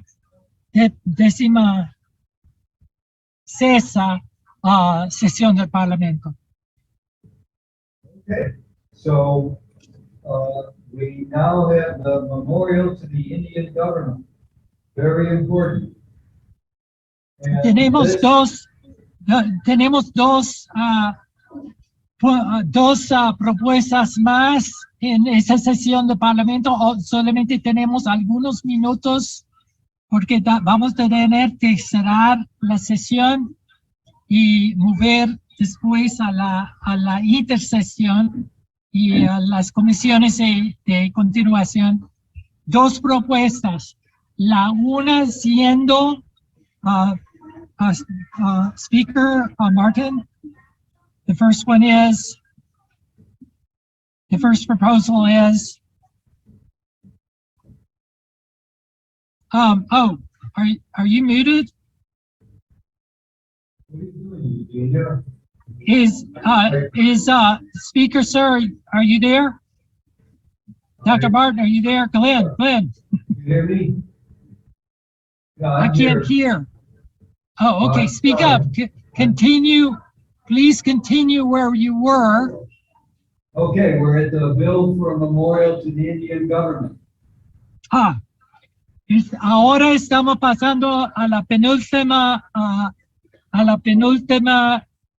propuesta, que es una petición al gobierno de la India. And Pues vamos a hacer. This bill recites many of the failures of the United Nations, and then it makes a specific proposal to the government of India. So I will read that.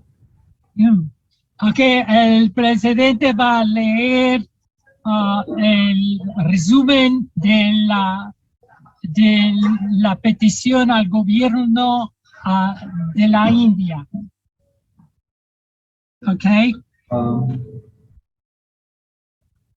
We propose that the Republic of India, we request the government of India to move in both the UN General Assembly as well as the UN Security Council with the United Nations Charter Article 109 General Review Conference. Estamos proponiendo que el gobierno de la India proponga una convención general, conferencia general de repaso, de revisión de la Carta de la ONU,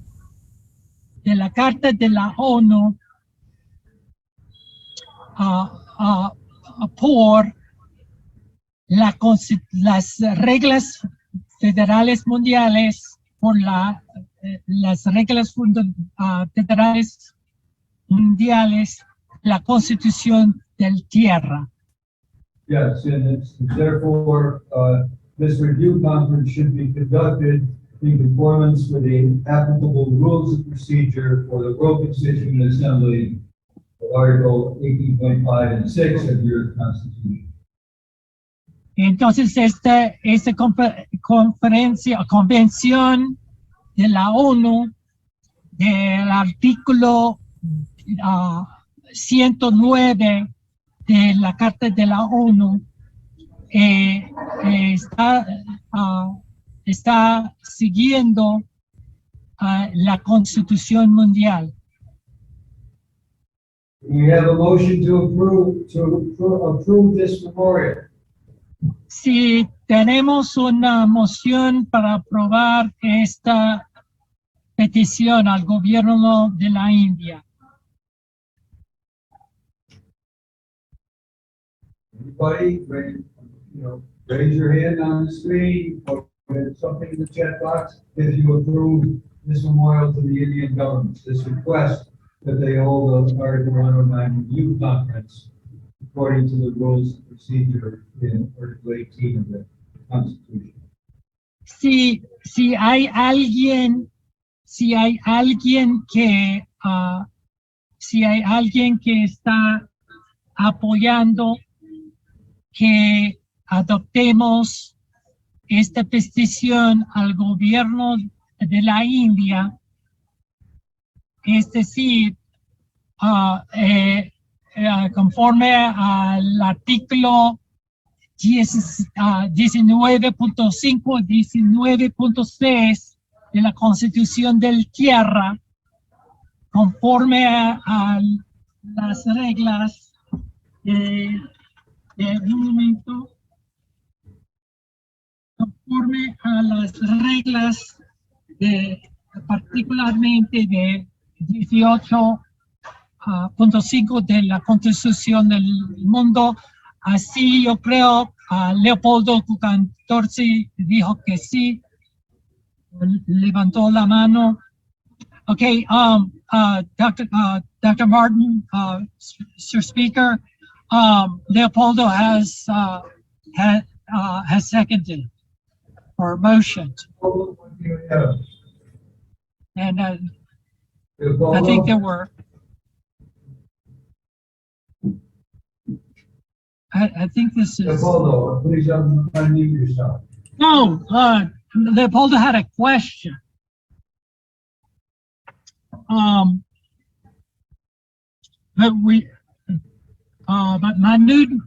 Manju in motion.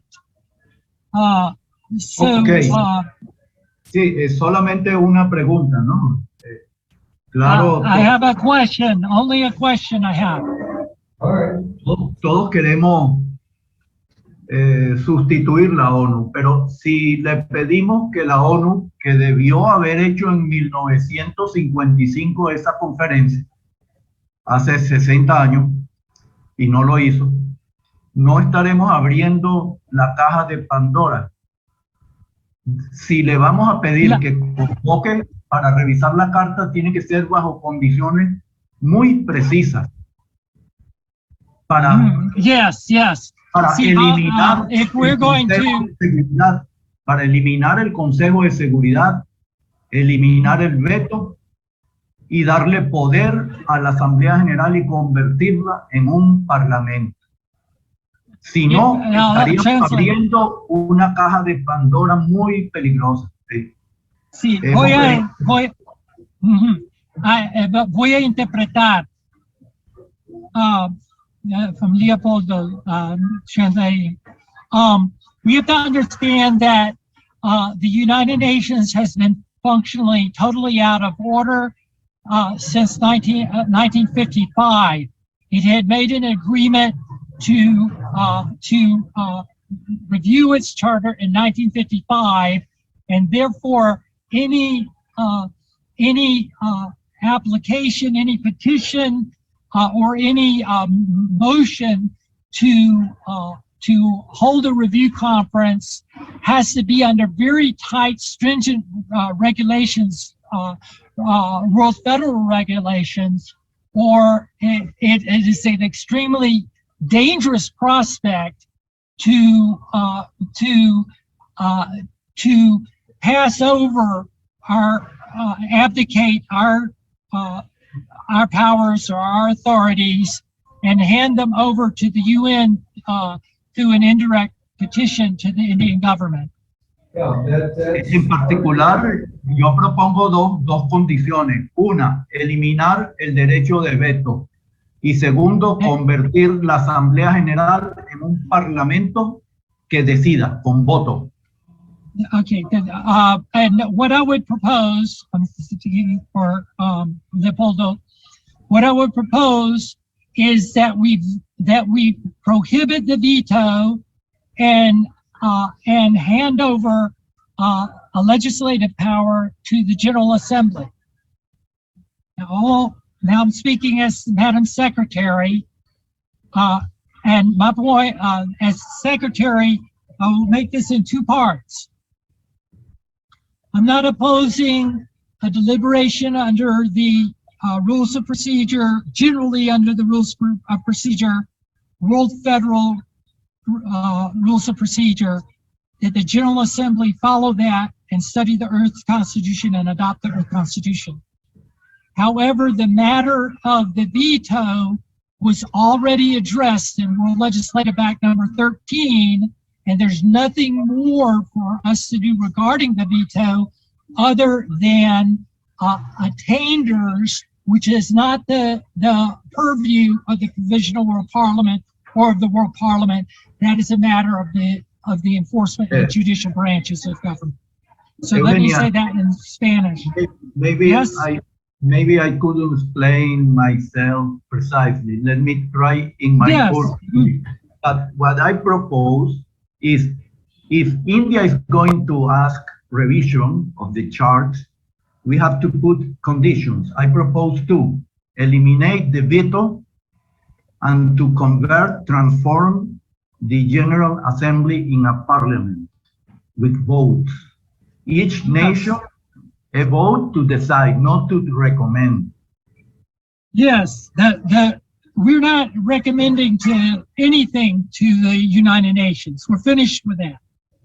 What this is a recommendation or a petition to the Indian government.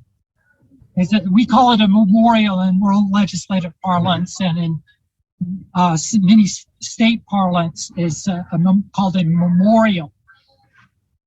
And what we're doing is saying that that according to the rules that we have already decided upon, such as the UN,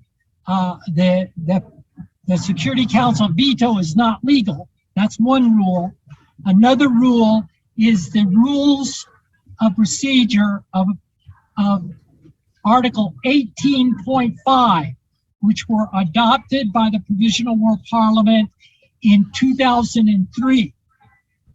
Those rules generally, basically prohibit a committee of the whole and require that any World Constituent Assembly, which would include an Article 109 convention, follow basically the rules of the World Constituent Assembly that the Parliament has decided upon. And we cannot change those rules without a 3/4 absolute majority. These rules we're not talking about changing those rules, and we're not going to hand over the power to India or to the United Nations General Assembly or the Security Council. We're not empowering them in that way. They cannot hold a committee of the whole. They need to look at the Earth Constitution as it is. And basically can work from there. That's exactly what the bill says. Right? The bill says we want the government of India to ask for an Article 109 review conference, and then that conference should operate in conformance with the applicable rules of procedure for the World Constituent Assembly under the Constitution. So we are saying explicitly, we are asking India to ask for a review conference and then use the rules of the Earth Constitution to constitute a new world, which will be, in our view, which will be affirmation of the Earth Constitution. That's what we're voting on. We want India to do this, or do we not want India to do this? Sí, pues la cuestión, lo que estamos diciendo en la propuesta es que sí, tenemos reglas de procedimiento muy claras, y los que pertenecen a las reglas de procedimiento que pertenece a la ONU desde nosotros. Ellos tienen que seguir con la forma básica de la Constitución del Tierra. Tienen que seguir, básicamente, decidir si van a adoptarlo o no. No comenzar de nuevo con otro plan de otra Constitución, sino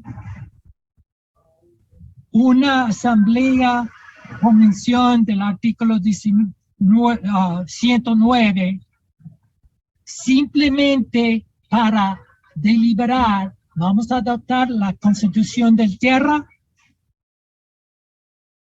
Porque sí pueden hacer eso. La India, el gobierno de India puede mocionar a la ONU, a la Asamblea de la ONU, y también hasta el fin de ese mes pueden mocionar, pueden mover la propuesta para una convención del artículo 109, que siguiendo nuestras reglas de no haber un comité del entero, sino según las reglas de la Constitución de Tierra, convocar la Convención del artículo 109 de la Carta de la ONU. We're in the middle of voting on this, and I asked for who has a yes vote to this, and we have 2 yes votes reported so far. Are there more yes votes?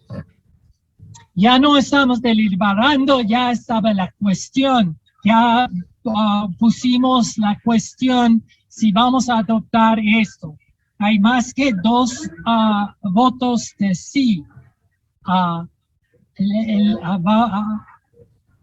Sí, hay más. En español hay varios que están diciendo que sí. How about you? En el chat van votando, por favor, adelante que vamos a votar de la cuestión. Si vamos a adoptar la petición al gobierno de la India.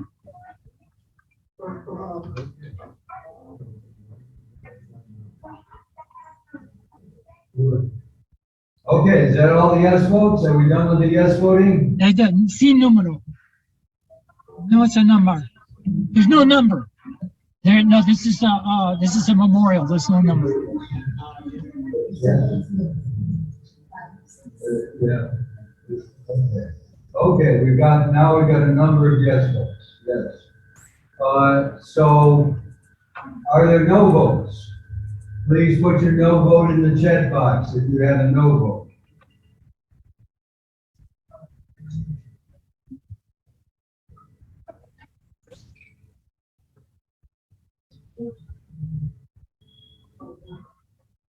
Okay, we don't.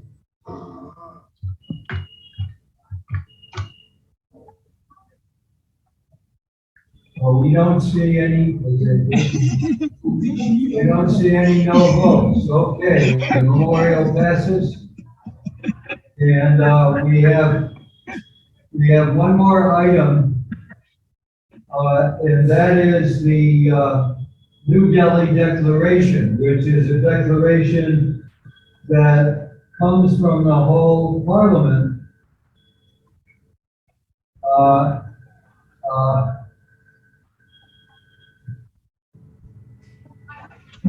How shall we proceed with looking at this New Delhi Declaration? It is on the website in both Spanish and English. The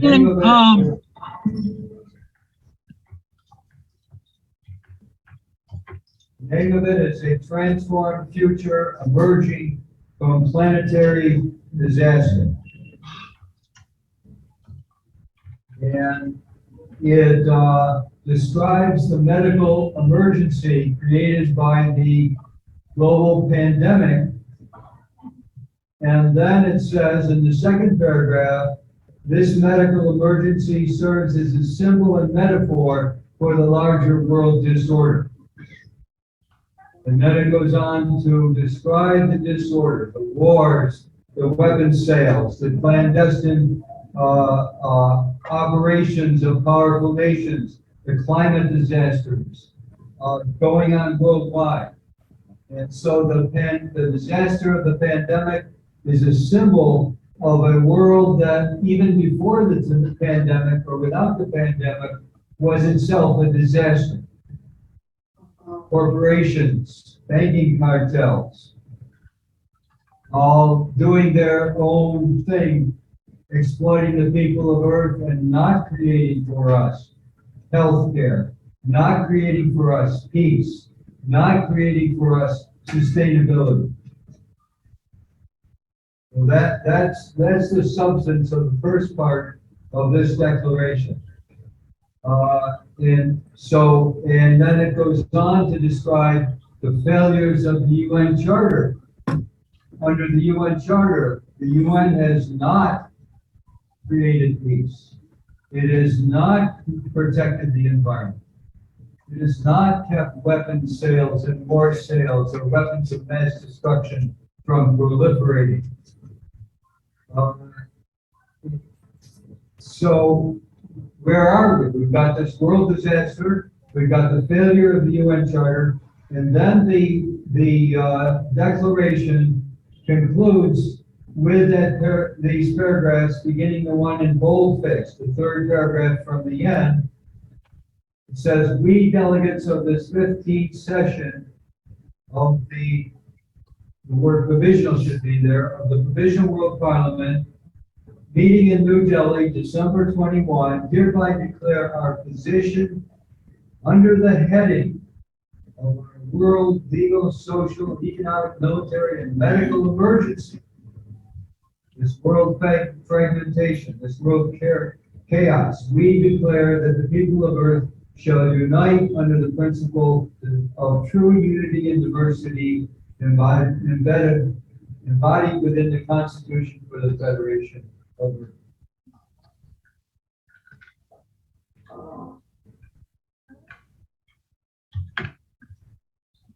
That's our main message here. And then it goes on to talk about declared and undeclared wars. Disculpen, yo no he interpretado dentro de unos minutos porque estaba contestando una cuestión de Leopoldo por el chat, lo siento mucho. Pero lo que estamos, esta es la última propuesta para la sesión, es para una declaración del Parlamento, una resolución para explicar y declarar nuestra póliza y nuestros sentimientos que tienen a ver con asuntos corrientes. Y estamos diciendo que hay muchos problemas por todo el mundo. Hay como en los mares, hay naciones que están violando a otras naciones, violando la integridad de naciones, violando y creando guerras. Y también hay problemas de esa cosa de las vacunas. Aparentemente hay muchas corrupciones en cuanto a eso, y también hay el problema de que hay como violaciones de las leyes contra las armas biológicas, que hay muchos problemas en el mundo y muchas violaciones de nuestras leyes, es decir, que nuestras leyes mundiales que tenemos que enfrentar esos problemas, también a los problemas del clima, problemas de la polución y el medio ambiente, y por eso desde el Parlamento Mundial, desde la sesión, decimoquinta sesión del Parlamento Mundial Provisional, que hemos estado pensando y deliberando a través de nuestras comisiones estos muchos problemas, y que solamente con el apoyo de la Constitución del Tierra y con el trabajo con una autonomía de la gente del mundo, una federación mundial, federación del Tierra, podamos ir adelante y dar fin a la guerra y a la pobreza y la destrucción del medio ambiente, para la libertad y la justicia en el mundo. Okay. So Eugenia, there's a message here that our Venezuelan partners want to add a statement about the attacks on Venezuela. I couldn't understand what the last thing you said.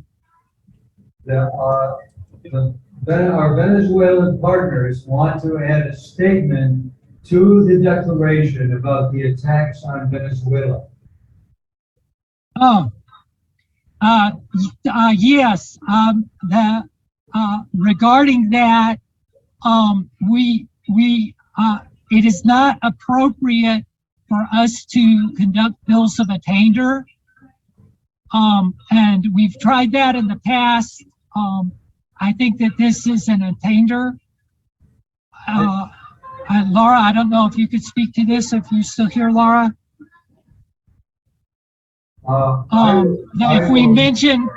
If we mention specific countries, then we're going to have to mention all of the countries that are doing it. Oh, I don't think so. I would like to make a proposal that in the fourth, just after the fourth paragraph, we've got the final in boldface. It says concern regarding undeclared or declared wars in operation. And then we got a paragraph there at the end of that first paragraph where it talks about the high seas off every continent and coastal seas of countries unceasing threats of escalation. I would like to add this statement: we abhor the brutal attacks on Venezuela by the imperialist powers and the complicity of the United Nations in that savagery. Leopoldo and Venezuela, how does that sound? Well, I would like to ask Laura if this is not an issue of attainder. That I agree. I mean, personally, I feel I abhor this mischief of biolaboratories all over the world, of biowarfare laboratories, China and the United States collaborating, not China and the United States, but private companies in the two countries collaborating. And I'm wondering if it's not unproductive for us to specify particular national governments, because I believe that is a function of the Disarmament Commission. The Disarmament Commission should can name names, because they have the functions. The judicial function in the judicial subcommission, the enforcement function in the enforcement subcommission, in the ombudsman, the human rights advocacy in the ombudsman commission. This is appropriate work of a commission, but not of the parliament. Dr. Laura? Of the parliament. And yes, blame the United Nations. Blame the United Nations. I didn't hear that part. I didn't hear that, because the United Nations is allowing this. The United Nations allows the U.S. to do what it's doing. Take it easy. Allows yeah. Take it easy. This is what I read. This is what I'm suggesting we add. We abhor the brutal attacks on Venezuela by the imperialist powers and the complicity of the United Nations in this savagery. Yeah, I agree. Yeah, I'm okay with that. I thought you said United States. I'm not. Okay. So yes, I'm okay with that. Shall we? Are we ready, everybody, to vote on this as amended, with a suggested amendment? Yes, and Dr. Martin, if you would afterwards get to me with the exact wording, because I'm not written it down. I've got the gist of it. You have it written, and I will add it in. Will you show me? Got the gist of it, and it's recorded. Sure. Yeah, let's move on. Okay, we ready to vote? Okay, all in favor? Just before the vote, then I have to translate what you just said, and it will just take me a moment para interpretar lo que dijo el presidente del Parlamento. Sí, ya está hablando acerca de los poderes imperialistas,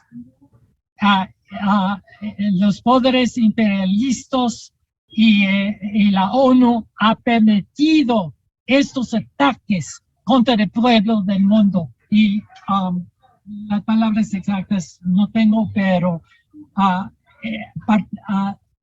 yo estoy de acuerdo de que podamos agregar esto que contiene el espíritu de la propuesta de nuestro colega Leopoldo Cook.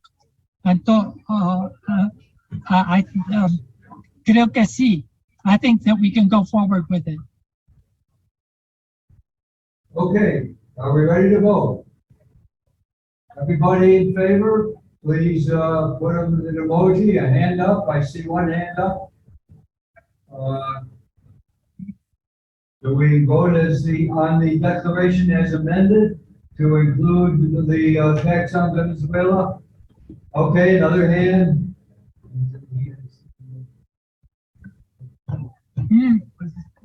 Oh, no, I don't know. So we got some in the chat box. Mr. Vincent agrees.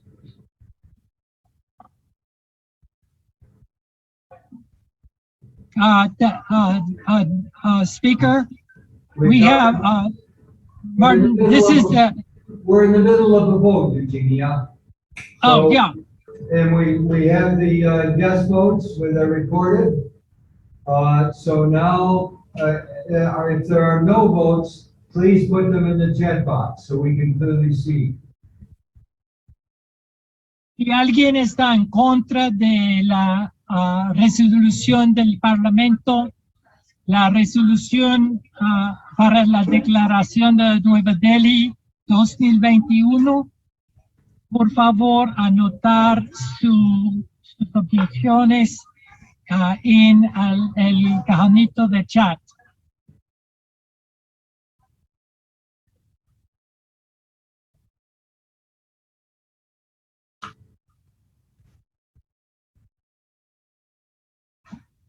Okay, I do not see any no votes, so the aye votes have it. The declaration is amended, is passed. And on that note, I just want to say that there were many things proposed that we weren't able to put into the session, today's legislative session, and they've all been put in the lineup for committees to work on for the next session of Parliament, which is likely to be in Pondicherry, India, 1 year from now. So nothing will be lost. None of your work and your wonderful suggestions will be lost. It will all go to committee and I'll be there in the next year at the 16th session of Parliament. Okay, I'll interpret. Ahora bien que ya adoptamos la declaración,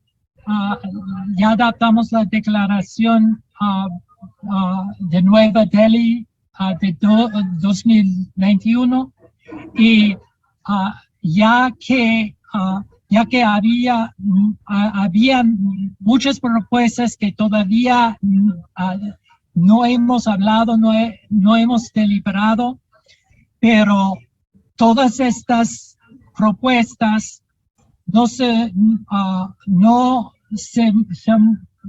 mueren sino que van a las comisiones de continuación, a las comisiones permanentes del Parlamento para la continuación, es decir, las comisiones y subcomisiones del artículo 19 de la Constitución para la Federación de Tierra, y vamos a estar deliberando y enfrentando, siguiendo con todas esas propuestas durante el año que entra. Vamos a estar formando las comisiones. Por favor, todos miren a las comisiones que se les interesa y pueden juntarse con más que una comisión si quieren trabajar en 2 o 3 o 4, el número de que se les interesa, que les gusta, que les gustan. Y yo creo que es todo el tiempo que tenemos para esta sesión del Parlamento Mundial Provisional. Para esta sesión, el tiempo se ha acabado. Thank you all so much. I very much appreciated your endurance. We've made tremendous accomplishments during this parliamentary session, and you stayed with us this grueling process right to the end, even 40 minutes past. So thank you so much. And with that, I declare our parliament successfully closed. Muchísimas gracias a todos. Muchísimas gracias para su energía, su participación y su energía y capacidad de seguir, porque fue muy difícil, todo es difícil seguir los argumentos y las condiciones fueron difíciles para nosotros todos.